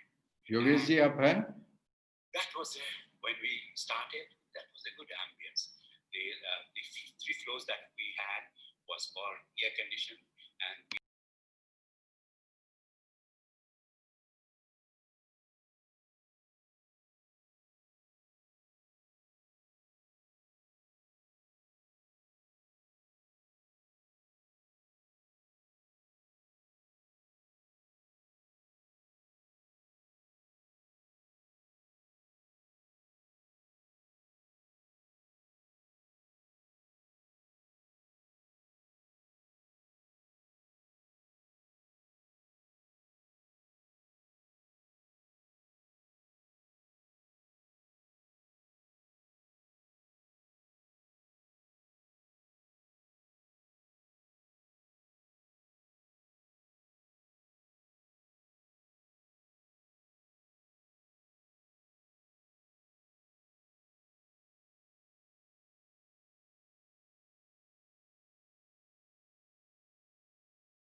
अच्छा, जैसे ये खत्म हो जाए प्रोग्राम, तो आप फेको एडवांस का फर्स्ट स्लाइड जो है,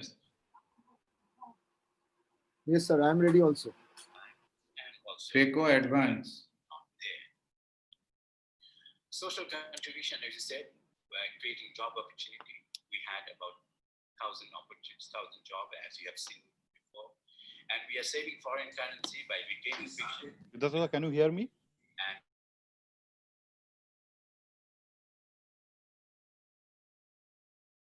or in the New Delhi or in Bengal, Singapore, this will be available in Bangladesh. Phaco advance hall. So आप पीके चटर्जी हॉल में है ना? I started, that was not a good feeling, you know. Phaco advance. नहीं आप ये वाला, this one. Yes, this one, right. Actually, I have shared it. They have it, sir? No, they have it. They have it. Okay. Upgradation of ophthalmology. Siddhartha, can you hear me? Yes. Okay. I can Our hear it. success has आपको मिला? Yes, sir. पहले वाला keynote address से आगे वाला जो है, इससे we have very good relationship with them. हाँ, फेको एडवांस ये चालू होगा. At what time we will start, Siddhartha? At what time we will start? As soon as this oration is done. Yogesh ji, ये जैसे ये ओरेशन एक स्पीच खत्म हो जाए जो दोनों हॉल में चल रहे हैं,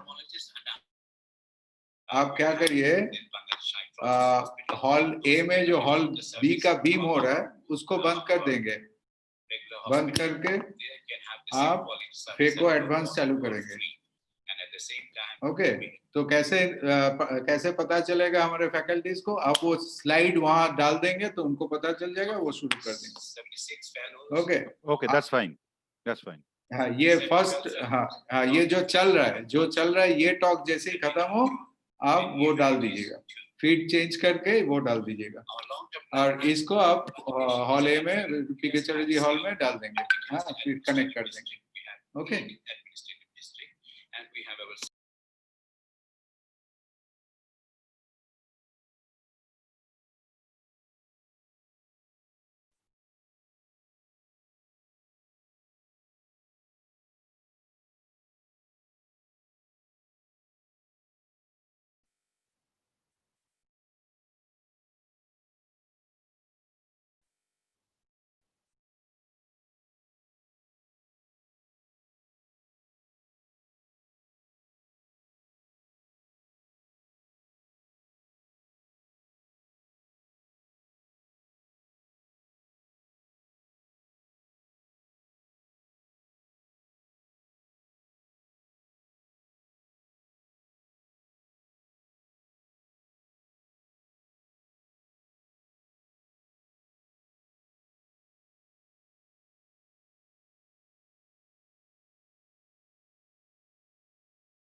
Dr. Rudro, please start.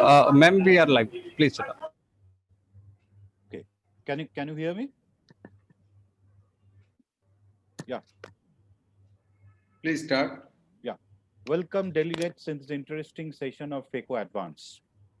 In the outset, I'd like to thank the collaborate organizing committee to give me the opportunity to moderate the session with Dr. Puruvirani Devnath. Now I'd like to introduce our esteemed panel of chairperson and panelists. Our chairperson in this session. Ma'am, we are live. Please start. Yeah. Chairperson for the sessions are Dr. Arup Chakraborty, Dr. Rotish Chandra Pal, Dr. Jalal Ahmed. Please and the start. panel. Yeah. Welcome delegates in this interesting session of FECO Advance. Sir, you are logging from front end. Please mute them. Give me the opportunity to moderate the session with Dr. Puruvirani Devnath. Now I'd like to introduce our esteemed panel of chairperson and panelists. Our chairperson in this session. Ma'am, we are live. Please start. Chairperson for the sessions are Dr. Arup Chakraborty, Dr. Rotish Chandra Pal, Dr. Jalal Ahmed. Please start. Yeah, can you hear me? Can you hear me? Yeah, yes, sir. Maybe Purbi ma'am is from coming from front end also. Ma'am, can you mute that system, please? Yeah, our chairpersons are Dr. Rotish Chandra Pal, Dr. Arup Chakraborty, Dr. Jalal Ahmed, and panelists are Dr. Niladri Shaha, Dr. Chinmay Sarkar, and Dr. Abdul Kader. Yes, you are audible. Yeah. The presenters are Dr. Mohammad Shaukat Kabir, Dr. Arup Bhomik, Dr. Nazrul Islam, and Dr. Supratik Bandyopadhyay. And along with myself, Dr. Rudra Prasad Ghosh, Dr. Puruvirani Devnath is our co-moderator. Front end also. Ma'am, can you mute that system, please? Hello. Yes. Yeah. Now I'd like to hand over to Dr. Puruvirani Devnath to call the first speaker. Niladri Shaha, Dr. Chinmay Sarkar, and Dr. Abdul Kader. Yes, you are audible. Yeah. The presenters are Dr. Mohammad Shaukat Kabir, Dr. Arup Bhomik, Dr. Nazrul Islam, and Dr. Supratik Bandyopadhyay. And along with myself, Dr. Rudra Prasad Ghosh, Dr. Puruvirani Devnath is our co-moderator. আমি বলছি যে পরে কথা বলছি একটু এই আমার session আরেকটু শুরু হচ্ছে আজকে কেমন বুকিং হলো ঠিকঠাক সবাই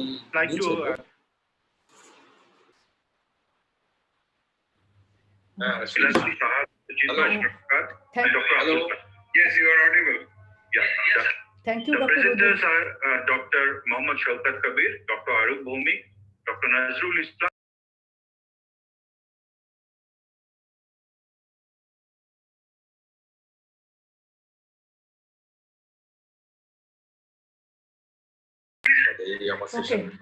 Okay. Thank you, Dr. Prasad. Now, with the permission from chair, I would like to invite our first speaker, Dr. Shaukat Kabir. He will talk on white cataract. Yes, you are audible. Thank you, The presenters are Dr. Mohammad Shaukat Kabir, Dr. Arup Bhomik, Dr. Nazrul Islam. What is going on? Admin. Hello. Sir, Purbi ma'am coming from front end also on the same laptop. That's why it's that's why sound is mixed in front end and back end. Ma'am, can you please?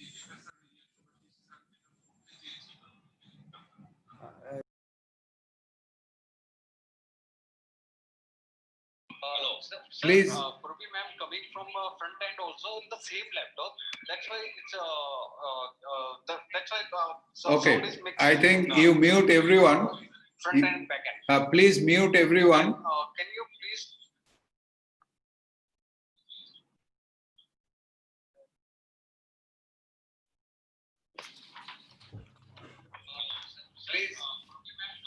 Sir, all are muted, sir.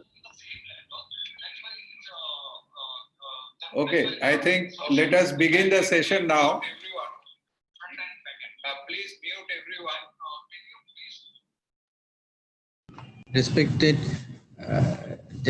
chairperson, honorable panelists. The first talk is by Dr.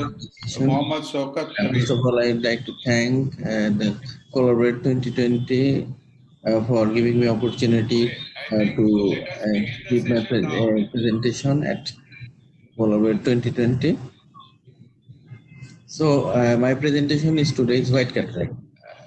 Respected chairperson, in white cataract we have to take measure some preoperative evaluation, like what are the type of cataract we are dealing with, antechamber depth, whether it is shallow or full depth, anterocapsule bulging or not, capsular inking, fibrosis, scarring or calcification, jonular dehiscence, cortex, liquefied milky or formed, chronocyte central nucleus visible or not, secondary association like glaucoma, pseudoexplanation, uveitis, pupillary dilatation, posterior segment status. So preoperative evaluation is mandatory in such a situation. And another thing is counseling. We should counsel our patient priorly. Next. What are the challenges? First of all, challenges mainly on the rexis. If we do rexis and good, half of the challenges will be overcome. Because challenges are on rexis because there is absence of red reflex, so that poor visibility of the rexis margin, difficulty nuclear depth assessment, capsule is usually thin, fragile, and fibrotic, high intraocular or capsular pressure, greater risk of axis run out, PC ran, vitreous loss, nuclear drop, and ion drop. Measures to be taken for capsular axis. We are using staining is with the trypan blue, high molecular weight OVD, maintaining of anterior chamber and flattening of the anterior capsule, not targeting too big capsular axis, and using proper instruments. This is we are staining the capsule with the trypan blue. And this is how we are trying to do a double rexis. Initially, we are initiating a small rexis. After that, we extend by using venous forceps. And before making a large rexis, we have to reduce the intra-lenticular tension, and that's why we can use capsular axis forceps or needle, whatever you like. You can do the appropriate instrument for proper axis. In these cases, we are trying to do a spiral axis. First, initially we are trying to do initiating a small axis, and then by a spiral we are enlarging the axis. This is a hypermature cataract with 5 capsular fibrosis. In this case, we might need some other instrument like venous forceps to complete the axis. Here we stuck at the capsular adhesion, and we're done with venous forceps. After axis, we may do hydrodissection or hydrodissection. Usually it does not need it, and lenticular management is as whatever you like, whether you can do direct chop or vertical chop, whatever way you are comfortable you can do. In this case, we are trying to do a capsular axis, but capsular axis is incomplete. But we are lucky enough that we are doing phaco, though there is a capsular extension. But usually we should not do it. So my take-home message is: be ready for surprises, have patience, be prepared with proper instrument and tools, appropriate technique, come out successful to give best outcome to your patients. Thank you all. Thank you, Dr. Shaukat Kobir, for your brilliant presentation. May I now request our expert panelist, Dr. Niladri Shaha, for his valuable comments and sharing his experience. Please share your experience about the topic.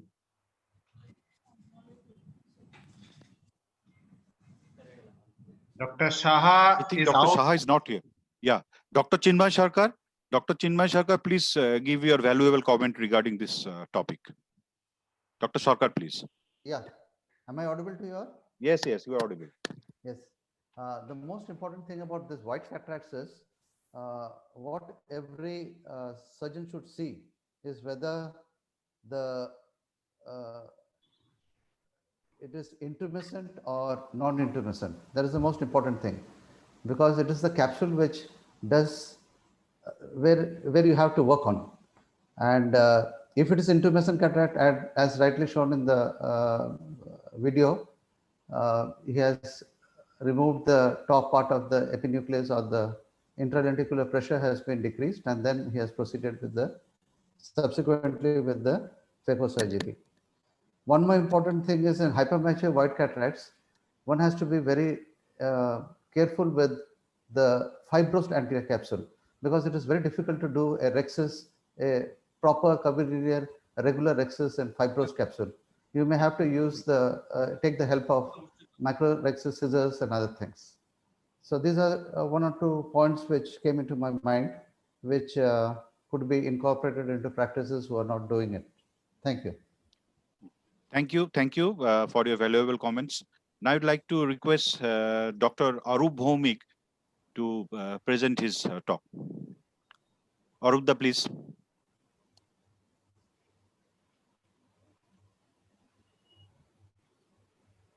Arupda, you can start now. Nothing in my hand. They are sharing my video. It's always pleasure to participate in collaborate. Today's my topic is heart cataract.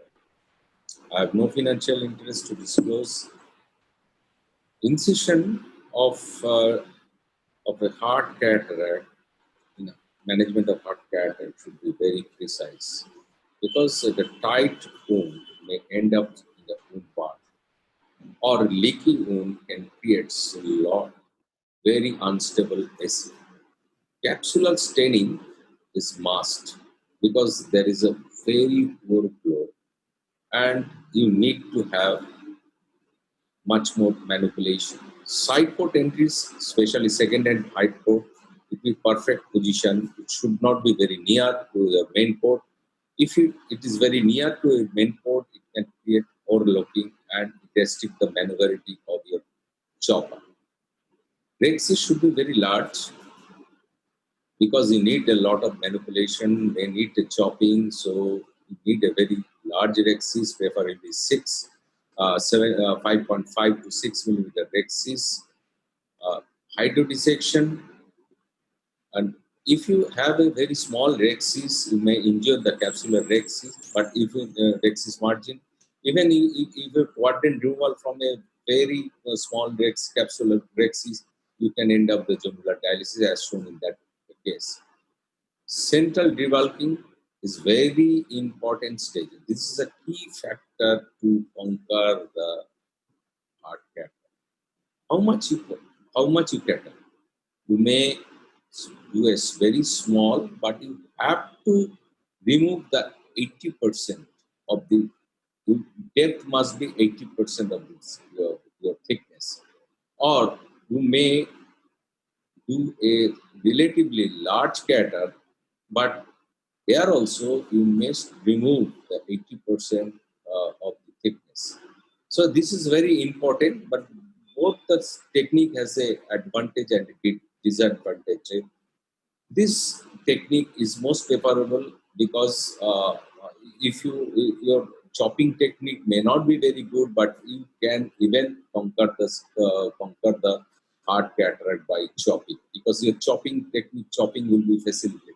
If you do here it is a very small cataract, but thickness is almost 80%. You can see you need a lot of force during the division of the nucleus. But in this small size cataract with the deep cataract, deep and small size cataract, you can apply. You need to apply a much more force to divide the nucleus. But in this particular chopping technique, you get the pieces is perfect pieces, like pie shaped. But when you are making a relatively large cataract, it is very difficult to get a perfect pieces like pie shaped pieces. Even then, you can manage it very well. Here I am doing this particular case. I am doing the large cataract, large area, and I said that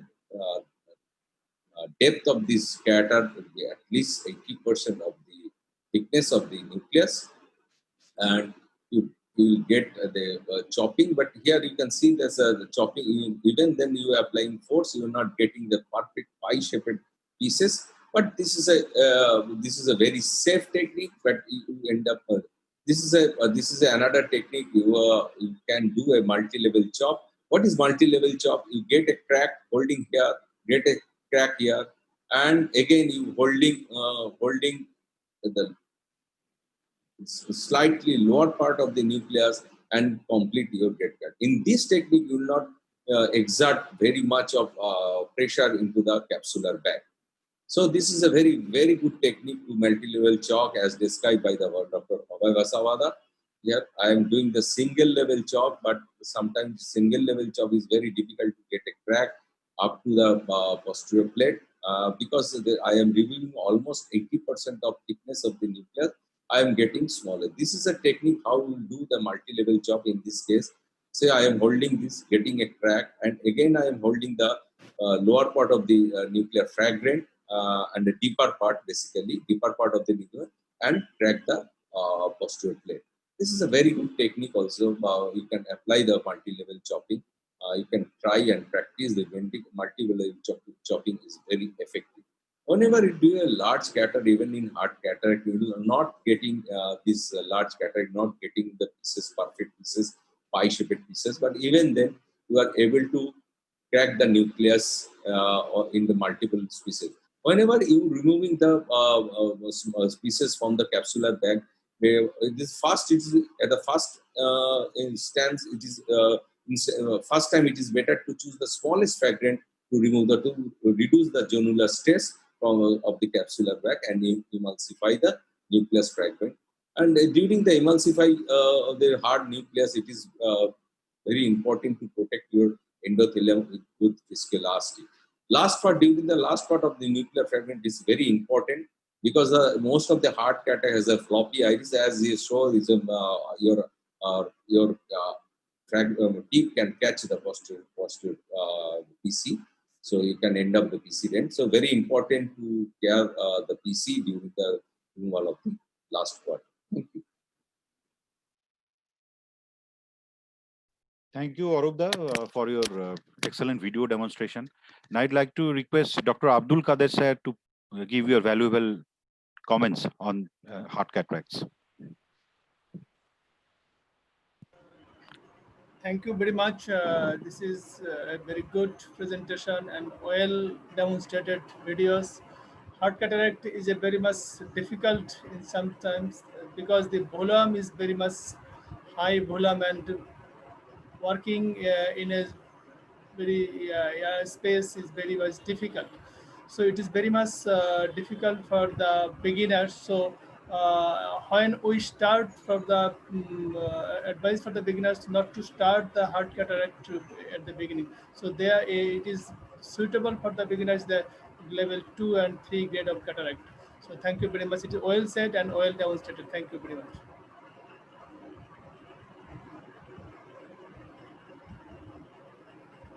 Thank you, Dr. Abdul Kader, for your nice remarks. Now, I like to invite Professor M. Nazrul Islam in front of you. He will talk on soft cataract.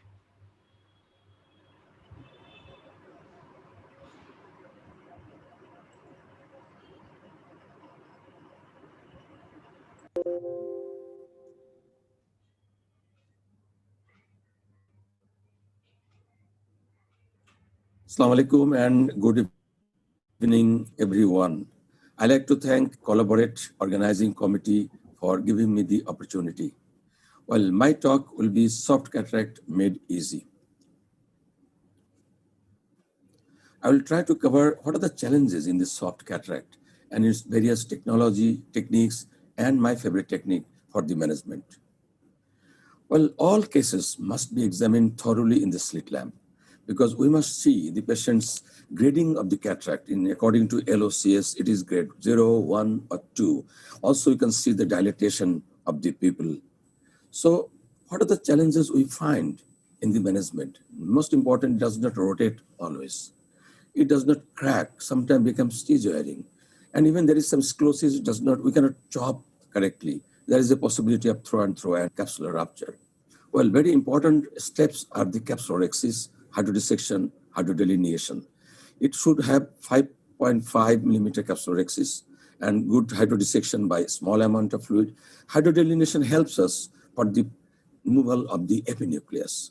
And yes, the narrow trench or narrow tunnel is very important for the soft cataract. If you make a narrow tunnel, it is really easy for you to crack the nucleus in eventually. You can see here is a narrow tunnel and you can crack it easily and you can finish your surgery. People uses different techniques for the soft cataract management, and I will try to share some of my experience, how I managed. If you find a very soft cataract, say in case of clear lens extraction, definitely you can prolapse the nucleus. After doing hydrodissection, you can prolapse it and you can hold the periphery of the nucleus. Even with the epinucleus mode, you can actually emulsify the whole nucleus very quickly within few seconds, even by one hand. Another technique is the bowl technique. If you are doing the central crater and sometimes becomes broad, then of course you can make the bowl, the central bowl, and then take the very thinner part of the nucleus and emulsify it, and slowly the other part emulsify it, and ultimately with the help of the second instrument, the chopper or the cinescope, you can utilize the nucleus in this, bring it to the center, and you can, with minimum energy and little bit vacuum, you can emulsify the whole nucleus. Technology can help. In some machine, IP is there, intelligent phaco. When there is no nucleus or cortex in front of the tip, then usually it does not increase the vacuum. So it is a safety margin is there for prevention of the capsular rupture. Some machine, there is the software, like in Centurion, the software with slower speed phacoemulsification. You can utilize that. Even in the other machine, you can use the low setting parameters in that machine. Yes, flax can help. It can give a good capsulorhexis. You can crack it for us, and you can easily emulsify the whole cracked nucleus or the quadrant pieces nucleus, and you can put any premium IOL in these cases. Making the central groove and making the crack mechanically, this is my favorite technique nowadays. And if you have a little bit of sclerosis in the nucleus, it is very easily can be done. Make a central groove and mechanically, just use your second instrument, you can crack the nucleus. You use your phaco tip, just support, but use your second hand mechanically and you can crack all the nucleus. And of course, you can take the whole nucleus and you can also take the epinucleus this way. Even in the intumescent cataract, sometimes the cataract is very soft. Same technique, I do the double rhexis. It is my usual practice. That gives prevention of the Argentinian flag sign, and then do a central crater and mechanical crack. You can see here, the mechanical crack gives you very easily, not using much of the energy. You can see the CDE is here, not using much energy, rather using the second instrument mode for the manual crack or the mechanical crack, and you can utilize the whole different pieces and you can phaco it. So my take-home points are always try to utilize the low setting in the phaco machine and try to, in the softer cataract, try to do the supracapsular technique, the prolapse technique, and use the optimum size rhexis, good hydrodissection, good hydrodelineation. Most important, I say, is to make a single narrow trench or tunnel so that I have a good crack mechanically. After doing many years of phaco, I find most of the cases now, it is the soft cataract. So we must learn the soft cataract very effectively and efficiently. Thank you so much.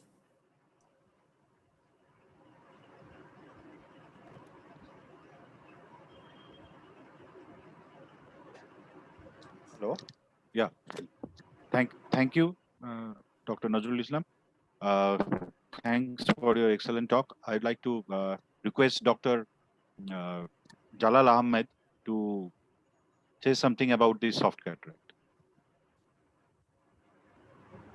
Thank you, my co-chairmen, the moderators and panelists. Professor Dr. Nazrul Islam has nicely demonstrated the soft cataract. Soft cataract is sometimes, am I audible? Yes, you are audible, sir. Yes. Soft cataract is sometimes harder than hard cataract because it is very hard to break the soft cataract than the hard cataract. Sometimes it happens that, so good rhexis, good hydrodissection and hydrodelineation helps a lot in managing soft cataract. And sometimes it happens that when we remove the soft cortical matter from the front of the center of the lens, sometimes a big shell remains attached to the posterior capsule. And that cortical shell, as it remains attached to the posterior capsule, it is very difficult to remove that. If you try to use phaco tip with vacuum, you may hit the posterior capsule, there is PC rent. And so it narrow trends separating mechanically, initiating a primary break and try to remove the soft cortical matter or the cortical shell. First one, if you can hold one chip, remove it to the center and consume it, it is very easy. Then sometimes I do that if there is a attached shell with posterior capsule, sometimes with blunt, I just, after removing a small piece, I inject viscoelastics in between the capsule and the shell. And then with a spatula, blunt spatula, I try to remove the central shell part in front, and then with vacuum, it is easy to consume the rest of the nucleus. So number of soft cataract is gradually increasing because as the surgery, number of cataract surgery is increasing, hard cataract is less and soft cataract is increasing. So we have to learn to manage soft cataract in a better way than before. Thank you everyone for allowing me to take. Thanks, Jalal sir, for your valuable inputs. Now our last talk is on posterior polar cataract, and I'd like to request Dr. Supratik Bandyopadhyay to take up the stage. Dr. Bandyopadhyay. Good evening. Get my slides ready, please.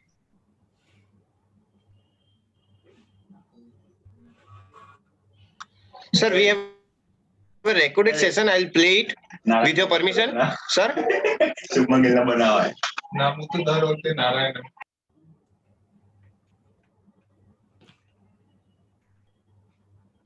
Everyone, today I will be discussing the technique of phacoemulsification in a posterior polar cataract. Posterior polar cataract poses a big challenge for all phacosurgeons because it has high risk of posterior capsular rent. So the surgical planning and technique is to take necessary precautions to prevent a PCR, or at least in case where you cannot prevent it, delay the onset of PCR till the end of the surgery. All through the procedure, there should not be any salving of AC. Wound construction is of utmost importance. We have to make side ports and main incision in such a way that there should not be any leaking throughout the phacoemulsification procedure. Capsulorhexis should be of adequate size so that in case we get a PCR, we can place a 3-piece IOL over the sulcus and capture it. Traditionally, there should not be any hydrodissection. In few cases, we can go for a limited peripheral hydrodissection. We have to do a very good hydrodelineation, no nuclear rotation. Nucleus management depends on the hardness of the cataract. And very important is not to disturb the posterior plaque till the end of the surgical procedure. Overall, it should be a very slow motion surgery. So I will be sharing two videos. This is a very soft posterior polar cataract without any significant nuclear sclerosis. We are doing a capsulorhexis of adequate size, going for a hydrodelineation and gently prolapsing the endonucleus from the capsular bag, bringing it out in the capsulorhexis plane and removing it, and then gently separating the residual cortex and removing it. Most of the cases we find a small plaque in the posterior capsule, we can do a gentle polishing. The second case is a posterior polar cataract in a patient with a significant nuclear sclerosis, about NS grade 2 plus, grade 3 like. Here also we are doing a capsulorhexis of similar size. This is very important to achieve a good capsulorhexis in all posterior polar cataract.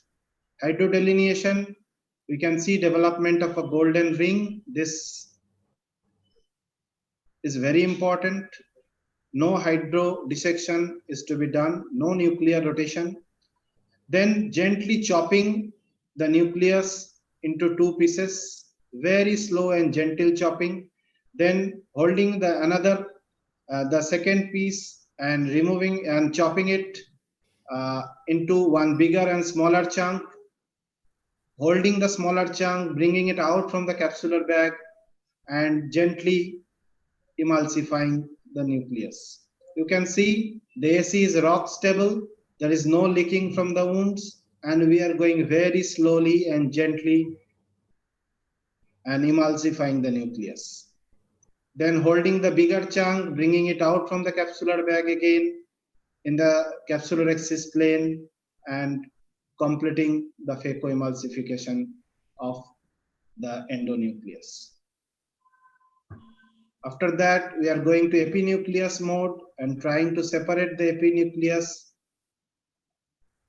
and remove it as much as possible without disturbing the posterior plaque. You can see the posterior plaque is remaining undisturbed, and we are paying attention not to lift it at this point. Before we get out from the AC, putting viscoelastic to maintain the AC. Then we are going for the cortical removal. Here we expect lot of epinucleus plate because we have not done any hydrodissection. This happens in most cases of posterior polar cataract. Separating the epinucleus plate, sometimes we can inject little bit of viscoelastic. It helps in prolapsing the residual epinucleus out of the capsular bag and helps us in easy removal of the residual epinuclear plate. Here also, before we go out from the AC, we inject viscoelastic so that the AC does not collapse. Then very gently do a capsular polishing to remove the residual cortex. Here I inject little bit of intracameral adrenaline so to see the rhexis margin properly and do a absolutely clean implantation of IOL directly into the capsular bag. So this is how we can deal with a posterior polar cataract without causing a rent. And thank you very much. If there is any question, I will be happy to answer.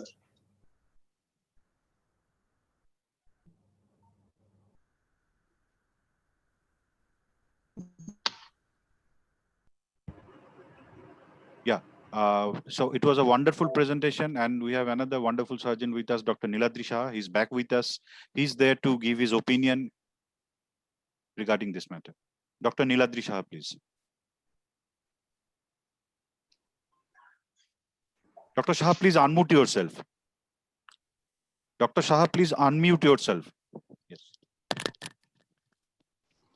Please unmute. You are yet to unmute. Hello. Yeah, we can hear you. Am I audible? Yes, very much audible. Due to some connectivity problem, I had to join a little bit later. Anyway, as rightly said, that it is a very slow motion surgery, and it is very And he is very, very right. And not only it should be a slow motion surgery, you have to be careful in every aspect while doing this thing. Otherwise, you will be in a mess. Or and actually, just one second. Actually, Shubhratik did it a very beautifully manage these things. And what I want to just suggest, in few cases there are the very new, rather new ophthalmic surgeons are here in this webinar, and if you can show some complications and how do you manage, it will be very, very much beneficial to them also. And may I request Debashish Dr. Debashish Bhattacharya or Arup, please comment on this thing. Hello. Hello. Hello. Yeah. There are two senior surgeons still with us, our chairpersons, Dr. Arup Chakraborty and Dr. R.C. Pal. I'd like to request Dr. Arup Chakraborty give his, Please, his valuable opinion regarding this management of this soft cataract and white cataract. And I would like to request Dr. R.C. Pal to give his opinion regarding the management of hard and soft cataracts. So to start with, Dr. Arup Chakraborty, please, sir. I would be first speaker was on the hypermature cataract, the white cataract. Now the problem with the white cataract is the most important part is you have to do a very good capsulorhexis. The failure in all the hypermature cataract is a not properly done capsulorhexis. Now the capsulorhexis, as he has already shown, it's beautiful. You have to take out the fluid, intralenticular fluid, and reduce the intralenticular pressure. So there has to be a balance between the pressure in the anterior chamber and the intralenticular pressure. If any of us there is an imbalance, then will be an extension of the capsulorhexis. And to prevent that, he has beautifully shown made a small rhexis and gradually extended it. And sometimes I do feel that in many cases, after doing a beautiful rhexis, you find out that the whole thing is filled up with cortical matter, liquefied cortical matter, and a very small nucleus. These are very challenging cases because a small nucleus and a hard nucleus is very difficult to take it out because it runs in the bag, around the bag. And many times it becomes very difficult to hold it. And what to do, whether you do it in the bag or take it out outside the bag and do it. These are very challenging situations. This is, I think, where in hypermature cataract. And apart from the rhexis, as I told you, your rhexis should be, you have to do it very slowly. You have to understand how much the intralenticular pressure is there. And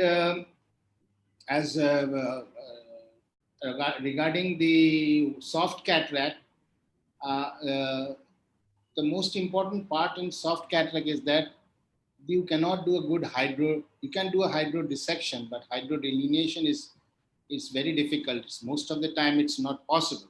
So the taking out the small bulk in the center and then holding on to the epinuclear mass and with reducing the phaco power and with a little bit of your vacuum, increasing the vacuum, you can hold on to the periphery.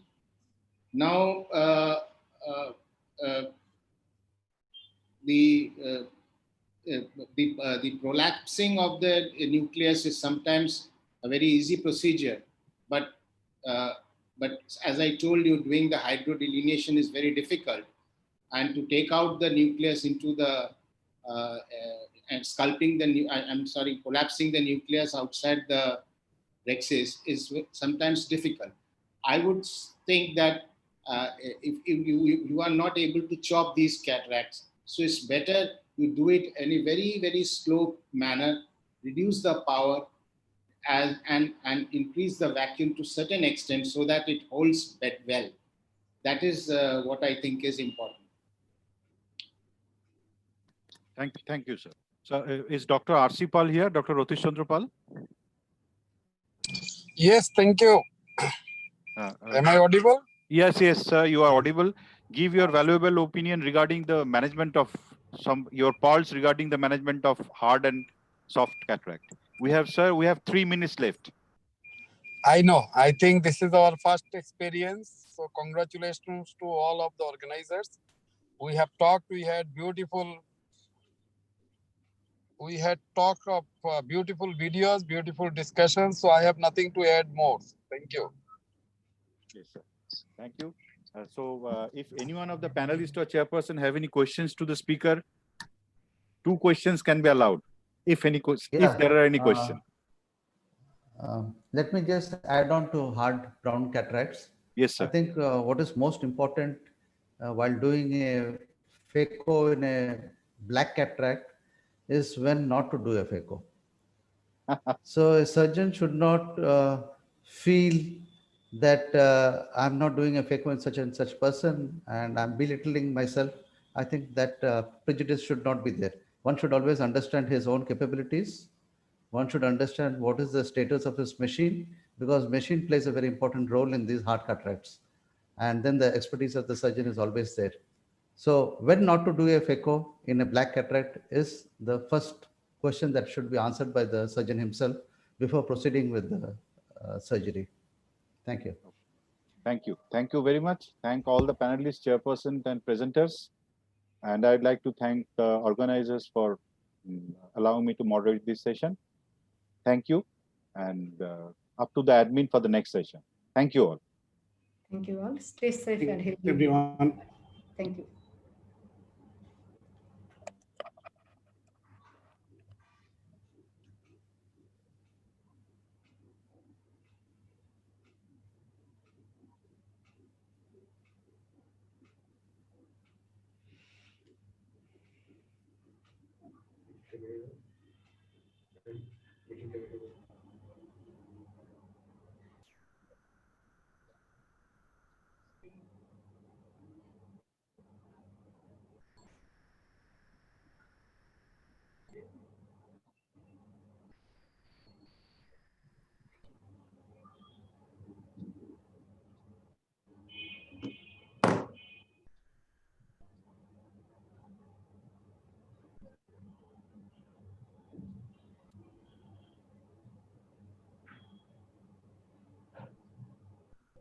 Shomin, start.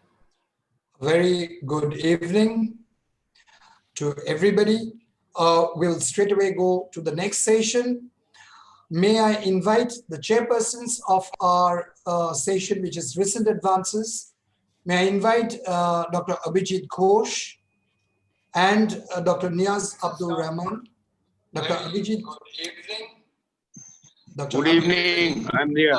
We'll straight away go to the next session. May I invite the chairpersons of our session, which is recent advances. May I invite Dr. Abhijit Ghosh and I'm Dr. here. Niaz Hello. Abdul Rahman. Hello. Hello. Yeah. I'm here. Good evening to everybody. This is Dr. Niaz from Dhaka, Bangladesh Eye Hospital. Good to see you all. Dr. This is Dr. Vijit Ghosh. Am I visible? Am I visible, Shobhan? Yes, sir. Yes. No, I don't think so. Yes. Yes, you are. Good evening, Niaz. How are you? Fine, Dada. How are you? Thank you. I am fine. Seeing you after a long time. Right.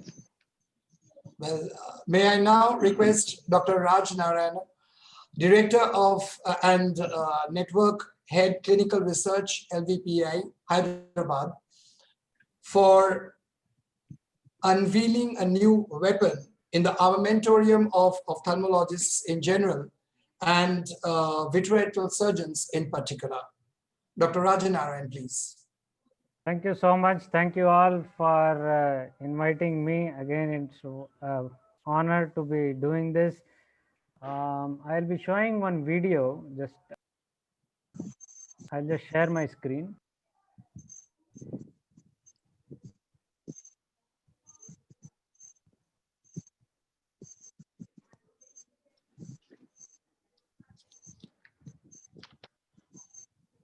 Okay, so can you see my video? I'll just play it now. Yes.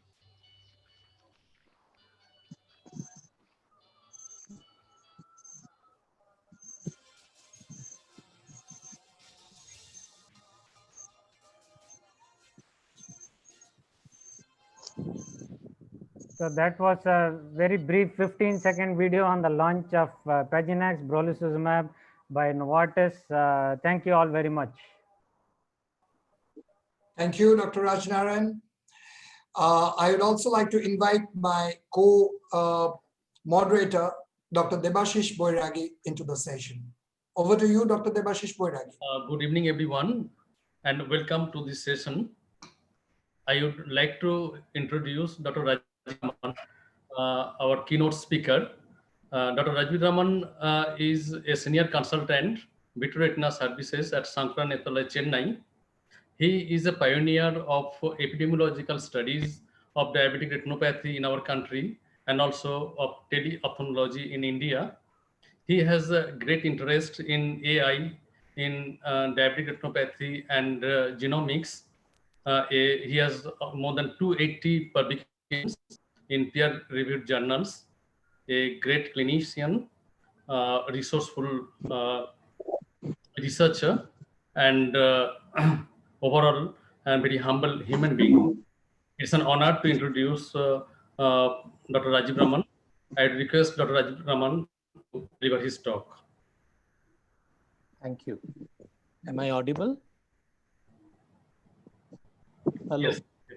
Yes, sir. Just share my screen.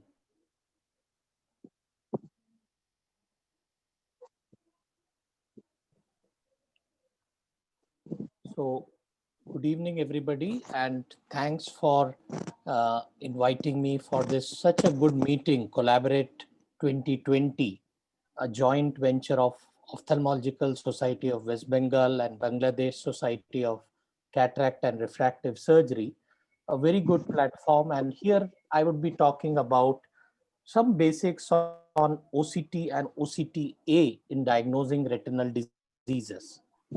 So I thought that rather than covering each disease, let's talk of some conditions. Couple of years back, we were only doing invasive tests like fluorescein angiogram, indocyanine green angiogram, and definitely OCT has paved its way in the retinal diagnostic in last decade.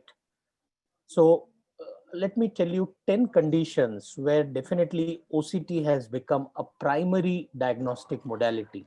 Without that, we cannot treat these diseases today.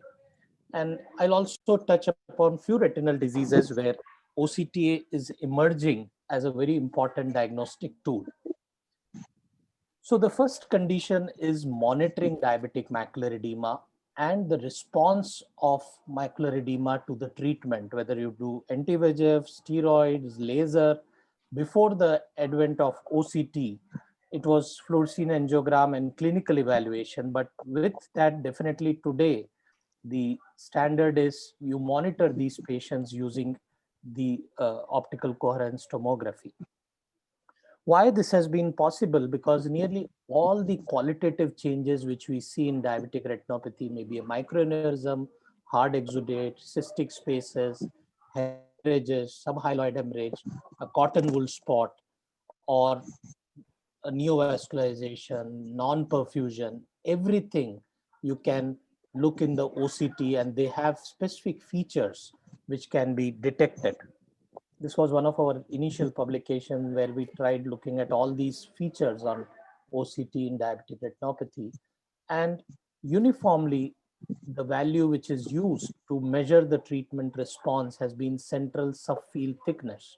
So you have this ETDRS 9 zones, and the mean in the central area, that is the central subfield thickness, it's a mean value of about 128 thickness values obtained in the central subfield. That is used as a standard to look at the treatment response in diabetic macular edema. It also gave us an opportunity to look at the vitreoretinal interface, and especially now we have the swept source OCT, where we have a little longer scans. Even we have scans of 12 millimeter, where you can really look into the anatomy of the vitreous, how these adhesions are spanning across the retina. It can it has been used for predicting the functional outcome and response to therapy. There are a lot of OCT markers. I'll not go in detail in them, but one of them which has been very extensively used is presence of drill, that is dissociated retinal inner layers. So you can, if you can make out the retinal layers in detail, which you see in the lower picture, usually when they resolve, they have a good vision. However, if you have you can see the upper one where you cannot make out all the retinal layers properly. This is a case where you have drill, and especially in the central 1 millimeter, if it is present, usually associated with a poor vision outcome. So this was the first condition, DME. It can also, a second indication where definitely OCT has paved a way is monitoring response of exudative AMD and other conditions where there is neovascularization, choroidal new vessels. So you can make out the picture in the left where it looks to be a quiescent membrane, there is no fluid, and you can see the newer fluid which is appearing. You can see some intraretinal cysts, you can see subretinal fluid. So monitoring of the treatment of a AMD, definitely OCT is the important modality. You can actually look at the disease activity, all the three fluids, the sub-RPE fluid, intraretinal fluid, and the subretinal fluid, quantitatively and in a more decisive manner with optical coherence tomography. It's also used to identify the CNVM types, and that becomes important because if you have a membrane which is below the retinal pigment epithelium, a type 1 membrane, we know that these are the membranes, they need more injections, more intravitreal injections are needed. However, they have a better visual prognosis. In contrast, you have a type 2 membrane which is above the retinal pigment epithelium, though they need less injections for resolving, but usually the visual prognosis is poor. And you have another entity called as RAP lesion, where you get these cystic spaces in the retina. You can see on the left, and you see the retina dipping into the PED, and you have these hyperreflective dots, the three features which are very typical of RAP lesions. These are usually, they show a very good response to treatment. However, only when there is a retinochoroidal anastomosis, sometimes they need more injections. But the problem is many of them, they'll end up in an atrophy. Nearly 100% of them will have some form of atrophy or the other. And you have another entity called as PCV, where you have role of combination therapy. And all these types of membranes, all these types of lesions can well be detected on OCT. Another indication is confirming and monitoring macular edema because of any cause. It can be post-cataract surgery, vein occlusions, uveitis, can be medication-induced, pigmentary retinopathy. Many of them who have macular edema, previously we used to rely more on angiogram and clinical features. Today, we can look into the OCT and diagnose and monitor the response of the therapy. The fourth place where really it has become a primary indication OCT is confirming a diagnosis of a full thickness or a lamellar macular hole. We were in the era where we used to do the Wattskate test and slit lamp evaluation, but today we know that we get far more information by doing a OCT, not only about the hole, but even the outcome of the hole. So if you have a hole which closes perfectly without any neuroretinal defect, a type 1 closure, versus the one where you have the neuroretinal defect, a type 2 closure. Even there are certain methods by which you can prognosticate the closure of the hole, which is possible today with OCT. Another indication where definitely it has improved or it has been used primarily is evaluating the vitreomacular traction. prior to OCT, we were only looking at the clinical evaluation with a 78D or a 90D lens and trying to look at the vitreomacular traction if present. Today, we get a much more detailed idea about this. Just an example of a case of a diabetic macular edema. You have a tractional detachment, can look into how this traction is coming, whether it's antero-posterior traction or there is more of tangential traction. So the down one you see, there is a tangential traction. You see this sawtooth appearance, or sometimes you see columnar bridges or no a draping like thing. So all these features we could never have seen without OCT. Even the ones who have good vision and a thin epiretinal membrane, many times we used to just follow, but now we do an fast follow-up. So you can see how the dynamics of the membrane over a period of time on a yearly follow-up, how they change, how the contractions are increasing. Another entity which really we have learned a lot after OCT is a myopic macular schisis, choroidal excavation, schisis in many other optic disc anomalies, disc pits. Like this is an example of a case with optic disc pit with a schisis. Previously, these retinal changes were not well documented or studied, and now we know even in myopic maculopathy, whether it's just a foveoschisis or there is associated neurosensory detachment or a inner macular hole or a full thickness macular hole. In this type of a retinal image, very difficult to make out what is the exact macular pathology, where definitely OCT plays an important role. This is one of our work way back, probably I think 2000,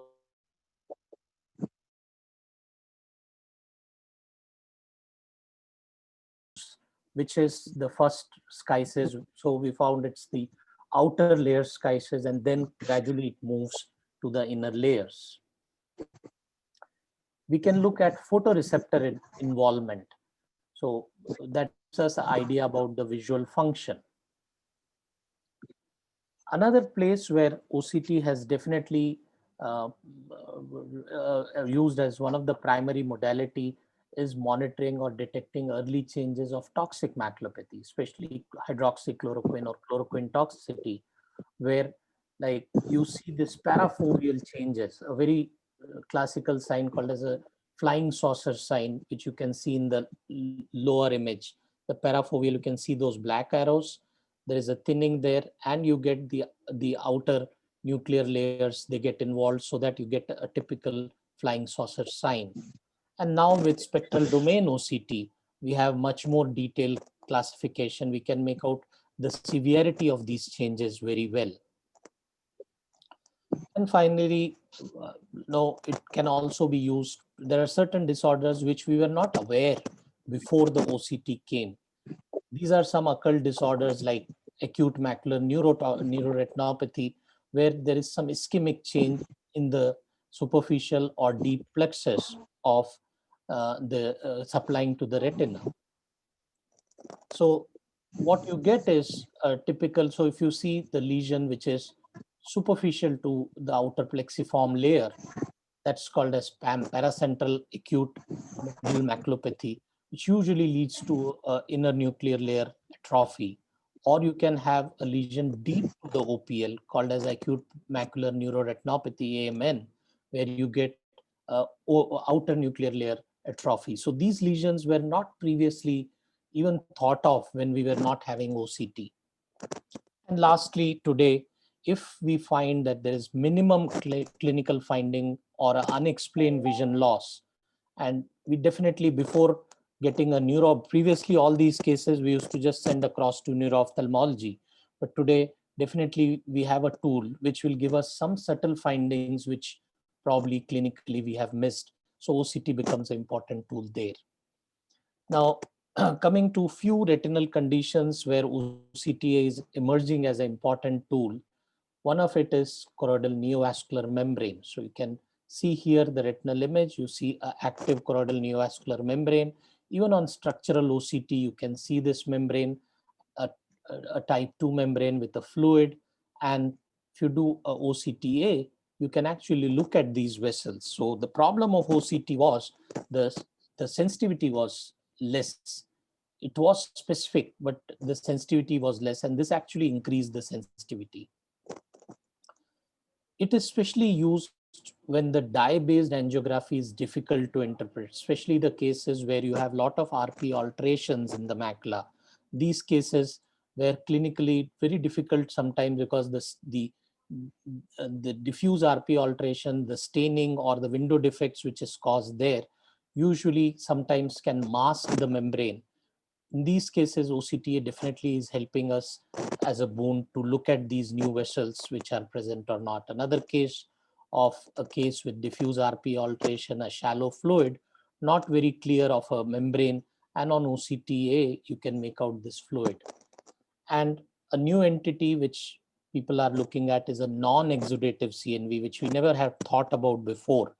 You have these shallow, low pigment epithelial detachments. And in these, sometimes without any presence of fluid, if you do a OCTA, you find this vessel, network of vessels. And what Dr. Phil Rosenfield has very elegantly showed that these subclinical MNVs, they progress. So at 1 year, nearly 1 in 5 of them will develop exudation, meaning that if you see these membranes, even though you don't treat presently with the current knowledge, you try to have a more close follow-up of these. In contrast, those who don't have this subclinical, you know, only 3 to 4% of them will develop exudation in a year. It's been used not only in AMD, but other diseases. Now we have a swept source OCT angiography, the plexelite. You can see the image in the right, which so beautifully demonstrates all the ischemic area. Besides that, it also gives the superficial and deep capillary plexus, and people have used, like it has been used to predict the response of therapy, especially in vein occlusion, macular edema, and they found that this ratio of vessels in deep versus superficial, it gives some idea about how the response of therapy would be.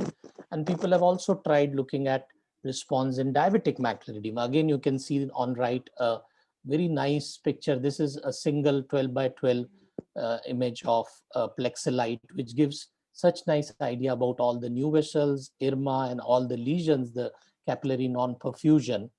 And people have now tried looking at, again, what can we predict the response of anti-VEGF? And there are some developments like changes in the superficial vascular network. It gives more idea about development of diabetic macular edema.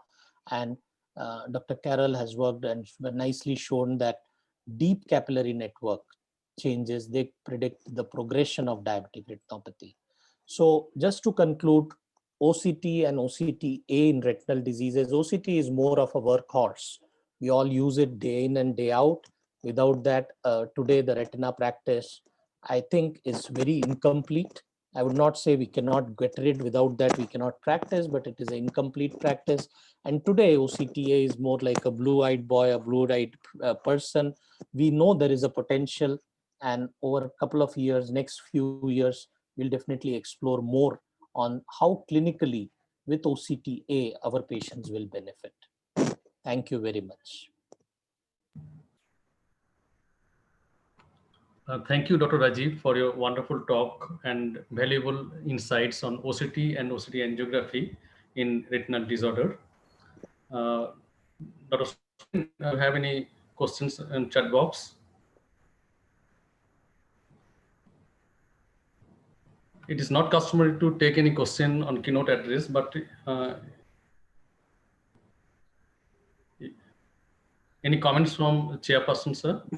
Dr. Abhijit Ghosh, sir?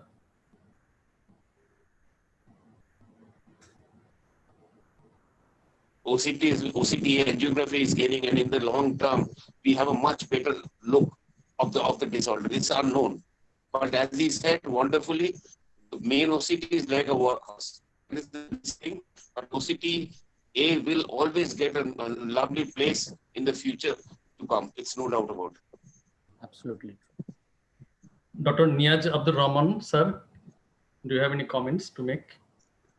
Yes, that was a wonderful, wonderful talk and a big review of the whole thing. Now, since OCT we came out, I mean, it really changed our understanding of diseases of the retina and the macula, because it now OCT is like a histopathological section of the retina in a living tissue that was impossible before that. And since OCT came out, I mean, the spectrum of therapy of retina specialists just increased, and the understanding of diseases increased.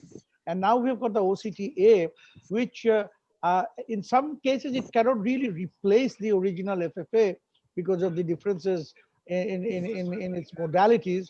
But I think OCTA has a huge part to play, and as every day is going on, we are getting more and more dependent on OCTA. It's so easy and quick to take.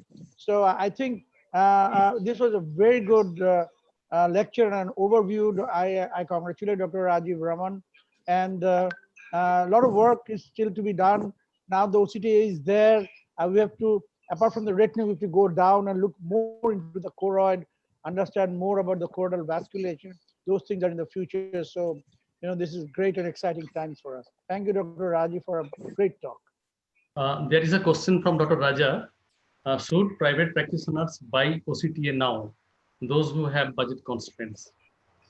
As I told you, it's definitely not required at this stage. Even OCT is a workhorse. You can manage majority of your cases with spectral domain. I would say spectral domain OCT or swept source OCT, whatever you can afford. But definitely this is something which is paving way, and probably next 1 or 2 years, we'll get the right indications. For a retina specialist, it is a good thing because it does give us more information about the condition or the disease. But definitely, I would not say it is a requirement.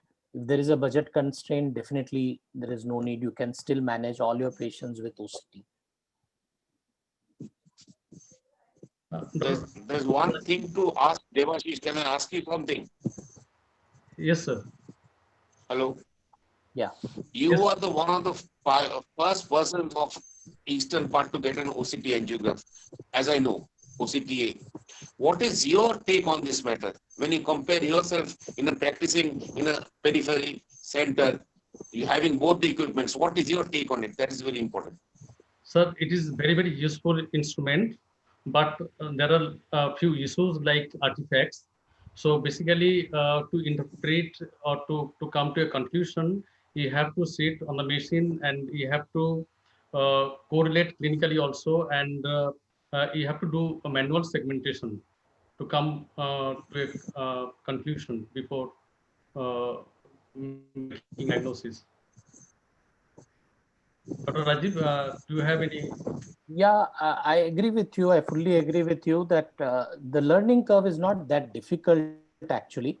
One good thing is OCTA will give you structural B scans also. So if you have a OCTA machine, you'll also get a normal OCT there. And definitely in vascular disorders, whenever you have retinal, especially when choroidal neovascular membrane, PCV, choroidal some lesions, or that is very important. OCTA is playing a role. But as far as retinal vascular disorders like retinal vein occlusion, diabetic retinopathy, uveitis, there are a lot of artifacts because of edema, flow voids, we really don't know today.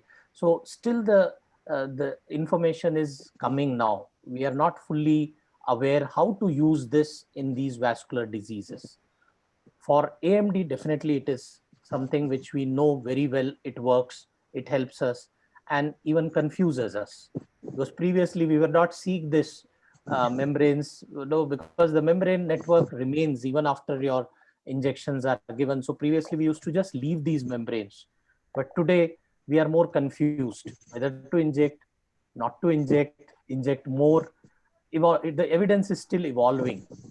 So I would say there is no emergency of buying the machine, but if you have it, definitely it helps you more understand the disease. Yeah, actually, as far as the syndrome is concerned, you actually see the direct pathology directly. Correct. And you can also monitor the response following treatment. You can see the regression of the vasculature. Yeah.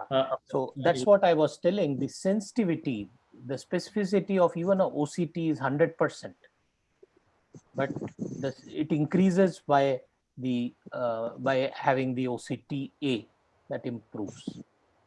Yeah. Especially in pachychoroidal diseases, suppose it's much better. Yeah, yeah. Thank you, Dr. Rajiv. If we do not have any other question, then we can move to our next speaker. Just one thing. The Raja has given one point. Sunny can give his inputs because he can give some research perspective on that. Okay, yeah. Please.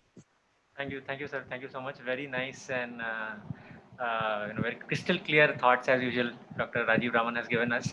Yeah, so quick update on sort of where we are going with OCTA is. I think we are looking at replacing OCTA and that being the majority, or basically that also gives us a lot of in addition to the angiography part, it also of course gives us a lot of the structural OCT images as well. So the real question is, can we replace OCTA? Can we replace the current structural OCT with the OCTA to look at disease activity in in AMD? Say rule out macular ischemia and say that this person is not going to respond well, or is this person going to respond well? I think that is the direction that we are all headed to, and like sir has said, it's still the blue-eyed boy, and it will still take us about a couple of years to use OCT as main line. So if this is present in OCTA, it is an inactive disease. If this is present in OCTA, this is still active. Even if you're not seeing fluid. So currently we are only talking still about fluid. And if you really think about it intuitively, fluid has got to be in it's got to be in nanoliters or in liters, not really in thickness, not only in microns, right? So we are possibly not looking at it the right way now. So I'm sure OCTA is going to come into the major decision-making processes in the next couple of years. Thank you, sir. Thank you, Dr. Sengupta. Now I would like to invite Dr. Aniruddha Maiti. He will be speaking on unmet need in neovascular AMD. Dr. Aniruddha Maiti is the HOD, Vitretina Services at Sushrut Eye Foundation and Research Center, and he's also Chairman Scientific Committee of Ophthalmological Society of West Bengal. Dr. Aniruddha Maiti, please. Thank you, Devashish.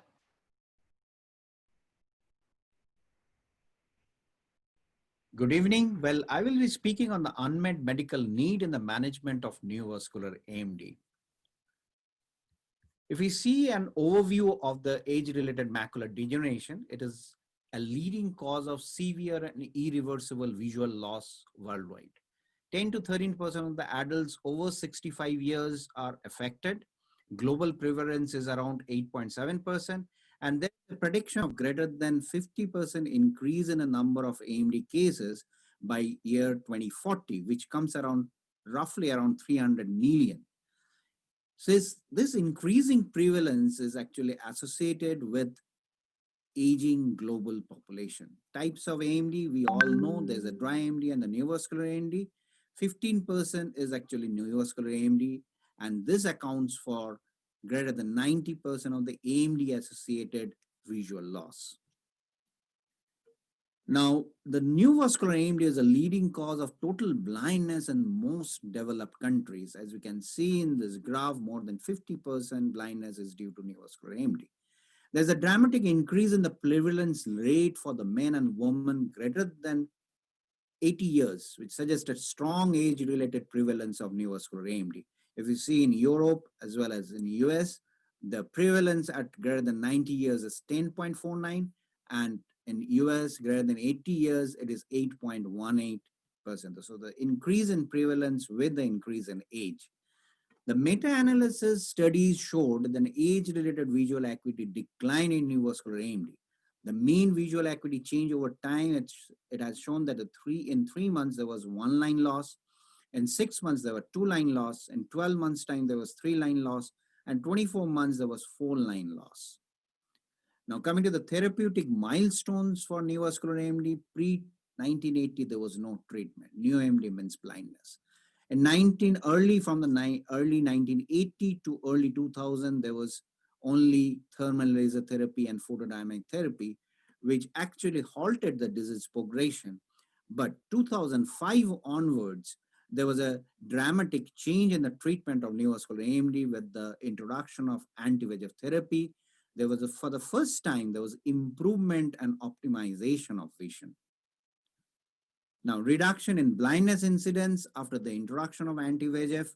Theoretical studies, we have seen a lot of studies which showed a great improvement in vision. But in the real world scenario also, in observation studies, there was a 50% reduction in blindness with the introduction of anti-VEGF in neovascular AMD. Here, as I mentioned, that the early pivotal trial showed a significant visual gain with a monthly injection of ranibizumab. With Marina trial as well as an anchor trial, it showed that 6.6 letter increase, and anchor trial 10.7 letter increase with monthly injections for over 2 years. Now, what is the extent of the problem? The increasing prevalence coupled with high resource utilization may lead to further difficulty for the healthcare system to manage.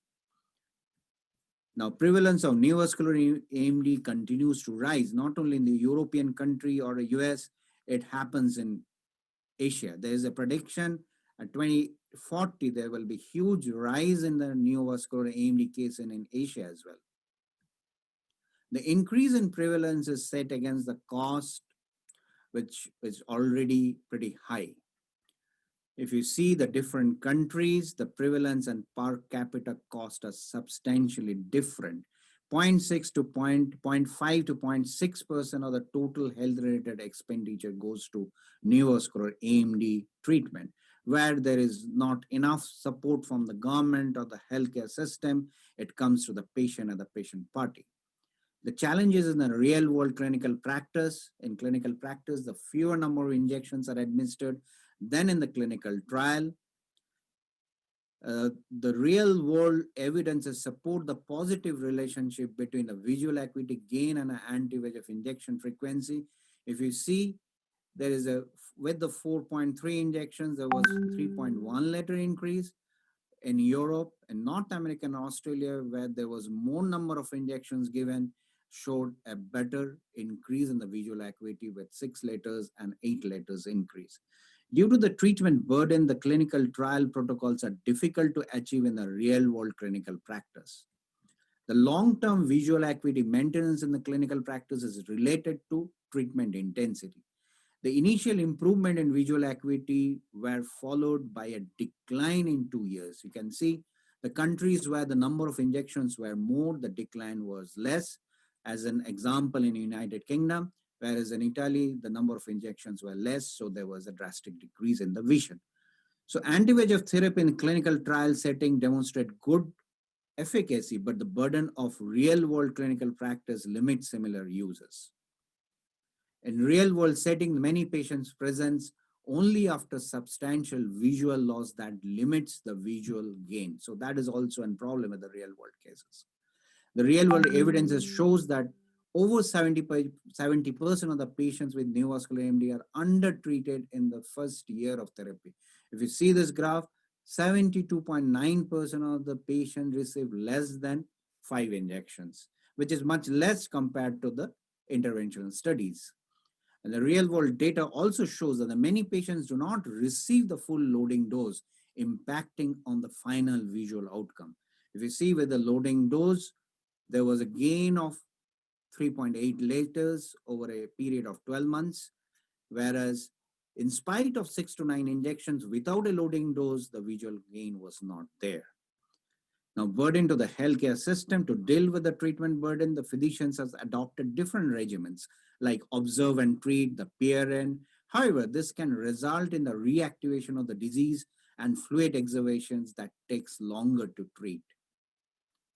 There's a burden. The burden of the neovascular AMD therapy on the healthcare system is multifactorial. The declining vision, the treatment choices, the monitoring needs, the treatment regimen, drug cost, increasing prevalence, and definitely longer patient lifespan.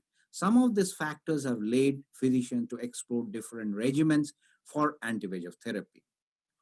Now, according to the physician's perspective, the unmet need is the monitoring burden, which is the key factor for the treatment hurdle. And there's another factor, that is the stressed clinic capacity, which may impact timely treatment, which is not in case of the Asian countries at least, but this is there in the European countries. Now, burden to the patient undergo treatment fatigue with the anti-VEGF therapy, and some opt to discontinue therapy. Now, reasons: patients feel that the frequent monitoring is unfeasible due to the high cost burden, the transportation issue, time consuming. Reason for patient discontinuing the follow-up, the long distance to travel the clinic, dissatisfaction with the benefit of the treatment, and burden of follow-up visits. The patient's lives are preoccupied by the frequent clinic visits. Now, treatment burden can lead to adherence and persistence problem, the probability of dropout, the distance between home and hospital, dissatisfaction with the treatment, and need for the regular follow-up visits are cited as the main reason for stopping therapy. The burden of intravitreal anti-VEGF injection is the reason for the treatment discontinuation in a small group of patients as well. So in summary, there is a need to build on the success in neovascular AMD care and continually innovate to prevent blindness caused by this disease. Increasing prevalence coupled with high resource utilization may lead to further difficulty for the healthcare system to manage. In clinical practice, fewer injections are administered than in the clinical trials. Anti-VEGF therapy results in an initial improvement in visual acuity. However, this was not maintained over time due to lack of follow-up and lack of treatment. Physicians has responded to treatment burden in neovascular AMD by exploring different regimens with fewer injections. However, this can result in recurrent disease and permanent visual loss. Patients undergo treatment fatigue with anti-VEGF therapy, and some opt to discontinue therapy. So the take-home message is there is definitely a need for a better agent which will be more efficacious, and the duration will be more. Thank you. Well, thank you, Dr. Aniruddha. That was quite a precise overview of the unmet need that is now at present prevalent here in while we are treating neovascular AMD. Dr. Abhijit Ghosh, a quick comment upon this matter. Dr. Ghosh? Well, I think Dr. Ghosh has lost his connection. Dr. Niaz, your comments about Hello. Yes. I'm here. Well, that was a very nice overview of the whole situation. But what it boils down to is what he said at the end, that before 2003 or so, before the intravitreal injections came out, like Lucentis, ranibizumab, we really didn't have any very good way to treat AMD. I mean, 2 years prior to that, PDT was introduced, but we knew the problems with PDT, that we couldn't really, we could sort of halt the process, but the vision wouldn't come back or increase. But the anti-VEGF promised that, that there is a probability that the vision might improve, and in many cases it does. So that is the only mainstay of treatment. But as Anuruddha Maiti was saying, that there is this burden of injections of every month, and giving the drugs and the cost and everything. That is the main concern throughout the world. And we're just waiting for a drug that can be, when once you give one injection, it will last, the second injection maybe months and months later. So that is what we are waiting for. Or maybe nowadays in other presentations, you'll see that they're making these slow release devices where you can put the same drug like ranibizumab, and for 6 months you can have it in the eye as an implant, like the dexamethasone implant of that's Ozurdex. So these things are coming out, and we're looking for ways that we should reduce the cost of these injections and increase the duration.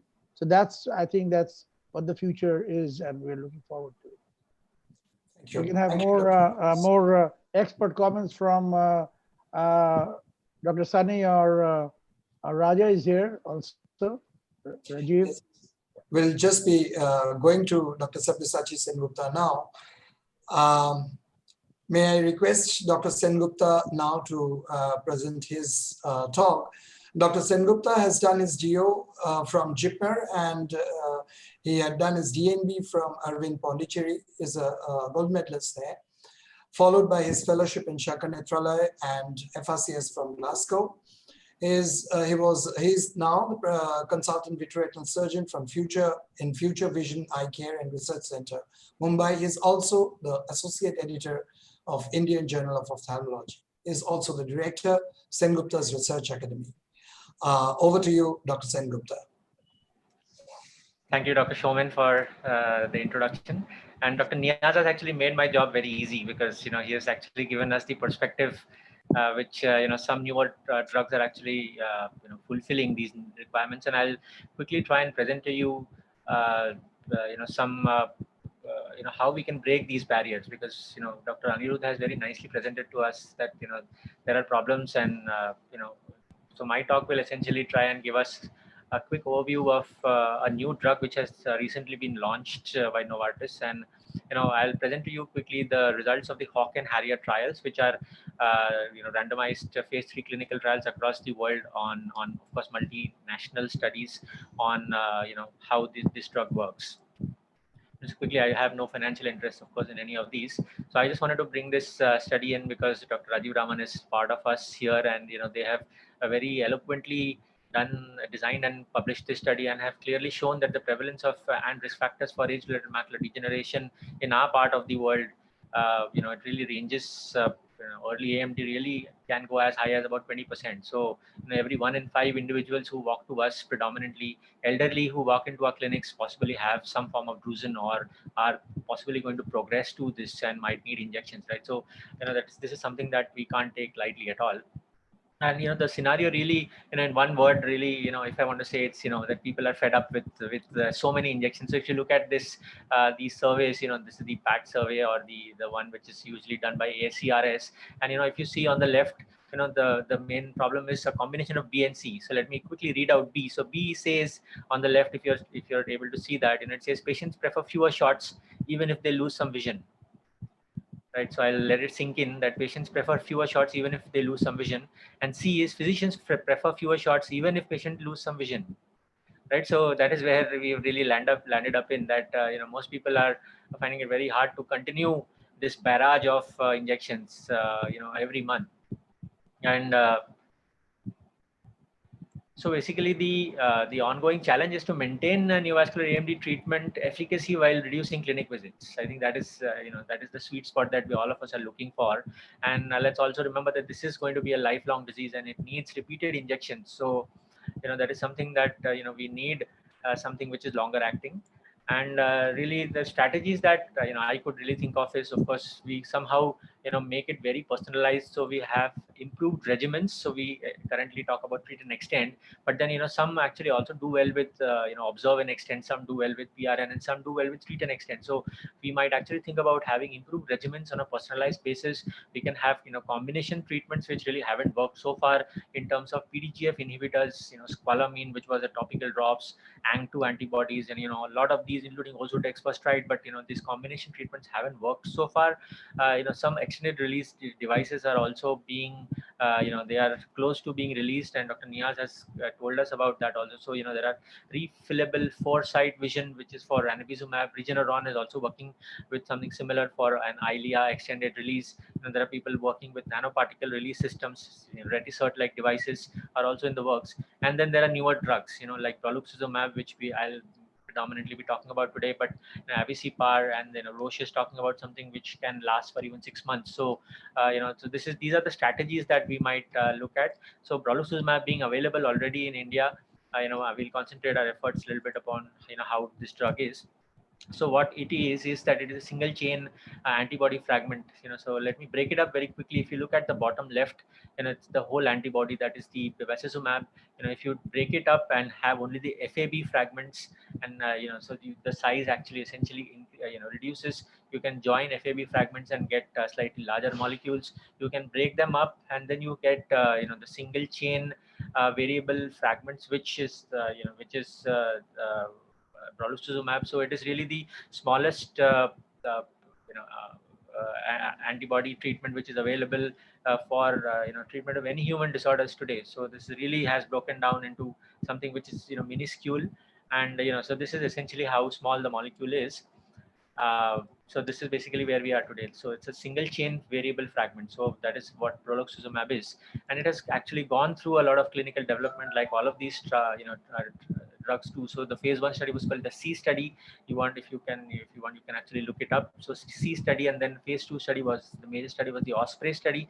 So it was evaluated in clinical studies with more than 2,000 patients through a robust clinical development program, which actually started back in 2010. So and what really what we have seen is that it has better durability with brolucizumab. So that is basically it lasts longer. So I wanted to really tell you about, you will keep hearing this term durability again and again. So what does it really mean? Is it the same as longer duration of action? Is it the same as greater affinity, and is it the same as a combination of these? So it's a bit of a combination of this. And why does brolucizumab have better durability than other drugs? So this is slightly important to understand, is because this is it's a very simple answer, that it's a smaller molecule. I showed you how it has been broken down. So it is just a 26 kilodalton molecule. Hence it has a lot of, you can pack a lot of it. That is 6 milligrams can be packed into 0.05 ml. We know that is the maximum we can inject into the eye without causing a rise in intraocular pressure.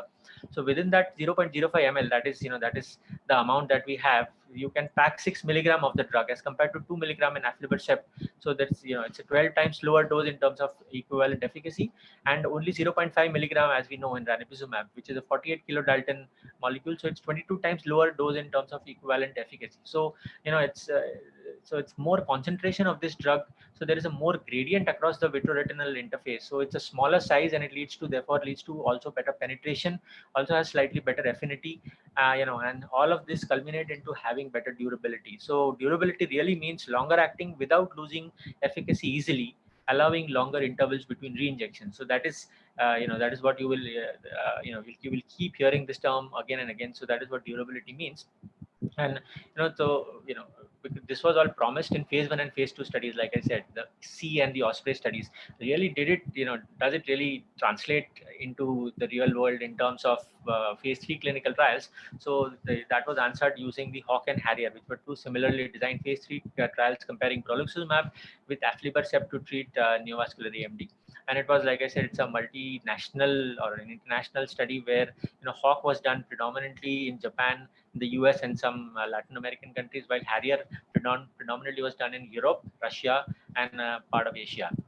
And totally, they had enrolled a large number of patients. So Hawk and Harrier, this is I won't go into a lot of details. So about 1,775 patients were enrolled, and about 1,000 were randomized. And in the Harrier, about 1,400 again were enrolled, and 700 were randomized. So what was done was, there was an initial loading dose that is monthly for 3 months in all eyes, and then every 2 monthly for aflibercept till week 96, that is at 2 years, and then every 3 monthly for brolucizumab till 96 weeks as far as possible. And there was disease activity assessment at 16 weeks, and then again at different time points at at 12 weeks or 3 months intervals. So how disease activity was established was basically it was about 5 letters loss or decrement in 5 letters compared to the previous visit. And so that was essentially what was taken as persistent or recurrent disease activity at all these time points. And so this is basically what was done. So as you see on the left, there are 3 loading doses. So that is 0, 4, and 8 in both the groups.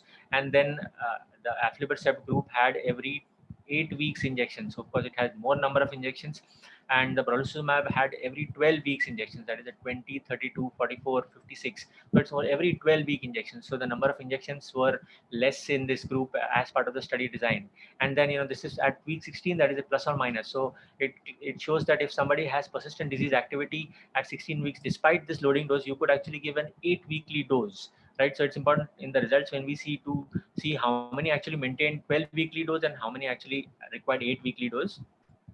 And at baseline, there were no real differences between any of these groups in both the Hawk and the Harrier. And their outcome measures essentially were, primary of course was vision. And let's remember, this is a non-inferiority study where we are looking at, you know, whether the new drug is as good as, it's not better, but it's as good as the previously existing drug in terms of vision, which was the primary endpoint. And the secondary endpoint was in terms of in terms of fluid. So quickly to simplify, now these are the two answers that we are looking for in this study. First, the first and foremost question that we want to answer from this study is, does it improve vision as effectively as aflibercept, right? And second thing is, does it dry the retina as well as aflibercept? So, you know, it's important to, again, I'm reiterating that let's remember that it's as good as, you know, it is not better, because that's a superiority study design and it's very different. These are non-inferiority studies, and all of these studies from the last 3 or 4 years have been non-inferiority design. So this is, you know, as good as. So, you know, first and foremost, looking at vision, if you see, you know, vision improved as soon as the injection was given in both these studies in both the arms. So Hawk had 3 arms, that is brolucizumab 3 milligram, 6 milligram, and aflibercept 2 milligram, while Harrier had brolucizumab 6 milligram and aflibercept 2 milligram. 6 milligram is the one which is commercially available. You know, both, I mean, all of these arms had immediate improvement in vision, and if you can see, there's about 6 to 7 letter improvement, which was maintained throughout the study. And in terms of number of patients who had 15 letters gain, right? So Anchor and Marina introduced this sort of metric where they looked at 15 letter gain, yes or no. And if you see the 6 milligram group in the Hawk study had about 33%. That is 1 in 3 patients actually gained 15 letters, and in the Harrier it was about 30%. And so, you know, does it improve vision as effectively as aflibercept? The answer was yes. Now let's look at whether it dries the retina as well as aflibercept. You know, so basically both these studies clearly showed that there were superior reductions in the amount of fluid from baseline to week 16, 48, as well as 96. So if you see this green thing in both these graphs, in the Hawk as well as Harrier, is the aflibercept arm. So, you know, if you see, it is definitely above. So especially in the Harrier, if you see, it's definitely above, and it shows a, you know, seesaw pattern. So there was reduction, again there was increment, again you get an injection, again there is drop in fluid, while in the brolucizumab arm there is almost no fluctuation at all, right? So you are almost getting a flat line. That means, you know, despite having fewer number of injections, there is no increment in or there is, the fluid is not coming back, right? And then fewer patients on brolucizumab had intra or subretinal fluid at week 16. Of course, I mean, as the previous graph showed, that amount of fluid is less. Looking at only intraretinal fluid, only intraretinal or only IRF, there was similar proportion of patients in the brolucizumab and aflibercept who had persistent IRF. That was about 22 to 25% patients. If you look at SRF or subretinal fluid alone, then fewer patients with on brolucizumab had SRF at week 16, 48, and 96. And you know, fewer patients, percent of the patients in the brolucizumab groups in both these studies had sub RPE fluid. So if you're looking at, you know, individual layers, then again the drying effect of brolucizumab was seen more in the subretinal as well as the sub RP spaces. You know, and over 50% of brolucizumab at 6 weeks. Yeah, over 50% of brolucizumab at 6 weeks, you know, of brolucizumab 6 milligram patients maintained a Q12 weekly dosing interval until week 48, right? So, yeah, so this is the week 16. So I'll quickly show you how this was done. You know, so you keep giving injections.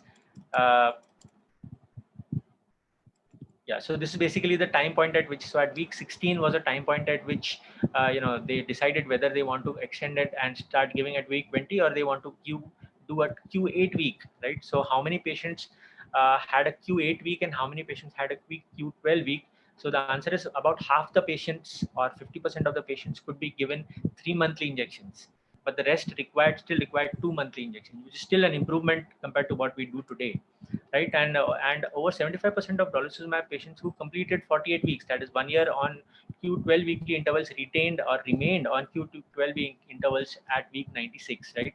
So about half the patients could do 3 monthly, and they continued to remain on 3 monthly at week 96, that is at 2 years. So basically, the summary of these results is that there is an equal effect of BCVA, that is a non-inferiority study design. More than 50% maintained on 12-week dosing regimen at week 48. 35% fewer in Hawk and 33% fewer in Harrier had intra or subretinal fluid. So basically, there is a more you know, drying effect. and there is bigger reductions in central subfield foveal thickness. And despite fewer injections over 48 and 96 weeks, there was equal vision maintenance and better drying ability. So in summary, there was superior vision gains in brolucizumab. There was no superior vision gains, but it was non-inferiority in terms of vision. There was long-term maintenance of visual acuity. There was enhanced control of disease activity in both the Hawk and the Harrier. There was superior control of central retinal fluctuations, like I showed you. There were extended dosing regimens, which was possible. So Hawk had 56% and Harrier had 51% patients which were maintained on Q12 weekly dosing. It's not that everyone could maintain 3 monthly dosing. About 50% can maintain 3 monthly, but the rest actually require 2 monthly dosing. But so that is something that we might really want to remember. So really, my whole overall understanding of how we fit in these results is that the peak of how much vision can be improved has already been reached, because we are already on a plateau of how many people will get to 6.6 or 6.12 in most of these clinical trials. Maybe not in the real world, but even ranibizumab really gives us a lot of patients who become 6.12, but with much more number of injections. What we are really looking for is a durable treatment that is longer acting without losing efficacy quickly. And brolucizumab may be really a game changer, because it has really broken the status quo of monthly injections. Allows in a lot of patients it allows 3 monthly injections, but at least every 2 months, if not 3, but at least most patients would require 2 or 3 monthly injections.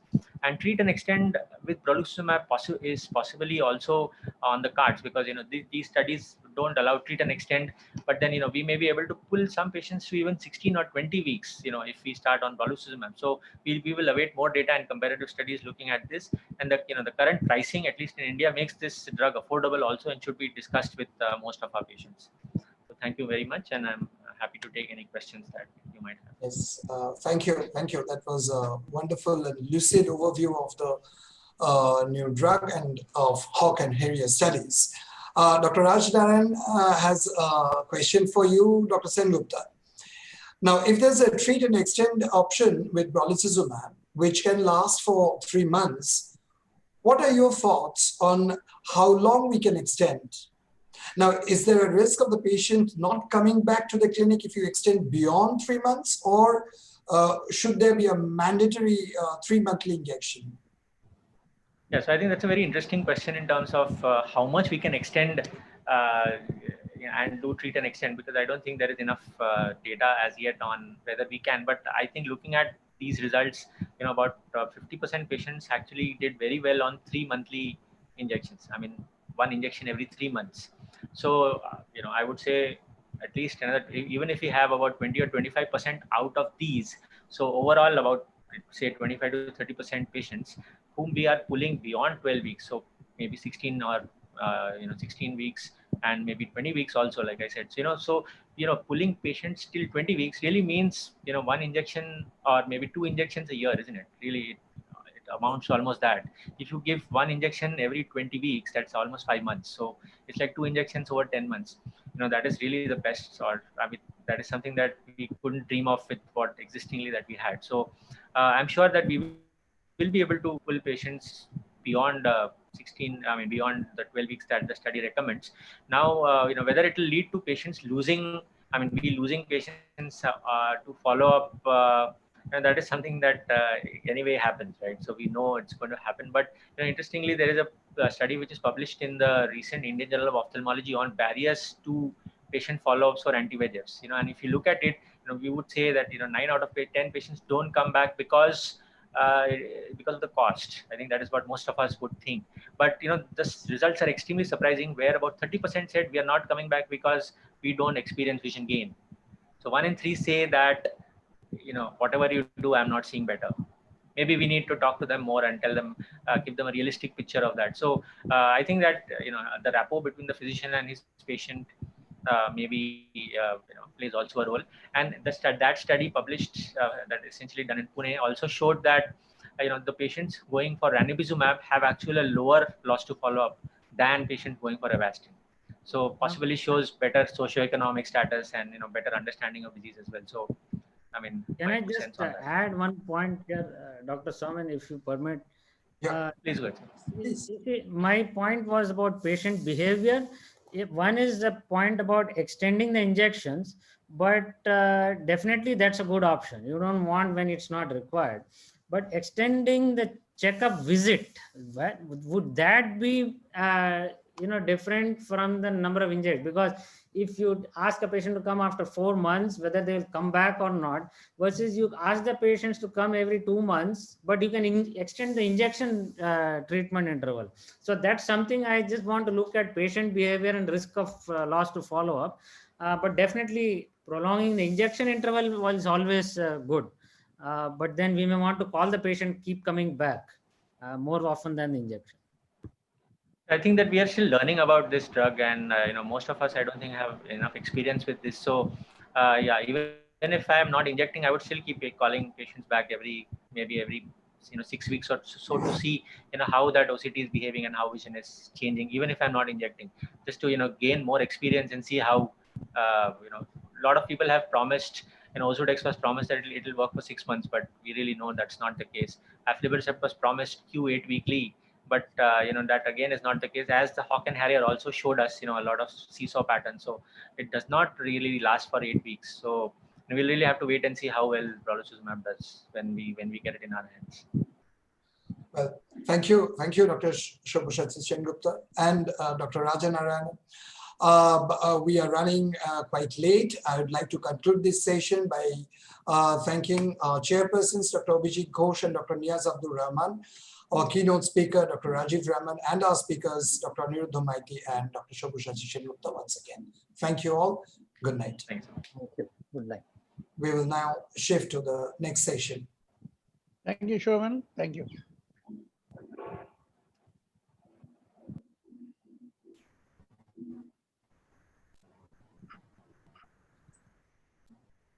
A very good evening, and let us move over to our next session. May I invite our chairpersons, Dr. Ashim Kumar De and Dr. Tariq Reza Ali, in this session of phacoemulsification in ocular comorbids. I also invite my co-moderator, Dr. Masood Hasmi, along with me to moderate this session.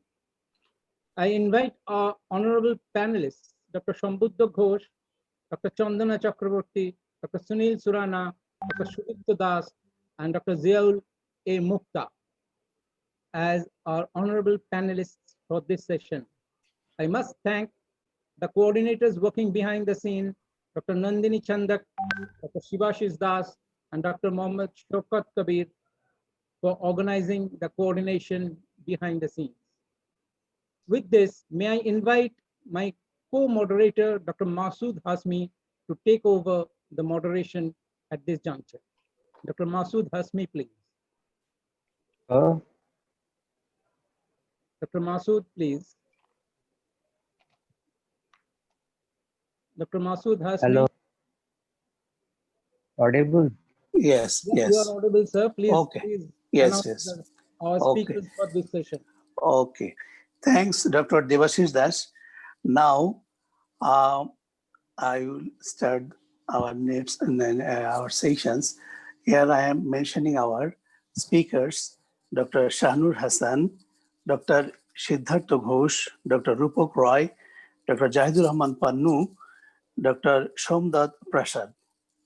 Now I would like to request our first speaker, Dr. Shahnur Hassan, to start his presentation. Good evening. Am I audible? Yes. You're audible, sir. May My I presentation request? is already given. Yeah, may I request the backend to put up Dr. Sanur Hassan's slide for the talk? Good evening. Today I'll be talking about managing retinal disease with cataract with no fundal glow. Doing cataract surgery is always exciting, but doing it where the basic meaning is the same, but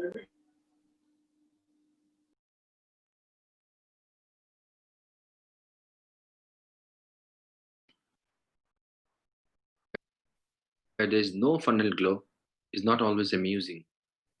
In such conditions, retroillumination is quite handy. Of course, it is done where we also have to go for purse plan as well. I would like to share my experience with chandelier retro-assisted phacoemulsification.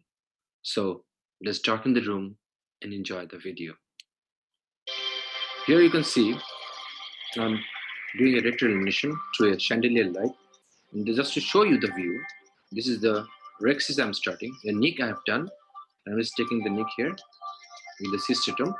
But I will just illuminate the microscopic light and show there is no such fundal glow here. But when I'm using the retro-illumination through the chandelier light, you can see how nicely I can see the enterocapsule. Of course, I have stained it with this blue Rex and to make it more visible. But to be very honest, in a cataract with a retro-illumination, you can also manage without a blue Rex in some cases.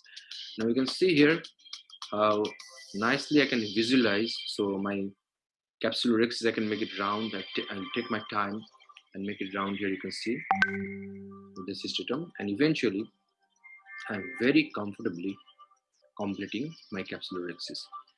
And when this capsular rexis procedure is done, I will take it one step ahead and do the retro-illumination procedure and some hydro dissection. This can be done with microscopic light, but I'm trying it with the retro-illumination and I can nicely appreciate the hydro dissection. Now also you can see here, I'm rotating the nucleus and just starting my phaco procedure where the trenching is done here. And just, you can see here how nicely you can appreciate the depth, and using the left hand, I can actually crack the nucleus layer by layer till the base. You can actually appreciate the posterior capsule here.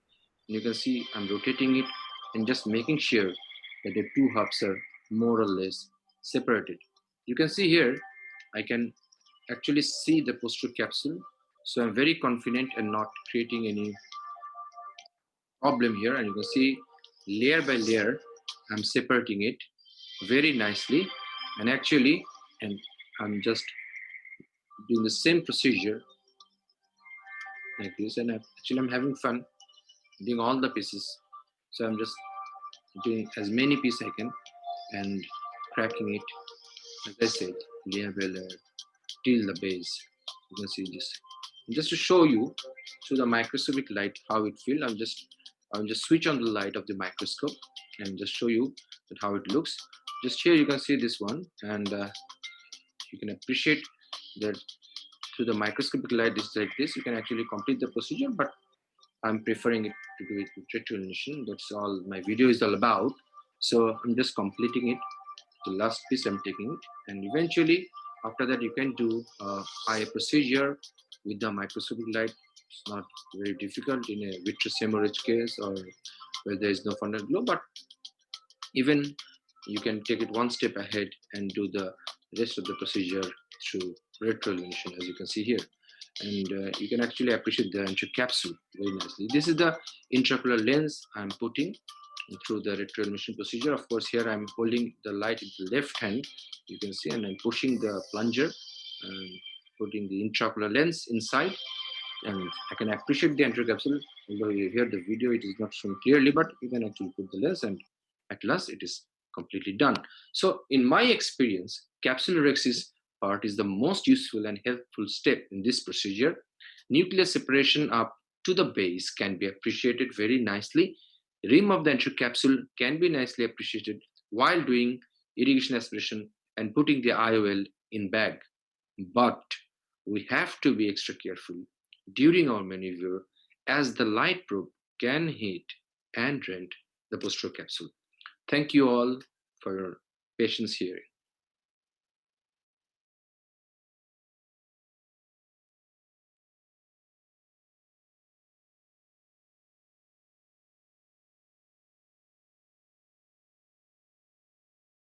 Dr. Masood, you are muted, sir. Please unmute yourself.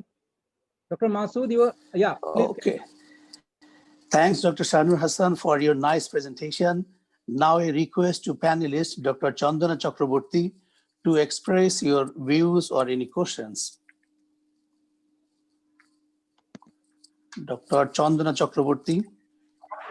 Yes, a very good evening to all of you. Thanks for inviting me as a panelist. I want to share some the other, not on this. I will come to my experience regarding the comorbidities later part, not right now, because I have some other experience regarding this comorbidities and cataract surgery. Do you please excuse me right now? Because Yes, madam. Please go ahead with the take home message from the Dr. Masood. Okay. Now I request our second speaker, Dr. Siddhartha Ghosh, to talk his speech, Cataract Surgery in Diabetic Eye. Dr. Siddhartha Ghosh, please.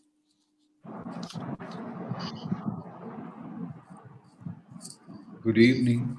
In the next few minutes, I'm going to talk about cataract surgery in diabetic eye.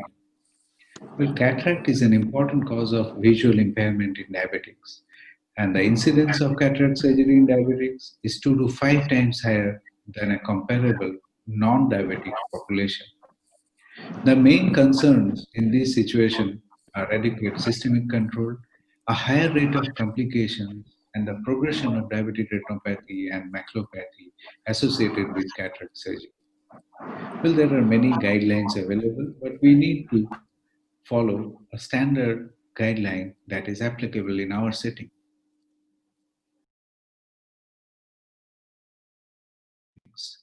But the principles remain the same in all these situations. Now let us look at the principles of management. For mild cataract, careful assessment of diabetic retinopathy status has to be done, and patients without vision loss with a clear fundus view may not require cataract surgery, and diabetic retinopathy needs to be adequately treated. But in these kind of cases where there's moderate amount of cataract with fairly good view of the fundus and where OCT image acquisition is possible, we need to attempt to treat any proliferative diabetic retinopathy with lasers and any DME with lasers or anti-VEGF therapy before cataract surgery. Well, these are dense cataracts, and for severe and advanced cataracts with poor fundus view, if diabetic retinopathy status cannot be assessed adequately, we need to consider early cataract surgery, followed by assessment and treatment as necessary. If diabetic macular edema is present, we need to consider anti-VEGF therapy before surgery, at the time of surgery, or after surgery if DME is discovered when the medium is clear. Now, progression of diabetic macular edema after cataract surgery.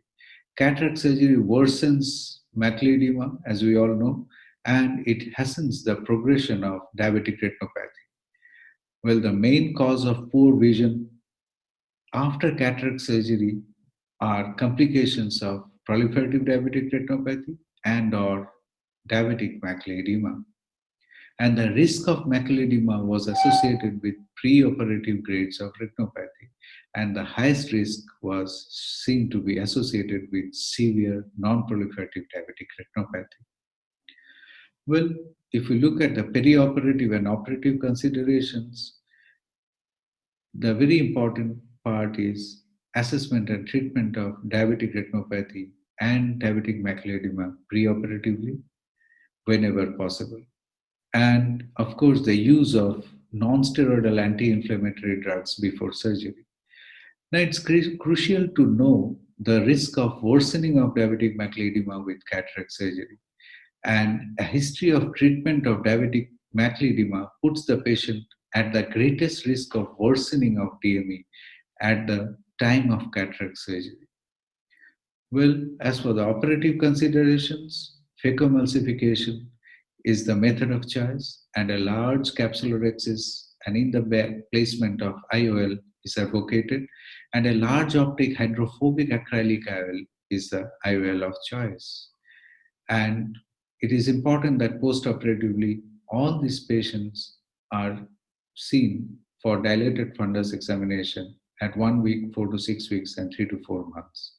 Adjuvant therapies would include intravitreal anti-VEGFs like bevacizumab, which is off-label, ranibizumab and aflibercept, as well as steroids like dexamethasone.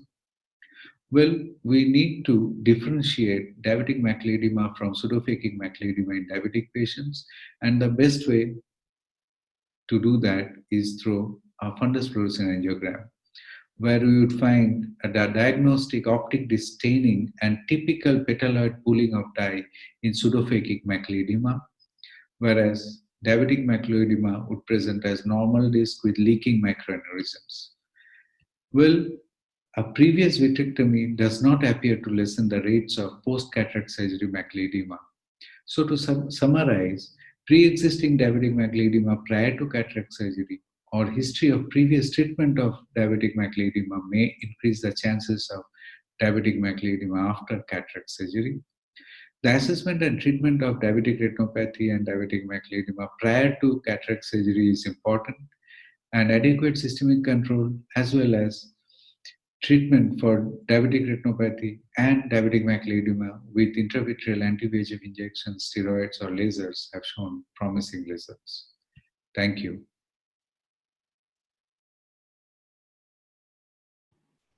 Thank you so much, Dr. Siddhartha Ghosh. Very well presented. And I have a very basic question to the panelists. Dr. Shambhuddha Ghosh is there. Dr. Shambhuddha Ghosh, in case he is not there, Dr. Chandana Chakravarti, madam. Yes. Madam, I have a very basic question. A patient, a refractile DME, patient is on anti-VEGF. Yes. The DME is not getting controlled. The patient is having a moderate to dense cataract. Shall we go ahead with the cataract surgery, or shall we take care of the DME first, or both will take place simultaneously? What should be? I think simultaneously. What we do is a simultaneous management of both the thing with strict, very strict control of blood sugar level. You have to do simultaneous management of both the DME and the cataract surgery. Thank you. Any comments, Dr. Siddhartha Ghosh, on it? Yeah, I think Madam is absolutely right.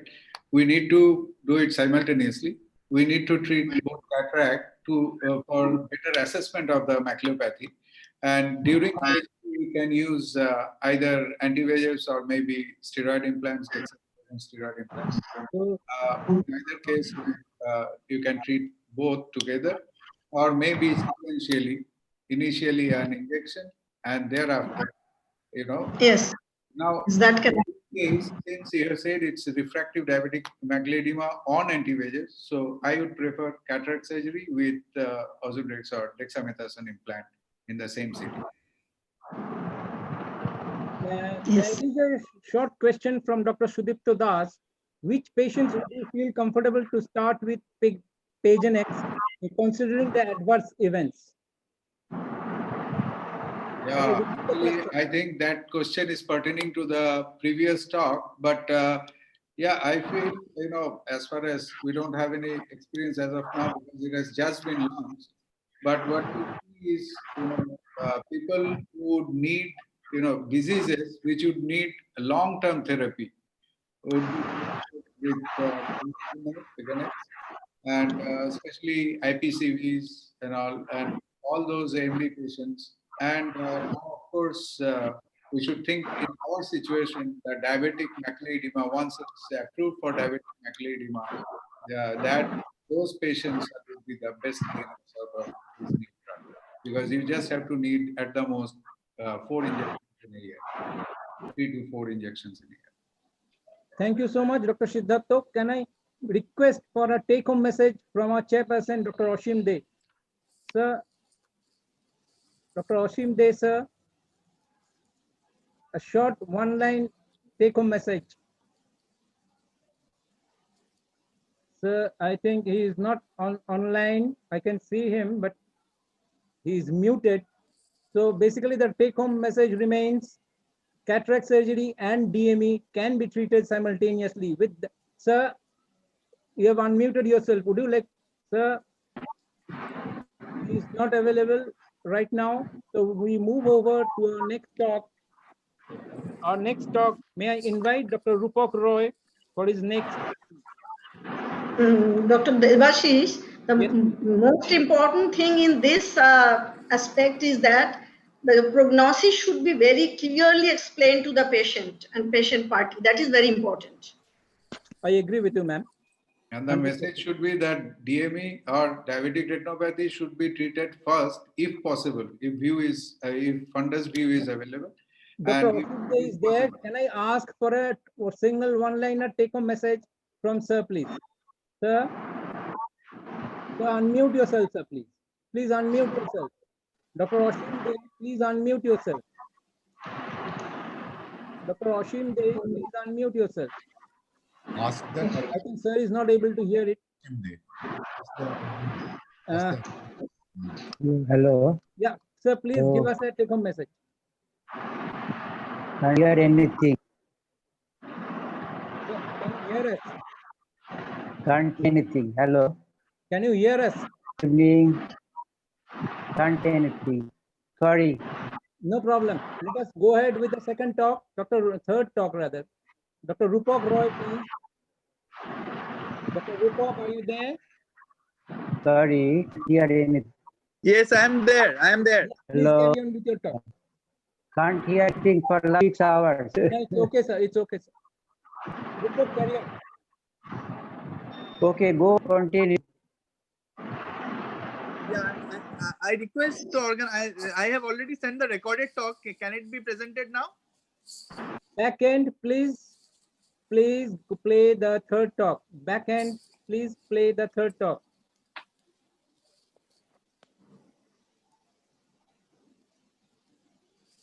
Good afternoon, dear friends. I thank the organizers for giving me this opportunity to present in this prestigious meeting.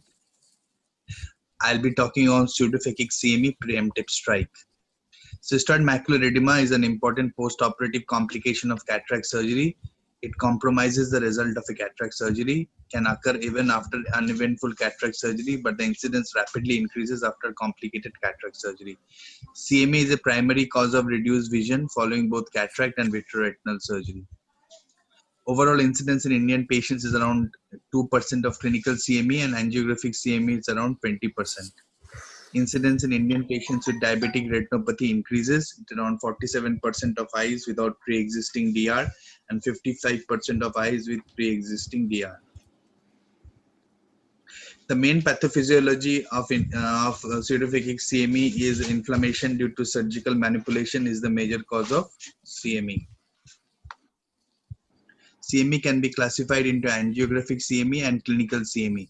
Angiographic CME is defined by the presence of fluorescein leakage and detected by fluorescein angiogram. Clinical CME presents with decreased vision and diagnosed by microscopic examination. Angiographic CME is more common than clinical CME. Angiographic CME can again be classified into 4 levels: level 1, level 2, level 3, and level 4. Level 1 is edema less than 360 degree perifoveal. Level 2 is minimal but 360 degree perifoveal edema is seen. Level 3 is moderate perifoveal edema, and level 4 is severe perifoveal edema. Angiographic CME is the mostly asymptomatic. CME can be also classified as per onset. It can be acute, where it appears within 4 months of surgery, late onset, where it occurs after 4 months of surgery.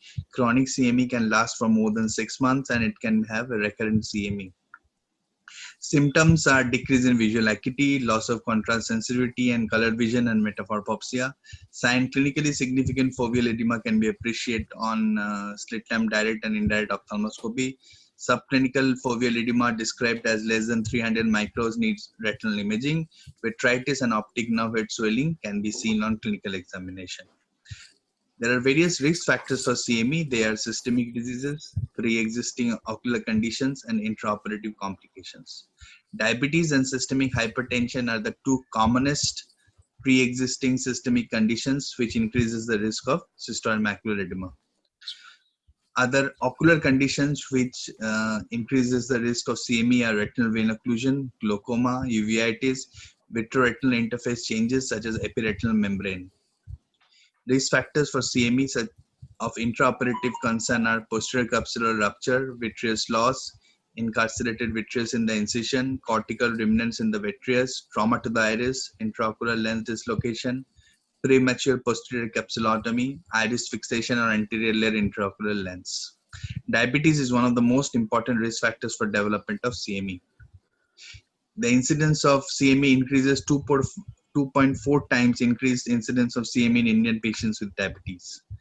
Diagnosis of CME is straightforward. It can be done with color fundus photography, fluorescein angiography, OCT, and apart from clinical findings. This is a fundus image showing the typical petaloid leakage in a case of CME. The top panel shows the normal OCT, whereas the down panel shows a cystoid macular edema with cystic spaces in the outer nuclear layer.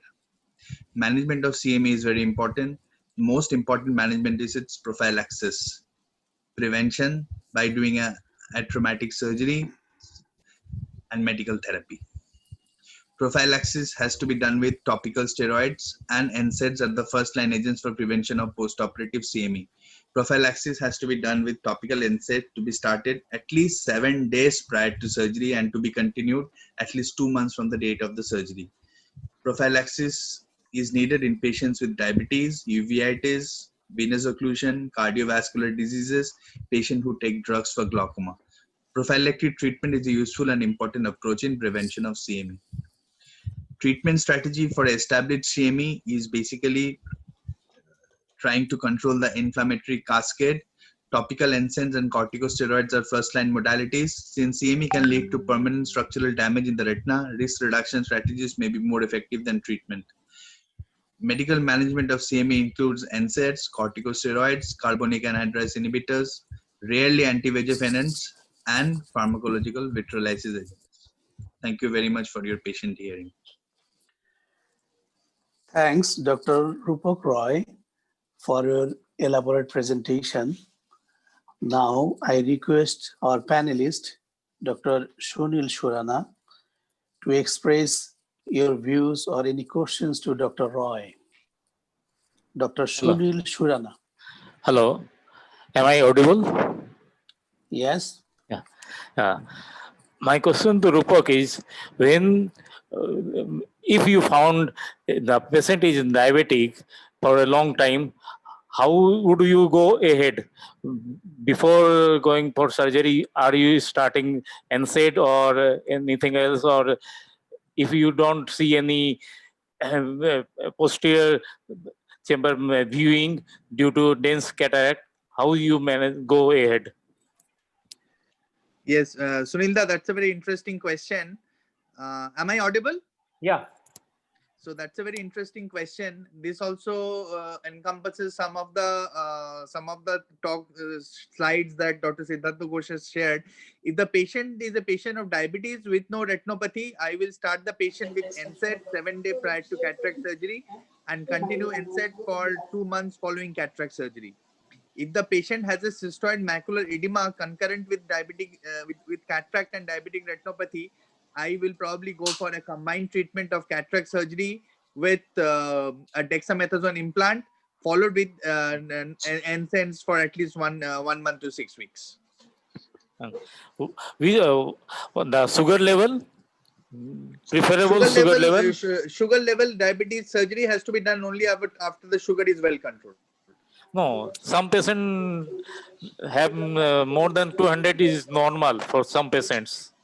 No, ideally, we'd like to bring the sugar level below 200 before operating the patient with cataract surgery. Okay. Thank you. Thank you, Dr. Rupak Roy. Now I request Dr. Jahidur Rahman Pannu to present his talk, Cataract Surgery in Uveitic Eye.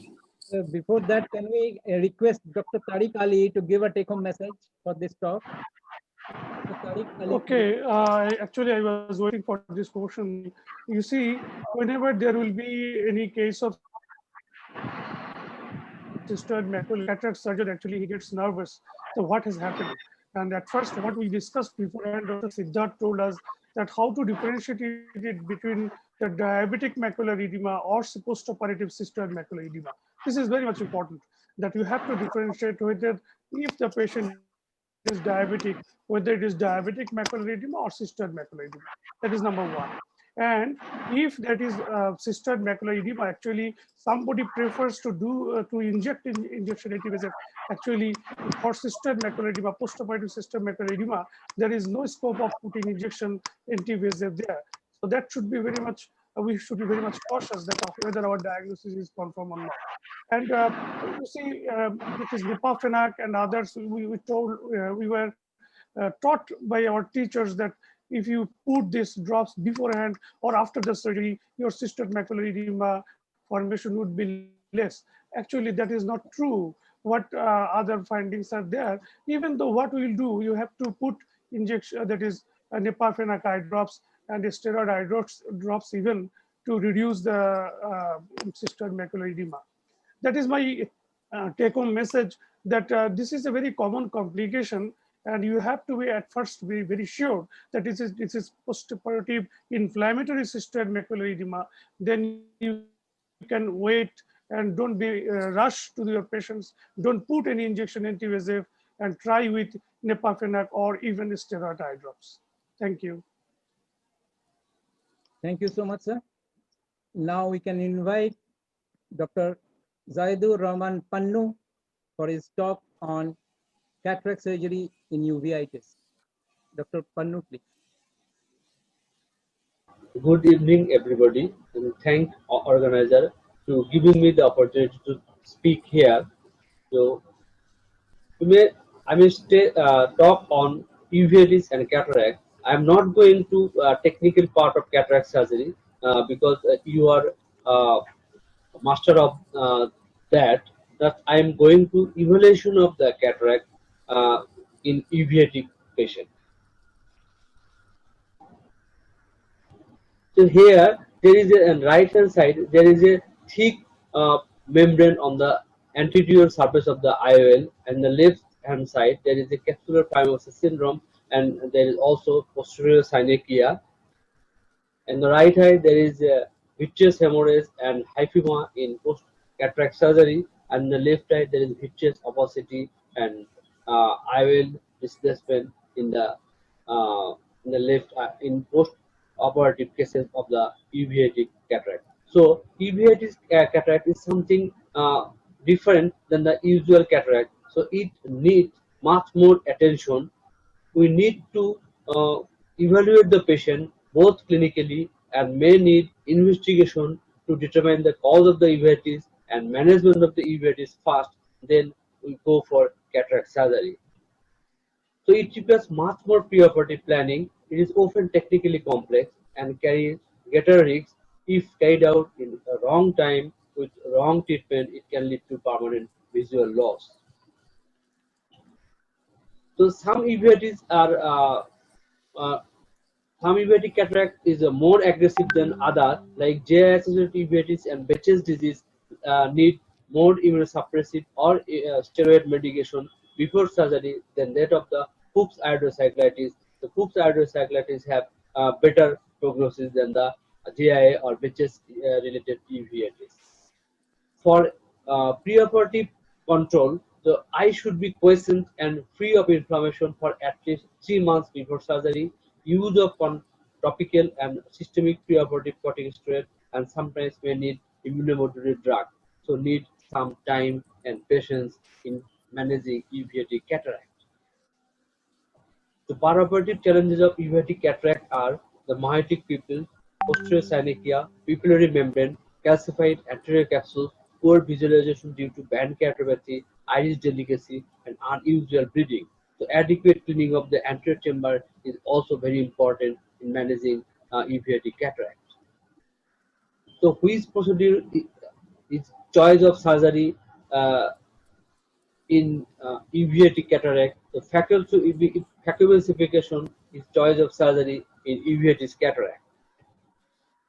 Many studies indicate that acrylic IOL is the best tolerable lens in the uveitic cataract, and travelers lenses have less chance of PCO formation than the other lenses. The perioperative measurement try to ensure adequate surgical field, minimize tissue manipulation, adequate anterior-chamber wash, in-bag IOL implantation, subconjunctival dexamethasone, periocular TA, intravitreal TA, according to merits of inflammation we may need in paraoperatively. There are some postoperative complications like severe postoperative inflammation. So we need preoperative control of inflammation to control the postoperative inflammation. So overtreat the patient in postoperative, then relax, but don't undertreat the patient and try to catch up. Aggressive treatment with topical or oral corticosteroid may need sometimes may need immunomodulator drug, and sometimes paraoperative posterior subcutaneous TA or intravitreal TA may be given. So like other complication, posterior capsular opacity is another complication of uveitic cataract. So we need to control the inflammation first, then go for any procedure for PCO. So management of CME in uveitic cataract, we may use topical inacetic drug and triamcinolone acetonide in the form of posterior subtenon, orbital floor, or intravitreal. And intravitreal Ozudex is very good drug for control cystoid macular edema, and intravitreal steroid versus anti-VEGF. There is controversy in managing cystoid macular edema. So in conclusion, it is important to zero tolerance to preoperative inflammations and vigilant use of immunomodulator drugs and whenever necessary to control the preoperative inflammation, meticulous surgery, thoughtful decision of IOL implantation and control of postoperative inflammation and early detection and aggressive management of complication is key for management of uveitic cataract and for good visual outcome in uveitic cataract. Thank you very much. Thank you, everybody. Thank you so much, Dr. Zaidur Rahman Pannu. I have a very basic question. The question I direct to my panelist, Dr. Ziaur Rahman Mukta, Ziaul Ahsan Mukta. Zia, Dr. Zia, are you there? Dr. Zia. Zia, please unmute yourself. Welcome. Dr. Zia, yes, please. I'd like to ask a very basic question for our audiences. What precautions you'd like to take in a uveitic eye before you were going in for a cataract surgery? The basic. Uveitis patient, always you think about the complication. Always you get the complication post-operative. So counseling is very important to the patient. Counsel the patient, the long-term follow-up is needed. Don't be hurry about the cataract surgery. Always at least control the inflammation for three months. Thank you. And be careful about the complication. Don't hurry to complete the surgery. Don't manipulate the iris. Dr. Chandana Chakravarti, would you like to add something to it? Actually, we get a lot of cases this where we get this type of uveitic cataract. You have to go for surgery, and already I think the speaker have mostly covered how we will approach these cases.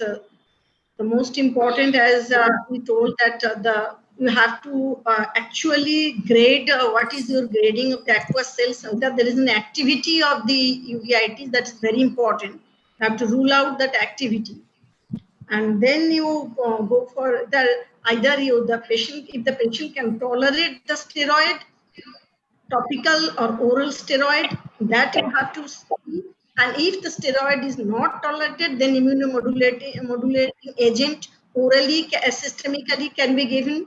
And that preoperatively, be careful whether the pupil is dilating or not. That is very important, because in most of the cases of post-uveitic cataract, the pupil does not dilate properly. So in that case, you have to be prepared with all these hooks and rings. All these things should be prepared so that you can use all those things to do whatever you are doing, either SICS or FECO. But remember that you should try to put the lens in the bag. That is very important. Thank you. And the post-operatively also, you have to continue this steroid and the immunosuppressive agents for some time. And close follow-up is very important because the patients many times come back with again severe reaction, hypotony. That is another important thing, either hypotony or hypertony. Usually we get post-operatively hypotony. So you have to be very careful using anti-glaucoma medication if the patient was already getting. Thank you so much, ma'am. So the point remains, number one, inflammation should have been controlled, and the duration of control, it should be 3 months minimum. Point number two, before going in for the cataract surgery, we usually give a subconjunctival steroids 2 days prior, 72 hours prior, steroids to prevent inflammation post-surgery. Number three, as the madam said, check for posterior synechia and use your pupil expanders. And number four, be aware of the dilatation of the pupil, as she has said. Now, can I add one point? Yes, Dr. Ghosh, please. Yeah, sometimes the uveitis with cataract, they're associated with pre-existing macular edema due to uveitis. If it is a posterior uveitis or intermediate uveitis, so the pre-existing to check for pre-existing macular edema is very important. And if there is any pre-existing macular edema, particularly in posterior uveitis or intermediate uveitis, I think that it will be better to go for an intravitreal triamcinolone or dexamethasone implant at the time of surgery. That's all. That's the professor speaks. Thank you so much, Dr. Ghosh. Can I add one thing? May I ask for a take-home message by our chairman, Dr. Tariq Ali, please? Yeah, who's it? Yeah, Sudipto here. Yeah, Sudipto, please. Dr. Sudipto was asking, yeah. No. I just wanted to add two things that probably one is very important about the evaluation, why the vision is less, whether it's because of cataract or whether there is some coexisting pathology. Suppose we take a patient of VKH, there can be some artery atrophy. So the patient may have a poorer prognosis even after cataract surgery, and as madam told, try and do an OCT if feasible, and then you go ahead with the triamcinolone as suggested. It's not a routine, correct? So we just to exclude that there is nothing else than cataract. Absolutely, agree. I did. Dr. Tariq Ali, please, can you give a... Yeah. So everything is discussed actually. Everything is discussed. Everything Dr. Jia and others and Dr. Chandana already told what we have to do. Just one thing I want to add, that is, if there is no other complication, even though patients after 6 months come with so many iris or inflammatory exudates or precipitates over the IOL, that creates some problem with vision, and whether we can do and with YAG capsulotomy, that is YAG laser, we can remove those precipitates over the IOL. That is another issue we have to think of. And what for one line, what you wanted to ask me, that is, you have to be very careful from preoperatively, perioperatively, and postoperatively, how to reduce the inflammation in uveitic patients, not only in posterior or intermediate uveitis. Basically, it is for anterior uveitis what we are very much concerned about, the cataract surgery. Thank you. Thank you, Dr. Tariq Reza Ali. Now I request our last speaker, Dr. Somdat Prasad, to start his talk on cataract in vitrectomized eyes. Dr. Somdat Prasad.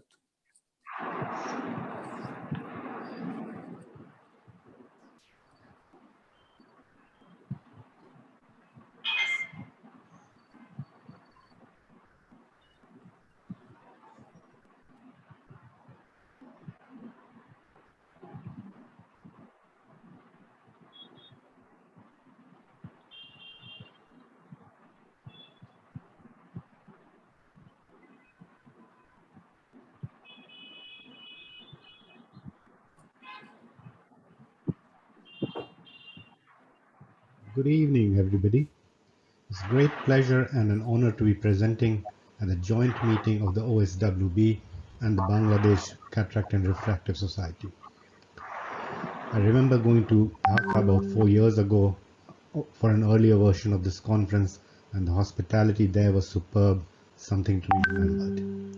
Coming back to the topic, What makes phacoemulsification in a vitrectomized eye more challenging than a normal phacoemulsification? The reason really is lack of vitreous support.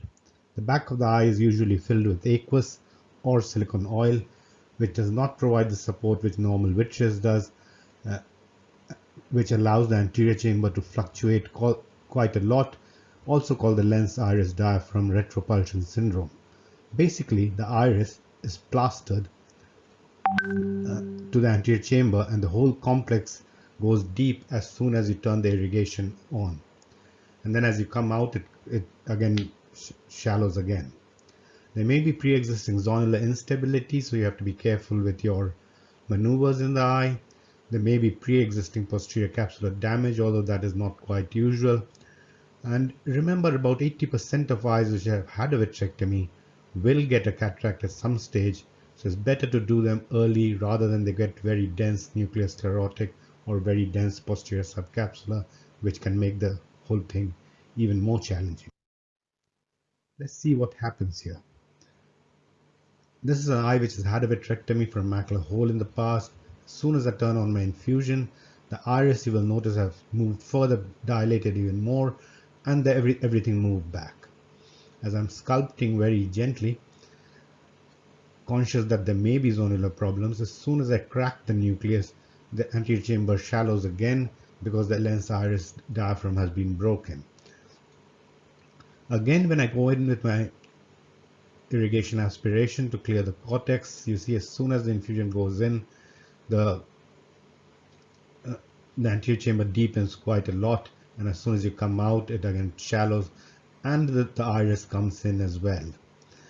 So the anterior chamber is dancing up and down, deep, shallow, and the iris is going in, out. One thing which you can do with modern machines with IOP control is to reduce the intraocular pressure you're working at, and with older machines you can lower the bottle to try and reduce the risk of this happening that much. Another idea is the lens is to put a single iris hook about 6 clock hours away from your main incision, which basically lifts the iris away from the anterior capsule and which doesn't allow this lens iris diaphragm to form, and that greatly reduces anterior chamber fluctuation, although there's usually some fluctuation even then. Or you can just use your chopper or second instrument to just lift the iris for a bit, and often that will just restore the very deep AC to a more manageable AC. If you see something like this, then you know that an instrument or the light pipe has touched the back of the lens, and there is likely a pre-existing posterior capsular rent. So if you're going to operate on patients like this, either do it with a VR surgeon standing by, because there's a high risk of nuclear drop in these cases, or if you can do both, then get your vitrectomy kit ready as well.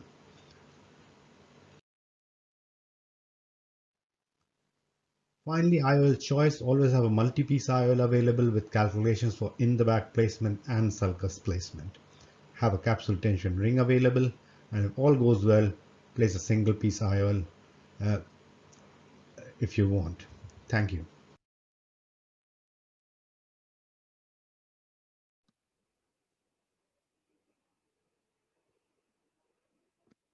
Thank you so much, Dr. Masood, please. Go ahead. Dr. Hassan. Dr. Masood, please. Thanks, Dr. Somdatta Prasad, for your nice, elaborate presentation. Now I request our panelist, Dr. Jiaul Hassan Mukta, as you are a great VR as well as phacosurgeon in Bangladesh, so I request you, please, one question. During post-vitrectomized eyes, when you do phaco, as there is a support, there is deep AC. My question, how you manage this deep AC? Dr. Jiaul Hassan Mukta.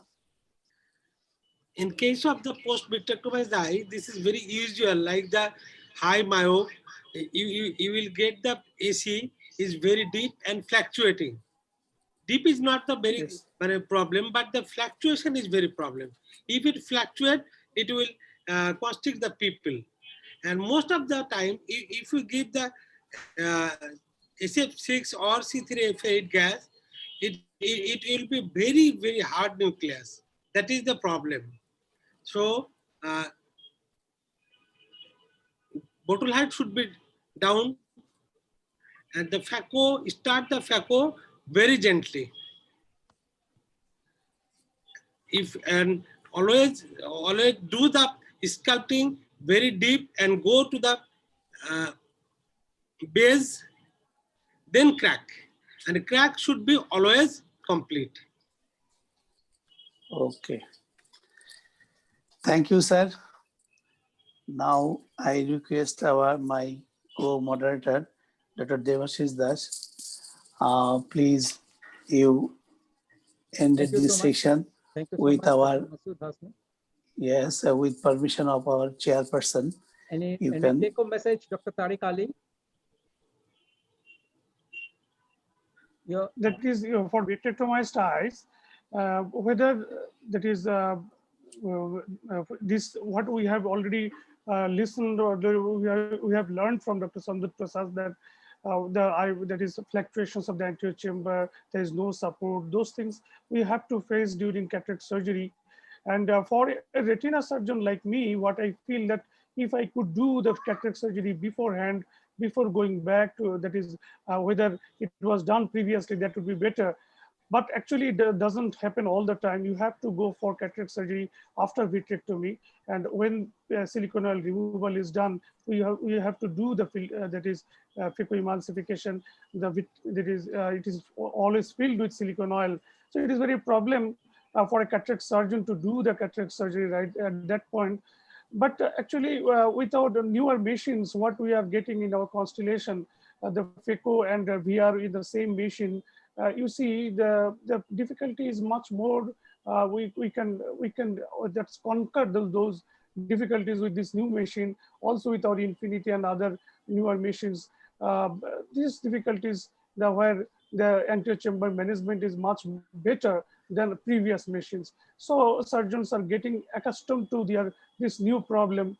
More and more retina surgeries are being done, and more these cataract surgeries also being done with vitrectomized eyes. So our cataract surgeons are also getting much more experience for these newer problems, and they are conquering their problems. So take home message is you have to be very much cautious during this cataract surgery, and all the time there might be posterior capsular rupture and drop of nucleus in the silicone oil. Sometimes I have to remove that nucleus during cataract surgery also. So that we have to be very much cautious about that, and we have to make ready the VR machine when the phaco surgeon is doing the phaco surgery. Any short comment, Dr. Sudipta Das? So nicely put. I think what we can do is low infusion. That is one. Good dispersive OVDs in between, which actually stabilizes the AC. And in extreme situations, we can put an infusion. We can put an infusion in the vitreous so that retropulsion is less. So these are 3 points where we can manage. Other things are nicely already being discussed. Great, nice input. Thank you so much. With that, we come to the end of this session. With this, I'd like to thank my chairpersons, Dr. Oshim Dey and Dr. Tariq Reza Ali, my co-moderator, Dr. Masood Hasmi, my speakers, Dr. Siddhartha Ghosh, Dr. Rupak Roy, Dr. Zaidur Raman Pannu, and Dr. Sanur Hassan, and Dr. Somnath Prasad, and my panelists, Dr. Shambhuddha Ghosh, Dr. Chandana Chakraborty, Dr. Sunil Surana, Dr. Sudipta Das, and Dr. Ziaul Mukta. Thank you so much. Let us move over to our next session. I hand over the stage to the next session. Thank you so much. Thank you very much, Dr. Devashish Das, and the whole of the panel who were with us for the last half an hour. Dr. Devashish Das and Dr. Hashmi, you have another important job to fulfill, and that is to tell all your panelists and your speakers to stay on to the refractive surgery session. And if you do not, and this is a threat from myself and my co-moderator, Dr. Siddiqur Rahman, if you do not, then no referrals will go to the vitreoretina surgeons from us, the refractive surgeons. Arto, I am hungry. Will you arrange for Swiggy? You stay Thank put. you, sir. You stay put. We will quench your hunger with a lot of refractive surgery. Thank you, So sir. thank you very much, Devashish, for giving us the podium. And on behalf of Dr. Siddiqur Rahman, we welcome all of you to our refractive surgery session. And it's a great pleasure to welcome our chairpersons. And we have with us Dr. Devesh Shah from Kolkata. Devesh is the founder of Sri Netra Eye Foundation, a fantastic cataract surgeon and one of the best refractive surgeons in Eastern India. We started off refractive surgery together, Devesh. Remember the good old days? And this is what we are seeing it through. And we have Professor Zafar Khalid. Professor Zafar Khalid is chairman and Department of Ophthalmology, Bangabandhu Sheikh Mujib Medical University. Welcome, sir.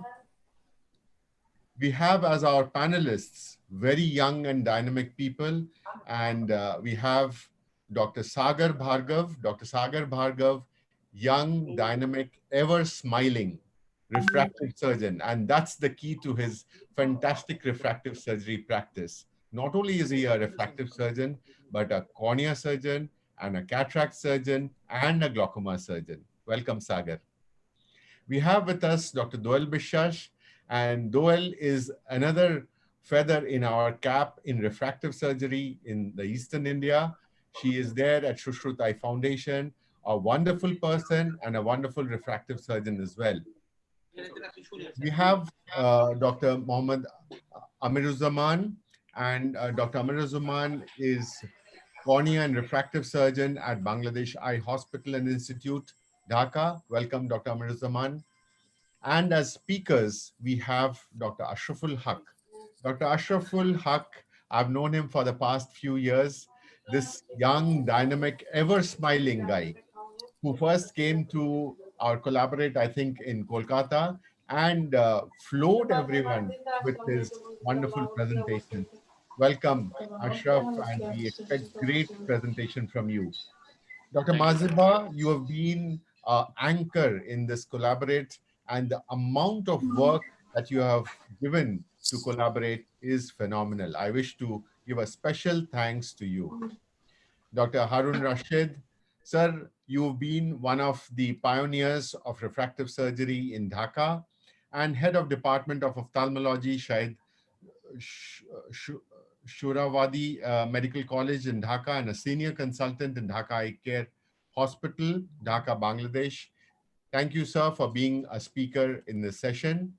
And we have Shayan Das. Shayan is a brilliant cornea surgeon. Refractive surgery is peanuts for him. So trained in PGI Chandigarh and right now at Shushruth Eye Foundation. Welcome, Shayan. Last but not the least, and the person who has done all the homework is Dr. Siddiqur Rahman. Dr. Siddiqur Rahman has done all the homework that was needed for this cataract and this refractive surgery session. Welcome, Dr. Siddiqur Rahman. And we are very, very proud to have you with us, glaucoma specialist and refractive surgeon, managing director and consultant, Vision Eye Hospital, Dhaka, Bangladesh. So right from cataract to glaucoma, you practice a huge gamut of the surgeries. Thank you for being a co-moderator with us. Over to you, Siddiqur.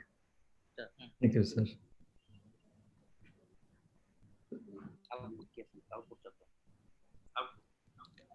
Sir, you,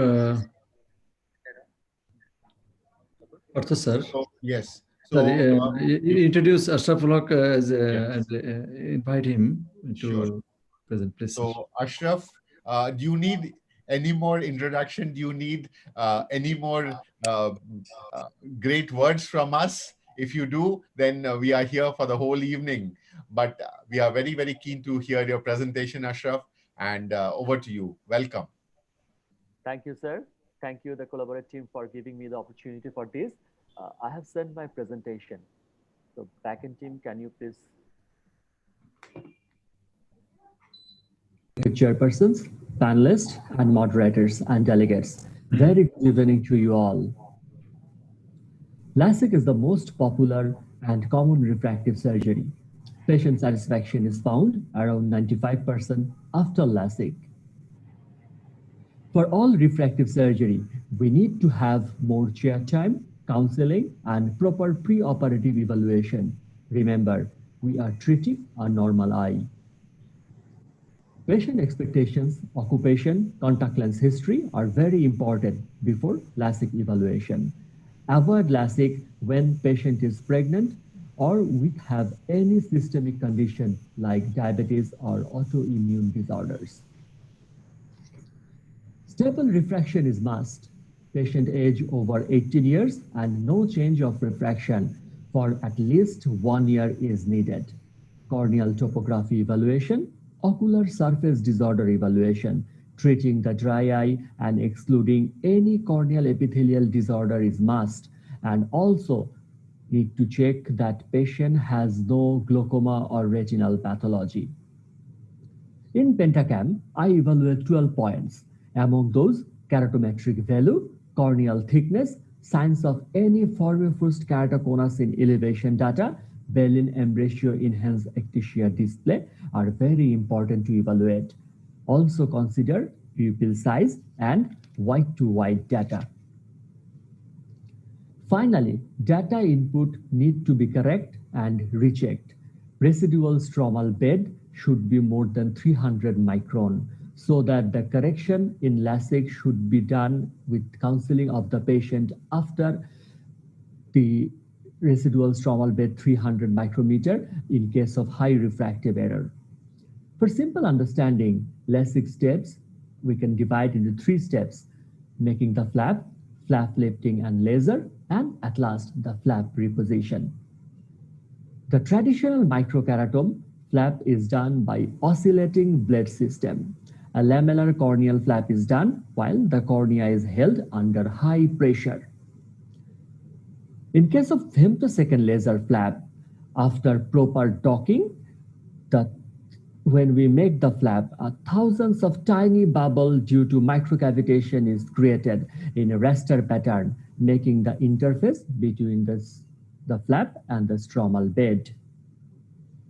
The comparison between the femtolaser flap and the microkeratome flap cutting in case of LASIK, the femtosecond laser system offered a significant advantage over the mechanical microkeratome.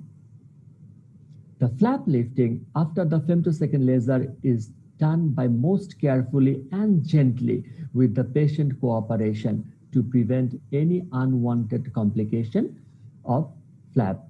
And this flap is lifted and the stromal bed is ready for laser. Examinal machine, laser machine has the pupil tracking system. We have to fix it before firing the laser. After the eye tracking is done, laser is fired. What the data is entered for corneal reshaping. And after the laser, cleaning of the stromal bed with irrigation is done. The proper cleaning is needed. And after the cleaning, we reposition the flap, and this should be properly repositioned and carefully done. And all the LASIK steps are done now. And at the end, we need to be always careful in the operation area that we are doing the right patient, because the data entry and the patients are same, the proper eye, and obviously recheck the data which have entered in the machine. After the LASIK operation, the steroid, low-dose steroid and antibiotic need to be given for 3 weeks, and artificial tear need to be continued for 6 months, and patient need to follow some advice for 2 weeks to 1 month. And careful evaluation and surgical steps can make a LASIK patient 100% happy. Thank you very much.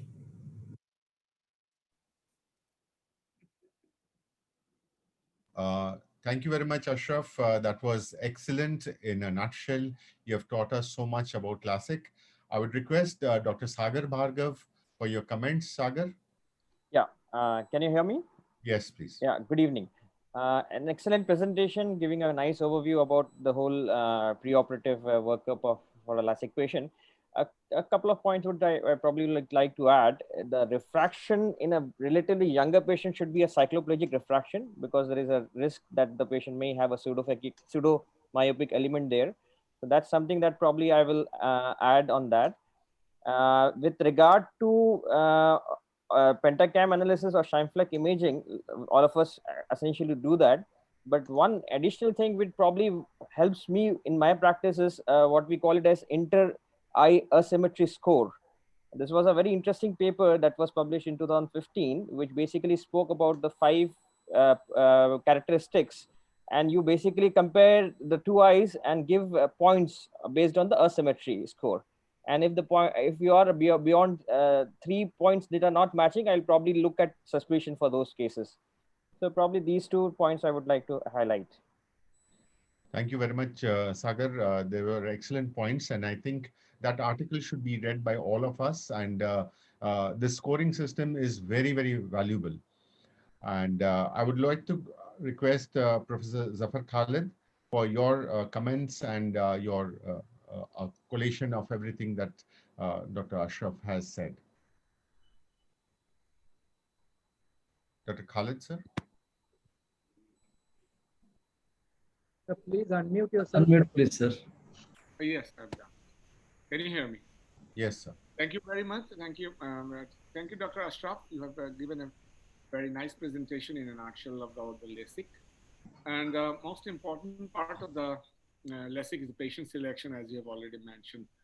And also the patients, now the patients are very, very, very sensitive about the latest technology.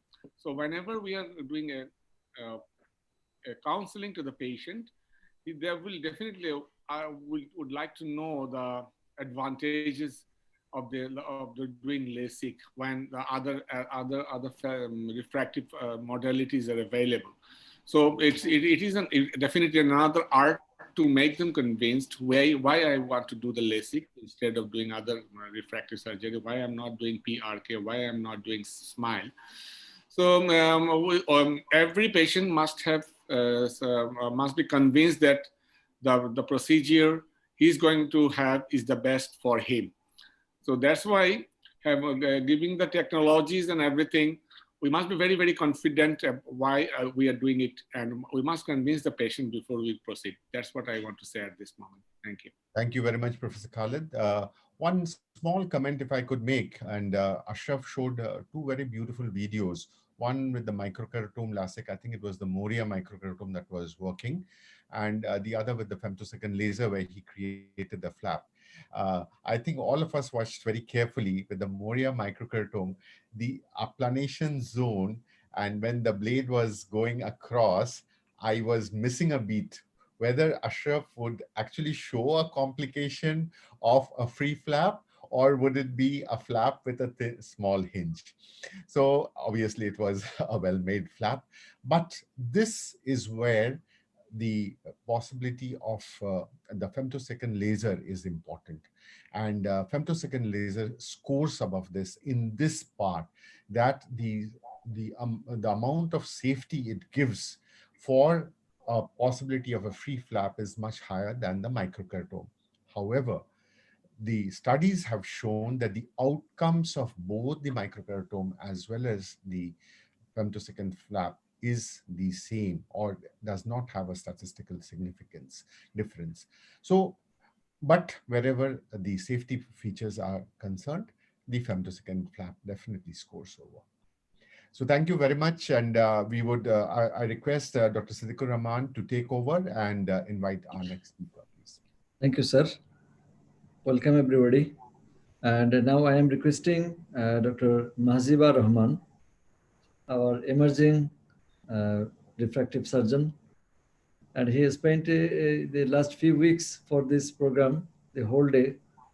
And today's work is totally done by Dr. Mahziba. So Mahziba will talk on about PRK. Please, Mahziba, start. Evening. Today I will be talking about PRK. PRK or photorefractive keratectomy. This is a form of refractive surgery where instead of creating a flap, what we do is we remove the corneal epithelium. Then the next step is excimer laser stromal ablation is done to correct the refractive error. And in the end of the surgery, the cornea is covered by a therapeutic bandage contact lens to help in the wound healing. But it has lost its popularity. Why did PRK lose its popularity? Because in some patients it caused intolerable pain, and in some there was severe haze. So the surgeons had stopped using it. But does PRK have a role in our refractive practice? Yes, it definitely does. Why? Because this is a very good technique in case of thinner corneas or when there is any suspicious in the topography. And lastly, when we would like to avoid any flap related complications, such as suppose in case of a military personnel. According to FDA, PRK is an option for correcting myopia up to 12 diopter, astigmatism 6 diopter, and hyperopia up to 5 diopter. But in our practice, what we have seen is PRK works best for low level of refractive error. We usually use it to correct myopia up to maximum 5 to 6 diopter with or without astigmatism of 4 diopter. Before we go into the surgery, we need to understand how we overcome the pain and the haze. For addressing the pain, what we are doing is we are following the protocol of Narayan Netralaya under the guidance of Dr. Rohit Shetty, my mentor.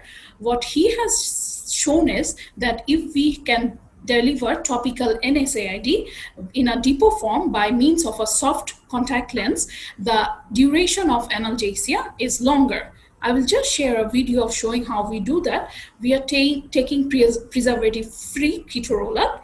At first, we wipe the VCL box by means of alcohol, keep it for 5 minutes. After that, 0.2 ml of AccuVel is injected into the box. Once it's done, we let the BCL soak for 20 minutes. And then at the end of the surgery, this AccuVel soaked VCL is put in the patient's eye. And what we have seen that this actually ensures that the analgesia works for a longer period of time. Now let's come to how we address the haze. We know that more the stromal ablation, that is a cause of haze, but apart from them, there are some other problems. Number one is preoperative assessment is very important because if the eye is already inflamed, that might also lead to haze. What we are doing is we are giving OSDI form to all the patients, and when we are seeing that the patient is having a higher score, we start topical steroid preoperatively, and even in some cases, oral doxycycline. And obviously, paraoperatively, we are following the protocol of using 0.02% MMC. For low refractive error, we do not use any MMC, but from 3 diopter and onward, for each diopter of refractive error, we use MMC for 10 seconds. There are many methods of epithelial removal. I will be discussing them.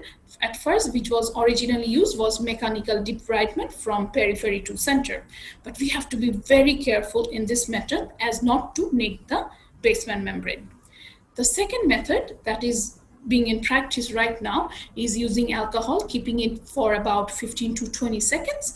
Once that, the alcohol is washed off, and we can see that the epithelial removal becomes so much easier. But instead of alcohol, what I'm doing is I use proparacaine, and it's giving me very good result. Next, what I will be talking about is the Streamlight PRK. I do not have any financial interest here, but I'll be talking about this because EX500 is the machine which is available in our country. So Streamlight PRK, what does it that in one go, there is epithelial removal with the laser, and at the same time, stromal ablation is done next. So this actually saves much time. So in this way, it is more accurate. There are many studies to compare the different means of epithelial removal, and I'm just sharing one which shows that in case of efficacy, safety, and visual results, all three are giving similar result. So whatever we are comfortable with, we can go on using it. Lastly, I want to end by saying that yes, PRK is definitely a safe surgery, and we can use it confidently by using the shown protocols to correct myopia in case of thin cornea. Thank you.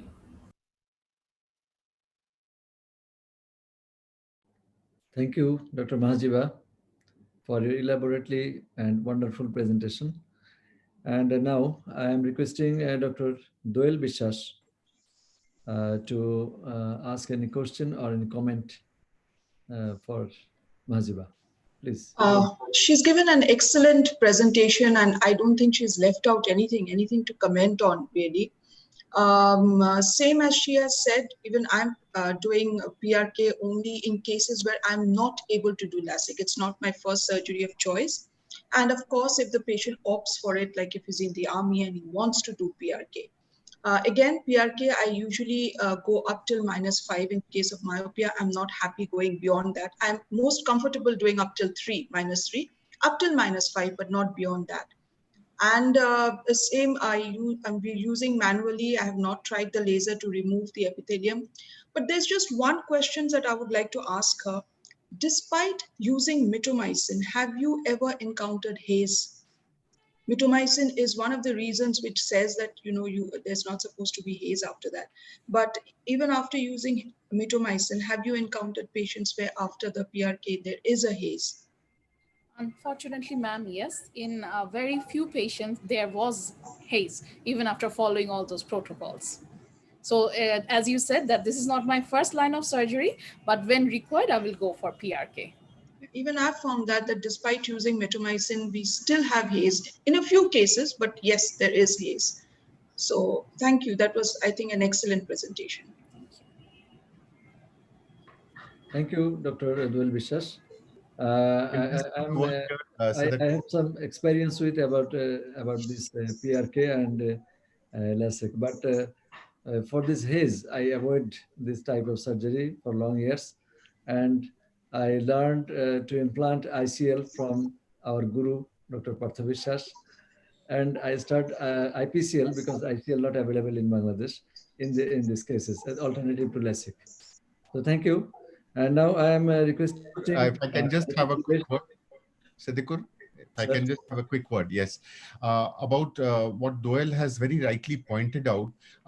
It just gives me a reminder that when we started off with PRK very early, nearly 20 years ago, over 20 years ago, we used to go overboard and we used to treat patients with 6, 7, 8, even 9 diopters of myopia. And believe me, we had haze. And what we used to do in the counseling itself, we would tell that your vision is not going to be good for the next 3 months. And patients accepted that, and the haze would very gradually go off. And we, at that point of time also, we realized that the lower the myopia, the less the haze would be there. We were not even using mitomycin C at that point of time. So that is ages ago, but this is the experience that we had. So mitomycin C coming in, haze is definitely less. Lower diopters being treated with PRK, haze is nearly negligible. Siddiqur, please continue. Thank you, sir. Now I'm requesting our chairman, Dr. Devesh Shah. Sir, please sum up the speech and finally you comment something. Thank you. Thank you for the opportunity. See, as the years are advancing and we are going more and more into refractive surgery, as Partho said, we started more than 20 years back. And from PRK, we are coming back to surface ablation with a new name, advanced surface ablation. And many surgeons over the world have gone over to this advanced surface ablation and not doing LASIK. The main advantage, as you know, the complications, flap complications, and the ectasia, we are a little bit safer. But still, as far as I am concerned, my first surgery, my first choice would always be LASIK. If I can do LASIK, I will do LASIK. But after that, this is a very viable option, whether you do epiLASIK or LASIK or TPRK. TPRK is a very good option also. I have done a few, and whatever is suitable and convenient. But we are coming back. We have done the full circle and are coming back to advanced surface ablation in a big way. Thank you. Thank you. Thank you, sir. Now, Sir Partha sir, please. Can I make a comment, please? Okay, sir. Okay. So another thing that the PRK helps a refractive surgeon is that if you see a patient with a flap complications, particularly a torn flap, and you could not do the LASIK, complete the LASIK, and you have postponed the LASIK for a few weeks or months, and then you are not sure about the lifting the flap again, and then the PRK is a very good option. And another other option is that with having fibrosis in the complicated flap, and I have managed this at least 2 cases where I could use the PRK and remove the fibrosis, as well as this has helped me to correct the full the residual refractive errors. So PRK can be a very good option in a complicated flaps. That's what I would like to add. I think Dr. Parthok can add something about this. Yes, sir. Yes, I just, Sagar, you want to add something? Just Sagar wanted does to. a lot of PRK, Yeah. and we'll take a quick comment from Sagar. Yeah, I just wanted to tell one thing, that one of the strategies to reduce haze prevention is low potency steroids going on up to 4 months. So that's something that one should have incorporated in their post-operative regime.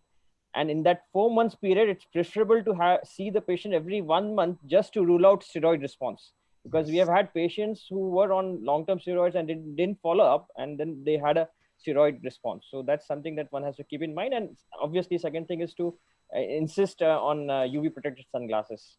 These are the probably 2 things that one can do to reduce haze.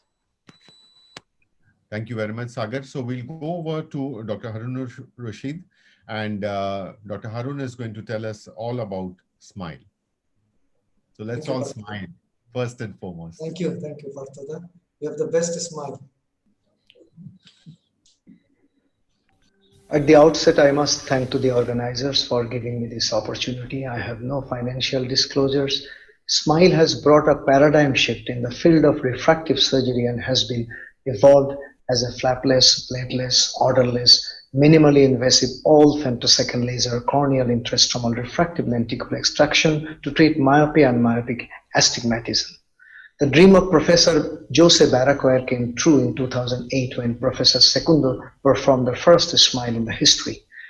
First commercial sales of SMILE began in 2010 and US FDA approved SMILE in 2016. By 2018, more than 1 million procedures were performed around the globe.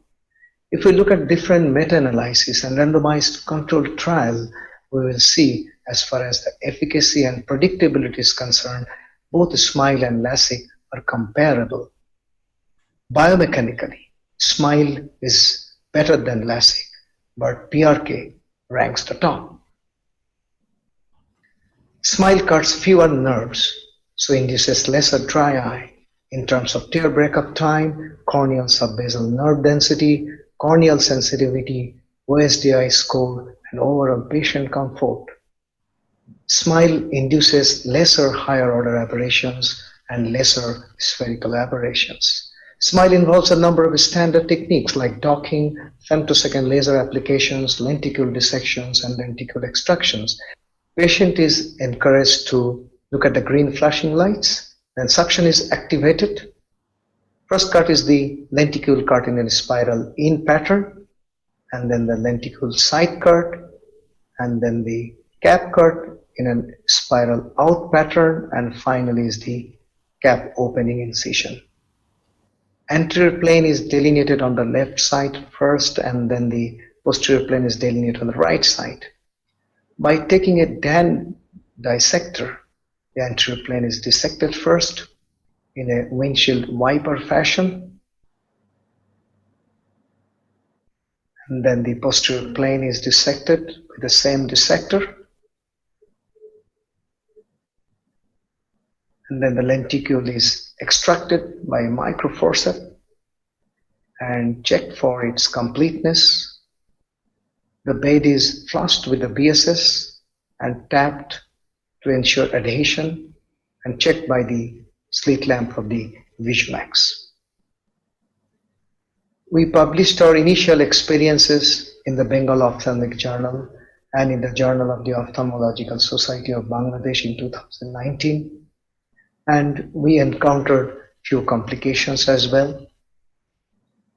This is the patient came, he was very anxious, very uncooperative, so suction loss occurred. And subsequently this patient was converted to a femtolasic after 1 month.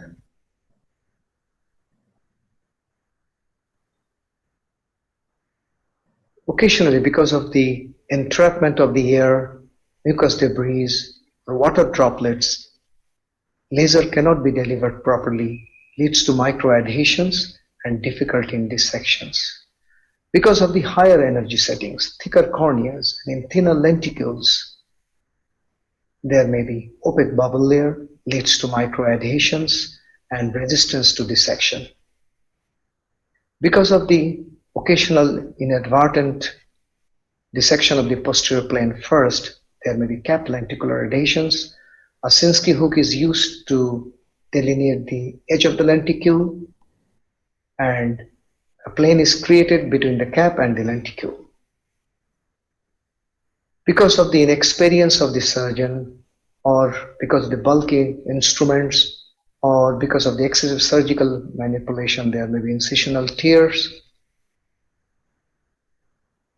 Occasionally, because of the use of excessive topical anesthetics, there may be epithelial defect which is taken care of by frequent lubrication and by the bandage. Limitations of the smile includes it can correct myopia up to -10, cylinder up to -5. Future advancements includes hyperopic treatment, presbyopic treatment, cyclotorsional treatment, and faster laser with free-floating lenticules. My take-home message is, SMILE is becoming the procedure of choice over the other traditional ablative procedures. Right patient selection, proper docking, optimizing energy levels, meticulous surgical technique will minimize complications and improve visual outcomes in relaxed SMILE. Thank you for your kind attention. Thank you very much. That was an excellent talk. Excellent talk. I would like to ask Dr. Amiruzzaman to give your comments. If you can unmute, please. Thank you, sir. Actually, the smile makes the patient smile. In our country, we are the refractive surgeon. When counseling the patient, they all are convinced the less complicated procedure, smile. And our Jafar sir and Harun sir, they are our pioneer surgeon in Bangladesh. They are doing smile in their experienced hand. Actually, the corneal integrity maintained by this procedure rather than the femto LASIK and the LASIK, but smile gives us the another sensation. So the safety and the other procedures in comparison, smile becoming the popular. And I hope that our field for smile is open and it will be enriched within short time. Thank you. Thank you very much. So, Dr. Harun, how many of your refractive surgeons could you convert to become a smile surgeon? Well, unfortunately, we could not. Don't say unfortunately. Don't say at this hour of the day, don't say unfortunately. Say fortunately. No. We want that as many surgeons, they become these things, they are on the pipeline, they'll be coming soon. At this particular point of time, our Visumax laser is out of order. Probably it will be all right very soon. So don't say all this. Don't say all this. This is a webinar and so many people are listening to it. But that's true. That's true. So when these machines are down, definitely, but the amount of backup the machine companies give us is phenomenal, and that's how this technology is taken forward. I would like to ask Professor Khalid, would you like to comment and sum up, please, sir? Thank you, Dr. Partho. Yes, I was listening to your comment as well as the wonderful presentation from Dr. Harun. Dr. Harun and me are basically working side by side with a smile, and we are using the same machine, and most of the time we have a common session. So we are really happy about the outcome of the surgery, and so smart and so technologically so beautiful and so precise that this is definitely an appreciable part. Only thing I realized is that it's not possible to do all the refractive types of surgeries. So that's the limitation. But whenever a patient is really a suitable patient, I will definitely love to do the smile. And I know how Dr. Harun is practicing. He's a very smart and very dynamic surgeon. And you were also asking about how many surgeons we could convert into the smile. I'm sure I can just tell you the future surgeons, the generations coming up. A few minutes ago, Dr. Ashraf, Dr. Maziba, they were presenting. They will be the pioneer surgeons in the surgeon and their colleagues. So maybe we are just now a limited number of surgeons. We are doing it now, but I'm sure the smile will stay here. Although it will not replace the other technologies, but this will be a very popular part for many of the patients. That's what I feel now. Absolutely, sir. You have said the right note. Yes, our future generations are going to go to smile and beyond. So yes, with exactly. that, I hand over to Dr. Siddiqur, and over to you. Thank you, sir. In future, we all will smile together, inshallah. Now is a time for our beloved Dr. Partha Vishwas as a speaker. And now Dr. Partha Vishwas will say about ICL. And nothing to introduce him, the All India Scientific or AIOS Scientific Committee Chairman and the BBI Foundation Director, Dr. Partha Vishwas. Please, sir. So the backend will play the video. Yes, thank you. ICL. I thank OSWB and BSCRS for Collaborate 2020, and my talk on ICL is a purview of phakic IOLs. The ICL or the toric ICLs are foldable, posterior chamber sulcus located. They are made up of collagen and hemacopolymer, which has excellent biocompatibility, excellent transmittance, and are very flexible.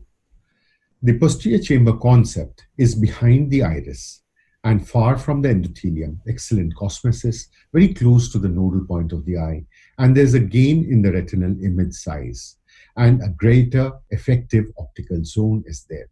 The sulcus location is a very stable location, very easy to remove as well, no fixations into the tissues, and does not alter in shape or remove any tissue. The features and availability of myopia and myopic astigmatism, right from -3 diopters to -23 diopters.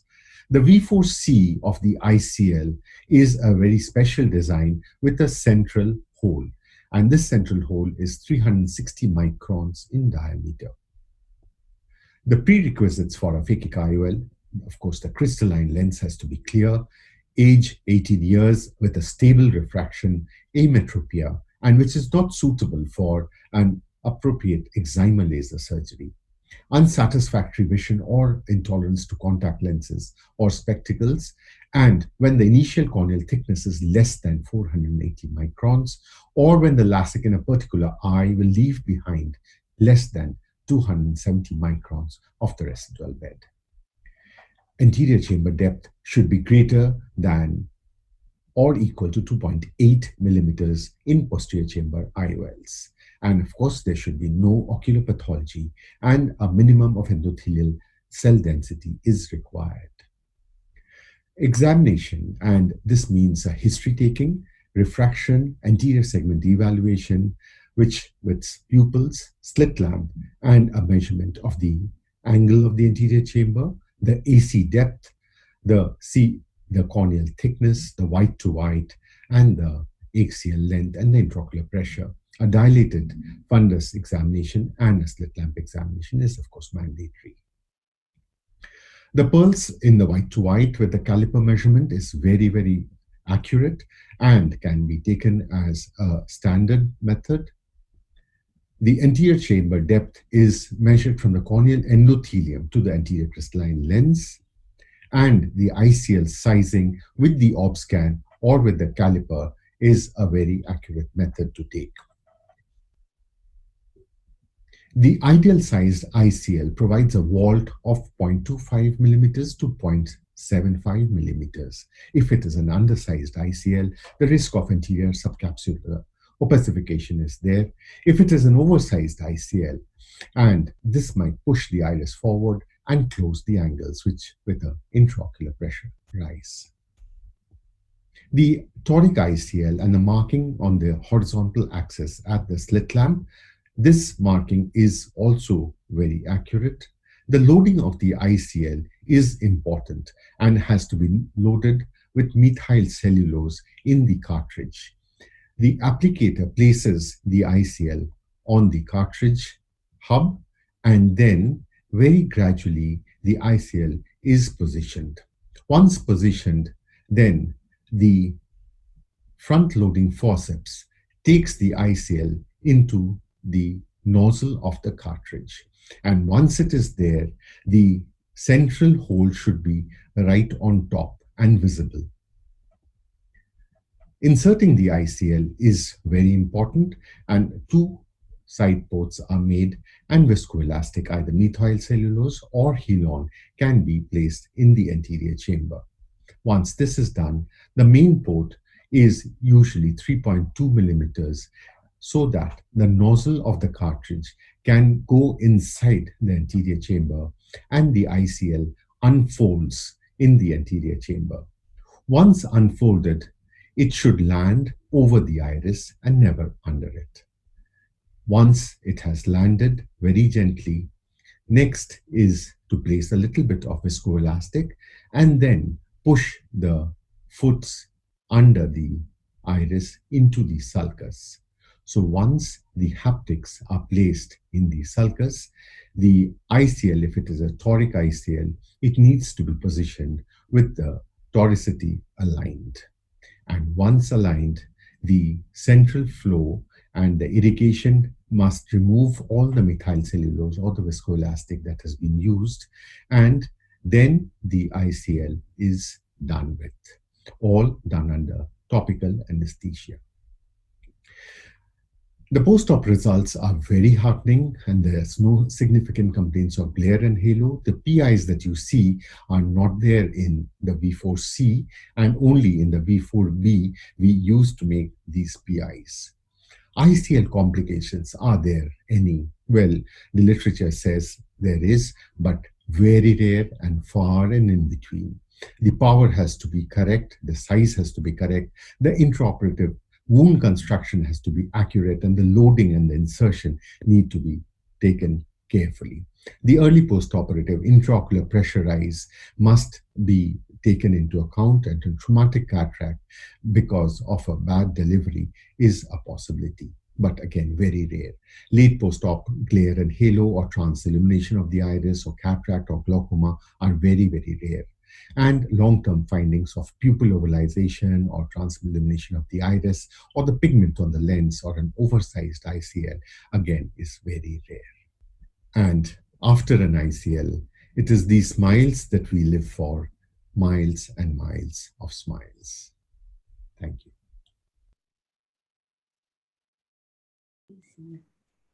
Thank you, sir, for a very, very, very nice presentation and ending with a very smiley face. And we all inspired with this. And we have some experience in Bangladesh, but ICL is not available. So some of us we are practicing IPCL, and we have the same experience. So now I am requesting And Dr. Amirujaman, please, some comment or question. Unmute, please, sir. Sir, unmute. Thank you, sir, for your nice presentation. Actually, I learned and watch, observe from you during my training, LASIK training in Calcutta, B Foundation. But ICL candidate, we are convincing them, but their result, what will be the future?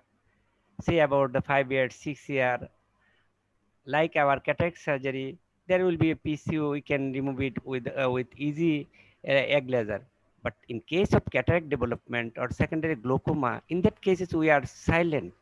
Yes, complication is less, those who are experienced. And we are actually go for the clearless extraction. That is not, in that era, is not actually good option. We should go for that ICL by IPCL, and we all the cataract surgeon, those who are doing bulk surgery, so we can practice it, actually take the procedures, how we can go for the safe surgery. So in a last comment, sir, give us some few tips how we can overcome that, the type of the patients counseling. Thanks, sir. Thank you very much. It just gives me a few minutes to talk more about ICL. And let me assure you, when I was first initiated into ICL, I was dead scared. What if I produced a cataract? What if my haptics went in and produced zonulolysis? What if glaucoma occurred? What if I had to do a cataract in this patient with pristine crystalline lens? And I had the benefit of two very good supervisors from the company who provided the ICS, the star people. And believe me, I was taken through the procedures, they were supervised, and that even today, I believe, is the important step to gain confidence in the phakic IOL, ICL or IPCL. The surgeon has to have absolute confidence. Yes, this is the choice for this patient, and it is a surgery that I can do well. Complications are there. If they come, I will tackle them. If that conviction is there, ICL convincing a patient who obviously we cannot do a laser refractive surgery is not difficult. So that first thing, one has to be confident and one has to know, yes, this is the choice for this patient. That's number one. Number two is the ICL and the IPCL both are excellent procedures, excellent lenses. The IPCL, my colleagues in India have huge number of IPCLs and they are doing extremely well. But whether it is ICL or IPCL, the important fact is it has to be very meticulous, pre-operative examination, assessment, and counseling. These three things have to be absolutely dot on precise. And when the patient is confident of the procedure of the surgeon, just let us go in. The possibility of cataract, let me tell you, my third case, it was a little traumatic. The ICL went and impinged on the crystalline lens. After so many years today also, that subcapsular, anterior subcapsular cataract is still there, but the patient has not developed a full cataract. I have not had to do a surgery for that patient, my third patient, for a cataract surgery. However, there are quite a few cases who have gradually matured into senile cataracts and have developed these cataracts. Removing the ICL again is not a difficult procedure, but has to be seen, learned, and done. And once it is removed, then the cataract surgery is, of course, not so difficult. about the glaucoma. Possibility of glaucoma is there, and steroid responders, let us remember, all myopes, nearly 16 to 25%, as suggested in the literature, are steroid responders. So the intraocular pressure needs to be taken at the post-operative visits. The advent of the central hole has really improved the designing of the ICL, and it is one of the best things that have come into the ICL, the V4C, as well as the increased optic size in the EVO. So these are great advancements that have taken. And the biggest thing is that Collamer, the collagen and hema copolymer, which has stood the test of time. And even 15 years later, an ICL is hardly visible unless you're very, very astute and very, very sure that you're looking at an ICL through this slit lamp. You can miss it even then. So these are great points that the ICL has, and we are really lucky to have this product for our refractive surgery patients. Many, many thanks, sir. I have a question, please. Yes, yes. If cataract develops, then we need to do biometry for the next lens. Yes. So should I do the biometry before removing the ICL or with the ICL?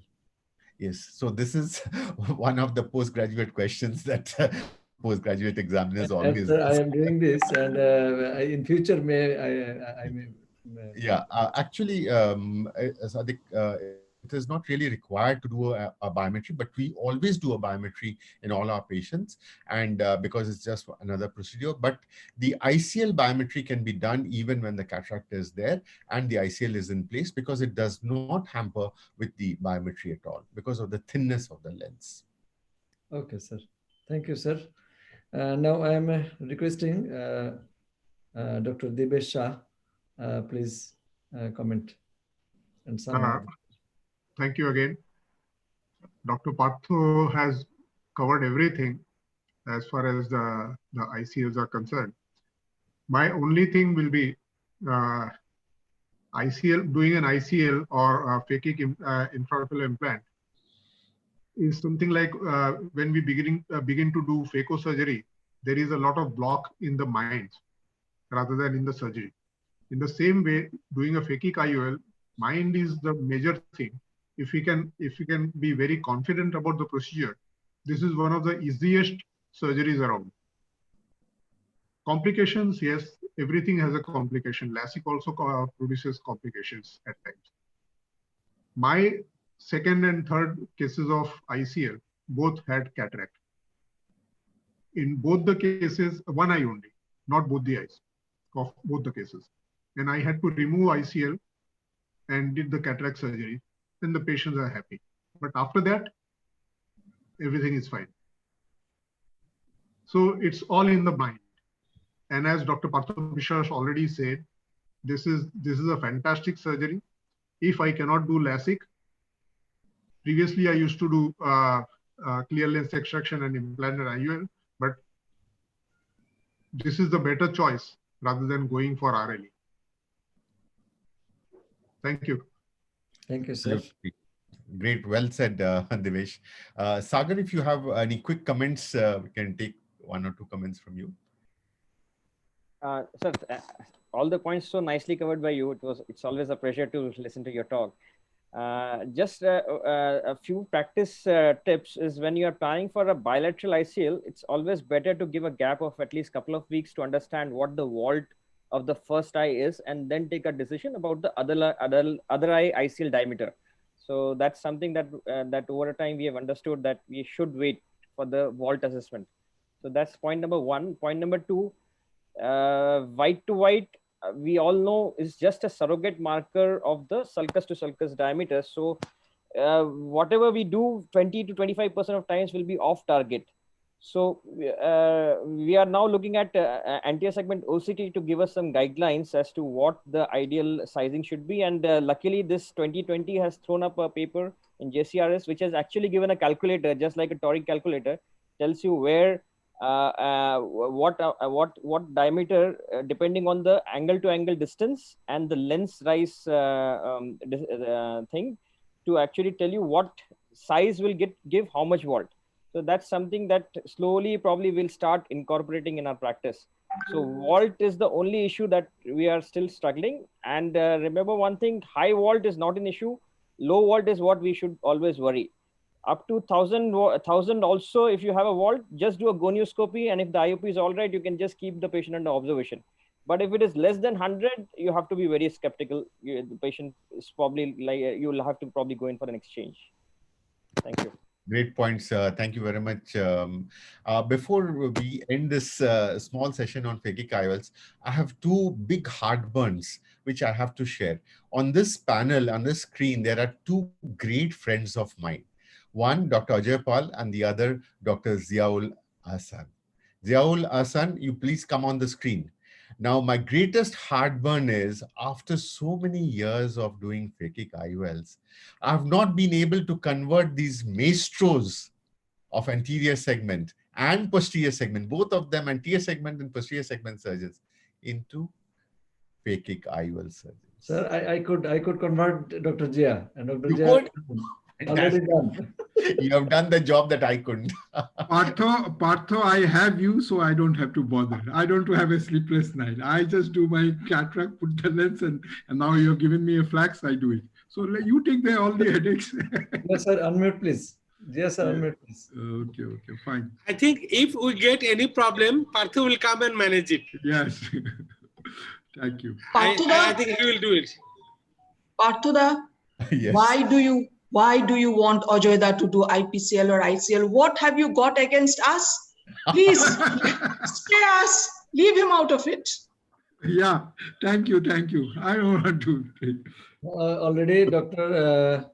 Ashraful Haq and Mahziba already done IPCL, but they are not talking anything.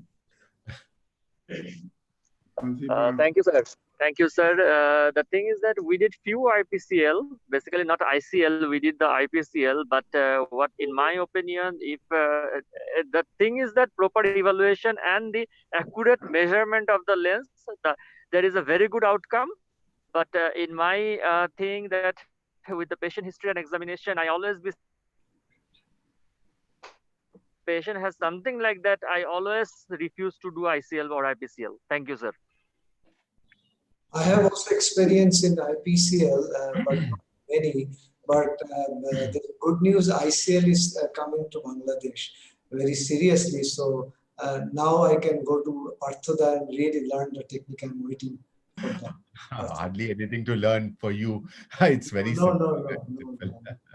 Like in spine also, it's not easy. It's a dissection to get the lenticulae. It's not easy, and that's why many surgeons, they're not very interested also, because it takes time also for the smile also. Actually, this surgery takes very less time, but preparation is long. And so many surgeons do not have interest to many talk. But I had a problem with the white to white, this measurement. Confusing. First case, I could not measure the white to white properly, so it was a very big lens. So it was very difficult for me initially. Right. I think now let's go over to our last speaker, last but the best, I think. And here we have Dr. Shayan Das, and Shayan is going to speak to us on on the update of refractive surgery. Yes, Shayan. Good evening. I'll be speaking on keratic refractive surgery and updates, and I'll be speaking on biomechanics, pixel, LASIK extra, presby-LASIK, and inlays. In biomechanics, we have these three equipments called ORA, Corvis ST, and Brillouin microscopy. The ORA measures the deforming applanation pressures and provides measures of corneal hysteresis and corneal resistance factors, but it is no longer considered very accurate for refractive surgery purposes. Currently, Corvis is supposed to be the standard, and it measures morphology of the deforming cornea. Also, we have the Brillouin microscopy, which measures elasticity without deforming the cornea, but it's not available commercially. So Corvis ST produces a constant pressure collimated symmetrical air puff, and it analyzes corneal deformation dynamically with a shine flag camera. So on the right side, we see the deforming cornea, pictures of the deforming cornea grabbed by the high frequency shine flux camera. And we can see the various graphs on the left side of this picture. So it may give 16 parameters, both maximum deformation values and applanation values. In addition, it also takes tomographic data from the shine flux camera and also measured something called a stiffness parameter.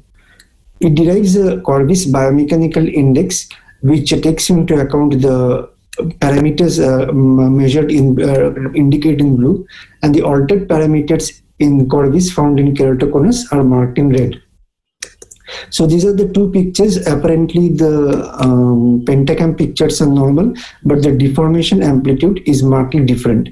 And the one below has a higher deformation amplitude, suggesting ectasia. The normal, the mean deformation value is supposed to be around 1.05 millimeters. So a billowing microscopy measures the Doppler shift of a reflected laser beam which is thrown into the cornea due to interaction with this beam with thermodynamically generated pressure waves in the material, also called acoustic waves. The speed of this acoustic wave modulates the refractive index and have a bearing on the Doppler shift. And the speed is directly proportional to square of the longitudinal modulus of the tissue, which in turn is a representation of the biomechanical property of the cornea, and it can make localized measurement across the various sectors of cornea. Now, billowing microscopic findings in corneal ectasia shows a reduced shift, a lower shift with more severe ectasia, and lowest shift in the cone region. And mild case is detected best by detecting the difference in this shift between the two eyes. Coming to pixel, which is photorefractive intrastromal crosslinking, which uses high fluence crosslinking in a customized pattern to induce flattening or steepening of the cornea, and customization of the pattern takes into account refractive error and corneal topography. It can correct up to plus 0.8 diopters to minus 1.5 diopters of refractive error. LASIK X-ray is a combination of LASIK with crosslinking to provide additional biomechanical strength during LASIK, and there is no need for any change in the LASIK nomogram. Indications are young age of treatment, family history of KC, thin cornea, retreatments, and flap irregularities.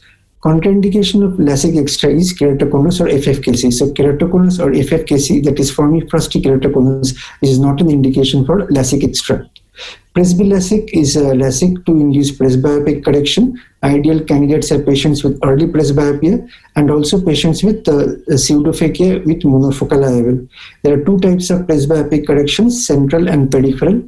In the central presbyopic LASIK correction, a small central optical area with higher curvature for near vision is induced by the excimer laser. We have three machines delivering this central presbyLASIK, custom view, SupraCord and Presbymax. And the peripheral presbyLASIK is done by the Presbyon machine from Carl Zeiss, and it ablates the peripheral cornea, and the center is maintained for distance and the mid-periphery for near. The major limitation is on myopic correction because it requires significantly more ablation. Coming to inlays, we have two types of inlays, which is more commonly available. One is the raindrop, which induces increased curvature in the central cornea, thus providing presbyopic correction. But unfortunately, due to reports of corneal edema, it has been removed from the market under FDA guidance. And Camera is the other one which is now available, and it increases depth of focus by a pinhole effect. Thank you.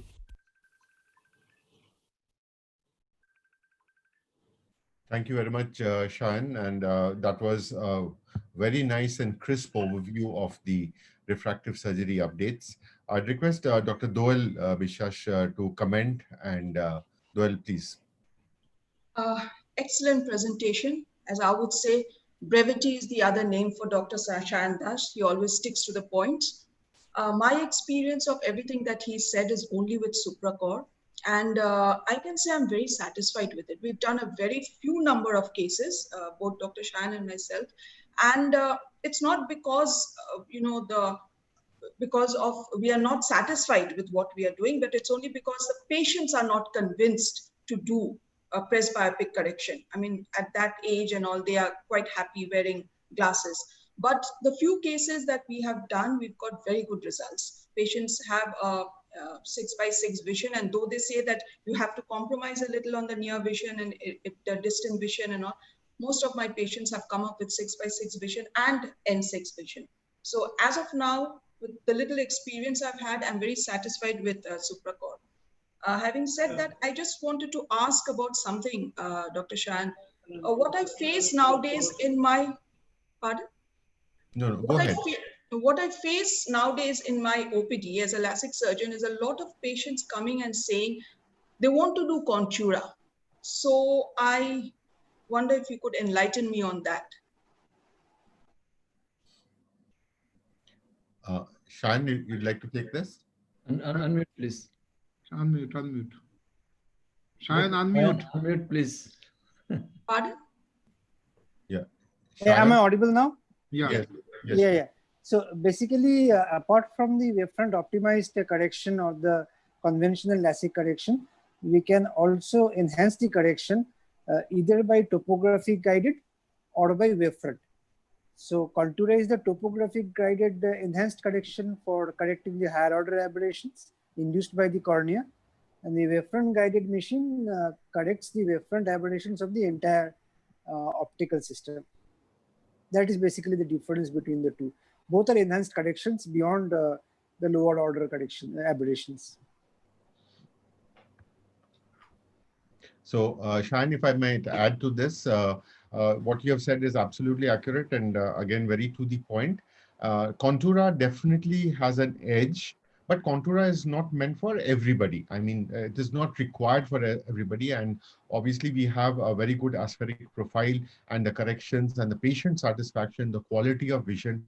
Patients are absolutely very happy with the ablation that we do on the aspheric profile. However, the ones with the high cylinders definitely are much better off with the Contura vision. And the last but not the least thing again is the Contura. Why Doyle asked this question is a very pertinent point. The Contura has been highlighted in the social network to a possibility of a hype. Contura is there, it is scientific, it gives a definite amount of advantage, but again, it has to be seen whether Contura is required for a particular individual or the aspheric profile would give more or less the same result.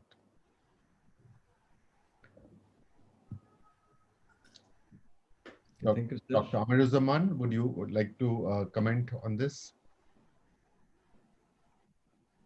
Thank you, sir. Actually, in this era, the Contura Corbis, and we are actually practicing not this, but our Harun sir always dealing with this. But always we should go for the advanced things. In our scenario, we basically go for the pentacam evaluations and the topography sometimes. So in this regard, we use this one and we go for the topo guided LASIK, PRK, even this apps. Better you can go for Contura or Corbis in details in special setup. Thanks for. Thank you. Sir, can I request Dr. Harun? Yes. He has some experience about this. Actually, this TCAT, this was there for the enhancement procedure. It was when we first bought our red light machine, it was there. But certainly, and the treatment was, of course, that was wavefront optimized treatment, aspheric treatment, as Partho has said. We're quite happy about that. And of course, with the VSEX, they have got a wavefront guided LASIK also. That's excellent. But as Partho has said, that for high astigmatism, of course, the Contour has got a great role to play, I think. Sagar, any short comments from you? So even before going to these technologies, one simple history history taking from a patient, asking him about night vision symptoms with the best corrected visual acuity. So if the patient has some night vision symptoms, that means we are already dealing with higher order aberrations, and these probably either the wavefront guided treatment or a topographic guided treatment will actually hold true in these individuals. But for majority of the cases, I think wavefront optimized treatment is actually more than enough. Absolutely. So yeah, Dr. Partha, can I ask a question, please? I'm not in the panel or anything. Is yes, Ishtiaq here? hello. Audience. Yeah. Partha, what is the cutting limit for you that you go for Contura? Any astigmatism or anything that you for personally for your patients? No, when we do the contour profile, we assess whether the contour profile is going to benefit or not. But any patient over 1 diopter of astigmatism, we do a contour assessment. And if it shows that there would be benefit, then we tell the patient that, yes, this is a technology that would be more suitable to you. And providing the cost factor, if you would like to go for it, please go for it. But very high astigmatisms, and patients who, what Sagar said very correctly, patients who complain of with their own glasses, night vision problems with their own glasses. These patients, we specifically say that this would be a better option for you, and then we counsel them for Contura. There's a study that both the SMILE and LASIK, even with the higher astigmatic correction, there's a less than 10% chances of less correction in astigmatism. So does Contour help in those situations to get the accurate astigmatic correction? Accuracy of the astigmatism correction, actually, when we have assessed our even very high astigmatism patients, we did a small study of all astigmatic corrections that was quite nearly 5 years ago, of the high astigmatism patients on the EX500 with the aspheric optimized. So in those patients, we got a correction which was nearly 90%. If I may add something, Yes. Can I add something? I mean, I think we're missing a point. Topo-guided corrections are mainly meant for correcting irregular and higher order aberrations. It's not meant for lower order regular astigmatism, which can be dealt with by wavefront optimized or a conventional LASIK. It's only for the irregular astigmatism or the higher order coma, trefoil, or whatever. These are taken care of by a topo-guided LASIK or a wavefront guided LASIK. I mean, if we have a regular astigmatism and the residual stromal bed gives up enough opportunity, I think a regular astigmatism can be very well taken care of by a wavefront optimized or a conventional procedure. Quite true, Shan. It is only that if there is a high cylinder, usually these are associated with higher order aberrations more. Yes. But the pre-surgical diagnostic Evaluation. Pick up, Absolutely. Quite true. Yes. So if there are any other comments, or we would ask Professor Khalid to sum up, please.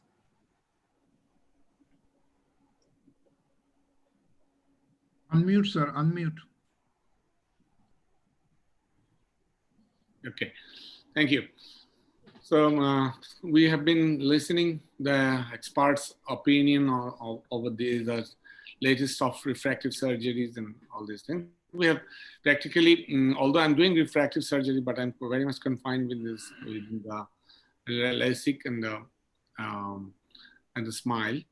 And I'm practicing to just, I must acknowledge that I'm not very much used to with this ICL and any other advanced technologies. But I have learned so many things from the presenters as well as Dr. Partha, who has added so many informations. And now I'm getting interest in doing for some of the patients definitely are not suitable for conventional refractive surgery. So we need to go for the advances. I will give special thanks to all the presenters who have given their efforts to give us the knowledge and share their experience.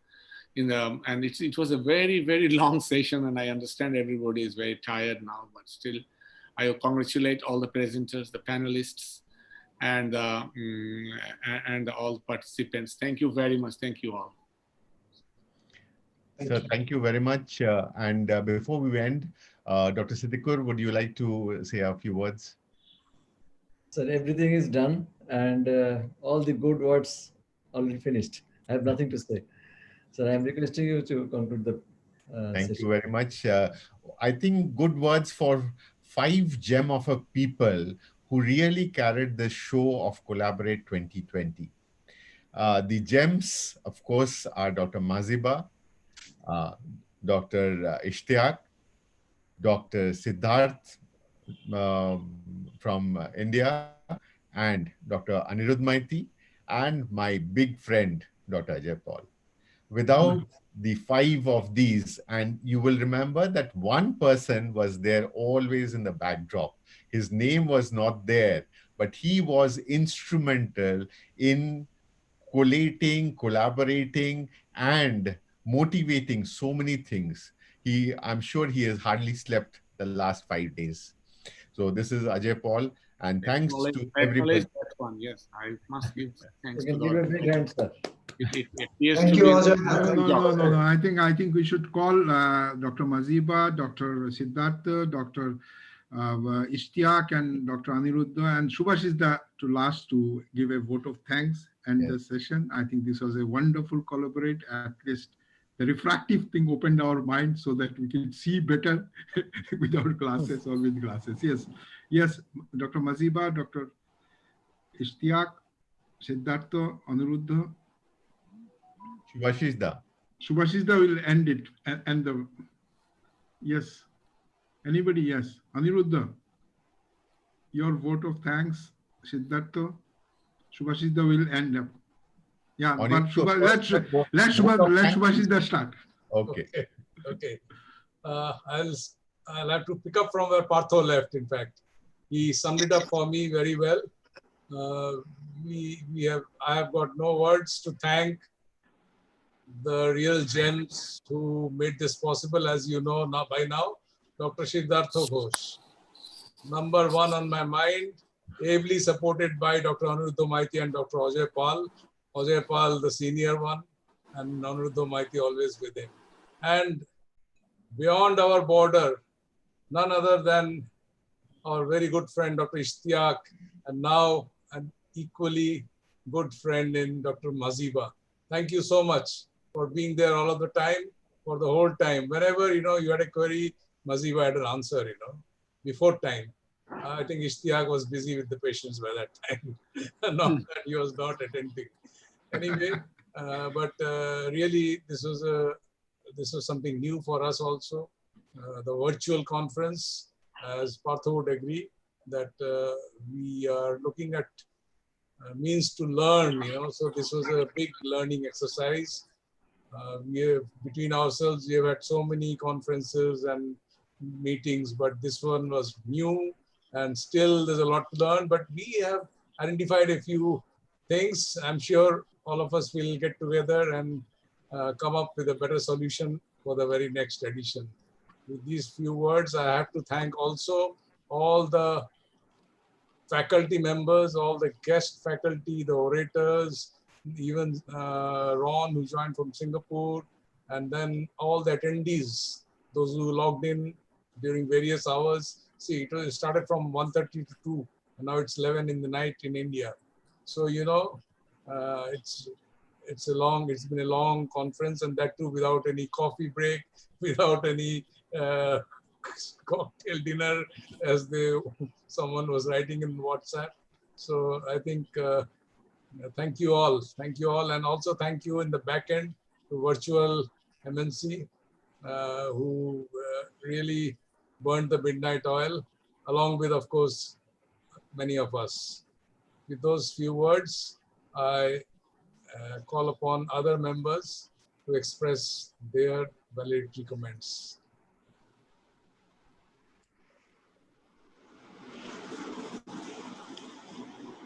Dr. Ishtiaq? Yes, I would just thank everybody, not mentioning any names. This was a great learning experience, organizational capability from West Bengal Ophthalmic Society, and we are always learning from each other. That's what we feel, and we have tried to add something new, and live surgery, I think, in a virtual conference, this was first time for us, and it went so well. I mean, all the surgeons performed so nicely, and we hope for the future one that we will have, we can shake hands, hopefully. Looking forward for that one. Dr. Maziba. Dr. Maziba, It was actually physical conferences are a different story. Sir, am I audible? Yeah, you're audible. You're audible. Unmute yourself, please. I think Maziba. Yeah, okay, fine. I think we have lost her. Okay. As I was saying that physical conferences are a different story, but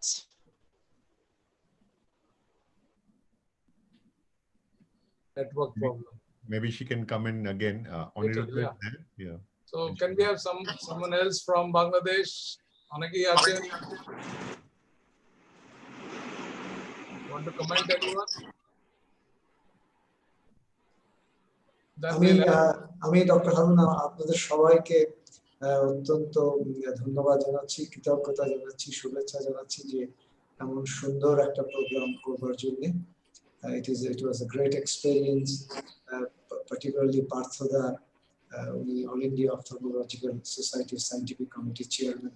It's a great pleasure যে উনি সেই এটা এতক্ষণ ধরে আমাদের সাথে আছেন, এত দরদ দিয়ে কাজ করছেন। আমি একটু বাংলায় বলে ফেললাম, সিদ্ধার্থ সবাইকে দেখলে ওরকমই মনে হয় আর কি। তো খুব ভালো লাগলো, খুব চমৎকার, এবং প্রতি বছর আমরা করে থাকি, ইনশাআল্লাহ আগামী বছর আমরা করব।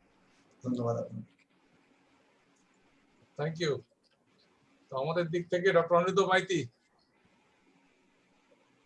Yeah, I think 2 months back when we all sat with this concept of virtual meeting, we never thought that we can reach this level or whatever success we have got today. It was just a concept that we can go virtual. We were doing some webinar, but organizing an entire conference was really difficult. Like it was a great learning, definitely, and thanks to the entire team, especially Dr. Istiak and Dr. Maziba from Bangladesh, and obviously Ajayada, Siddharthoda, and everything was guided by Dr. Nag. Thanks to the team. I think it was a huge learning experience, and maybe in the annual conference we have to do better. Thank you. Dr. Ajay. Absolutely, I think it was a learning experience. It was an unlearning experience. A lot of things that we used to do, we learned a new way. Light surgery was definitely something different. We getting it. I mean, we always had some wire connection, but this was wonderful. Switching places, we always saw in ESCRS and international conference they switch, from Paris to Brussels to VA. But then this was something new for us. Wonderful for the team. Siddhartha, Aniruddha, as usual, always up to the task, and Ishtiaq and Maziba was always there on the phone and giving us any phone number, anything to do. And Subhashish, as usual, the wonderful leadership that he has taken us to this side. Thank you all. Thank you, Ajay, for those nice words. You are always the pillar of support for all of us, and I must also congratulate the few trade representatives who ventured into this sort of virtual conference, and they did it within a short time. I did visit the stalls. I think we need to encourage them also, otherwise they may find this not lucrative, this type of conferences. It is in our interest that we have to visit those exhibition booths.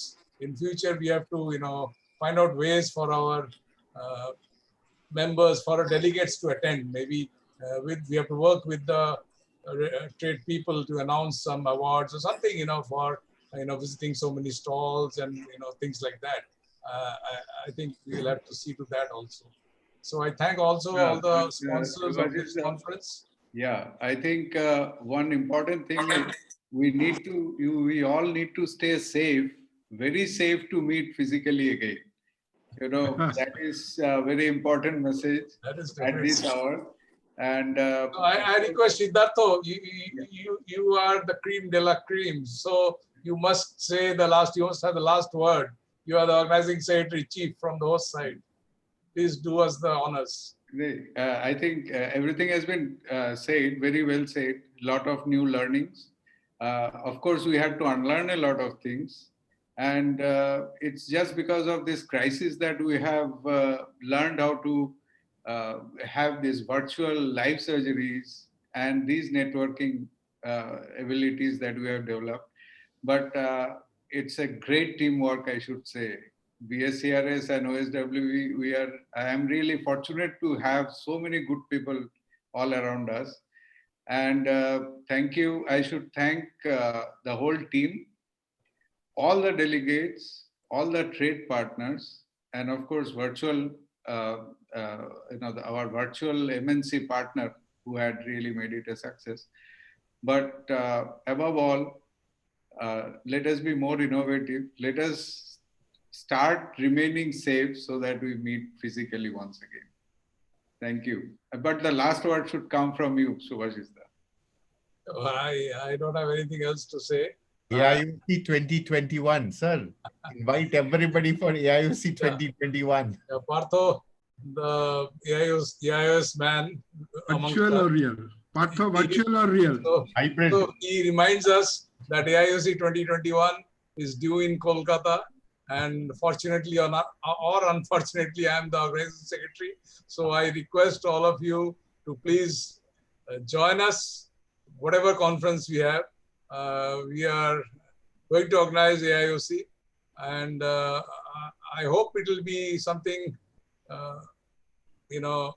hybrid sort of thing. Maybe it's too early to say that, but whatever it is, I was expecting nearly 300 plus delegates from Bangladesh if it was a physical conference, but I think we can expect a little more if it is hybrid or virtual, whatever it is. So with these few words, and I invite you all to AIOC 2021, whatever time it is, to Kolkata.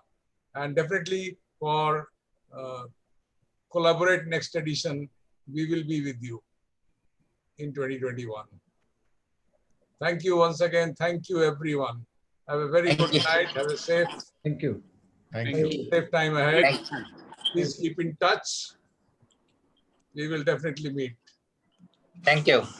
Thank you. Thank you very much. Thank you.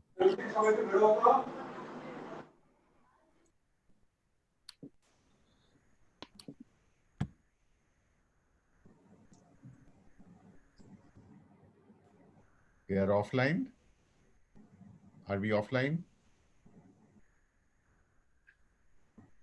No, I think we are still online. We are offline? Being recorded. Yeah, it is recorded. Okay. Okay, time to say goodbye. Good night.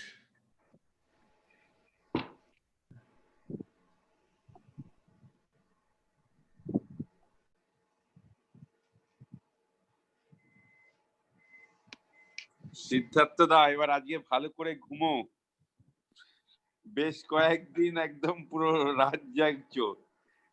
এখন ঘুমোতে হবে, right. Thank you. এবার নতুন করে আবার নতুন কনফারেন্সের জন্য নেমে পড়তে হবে। Bye, thank you.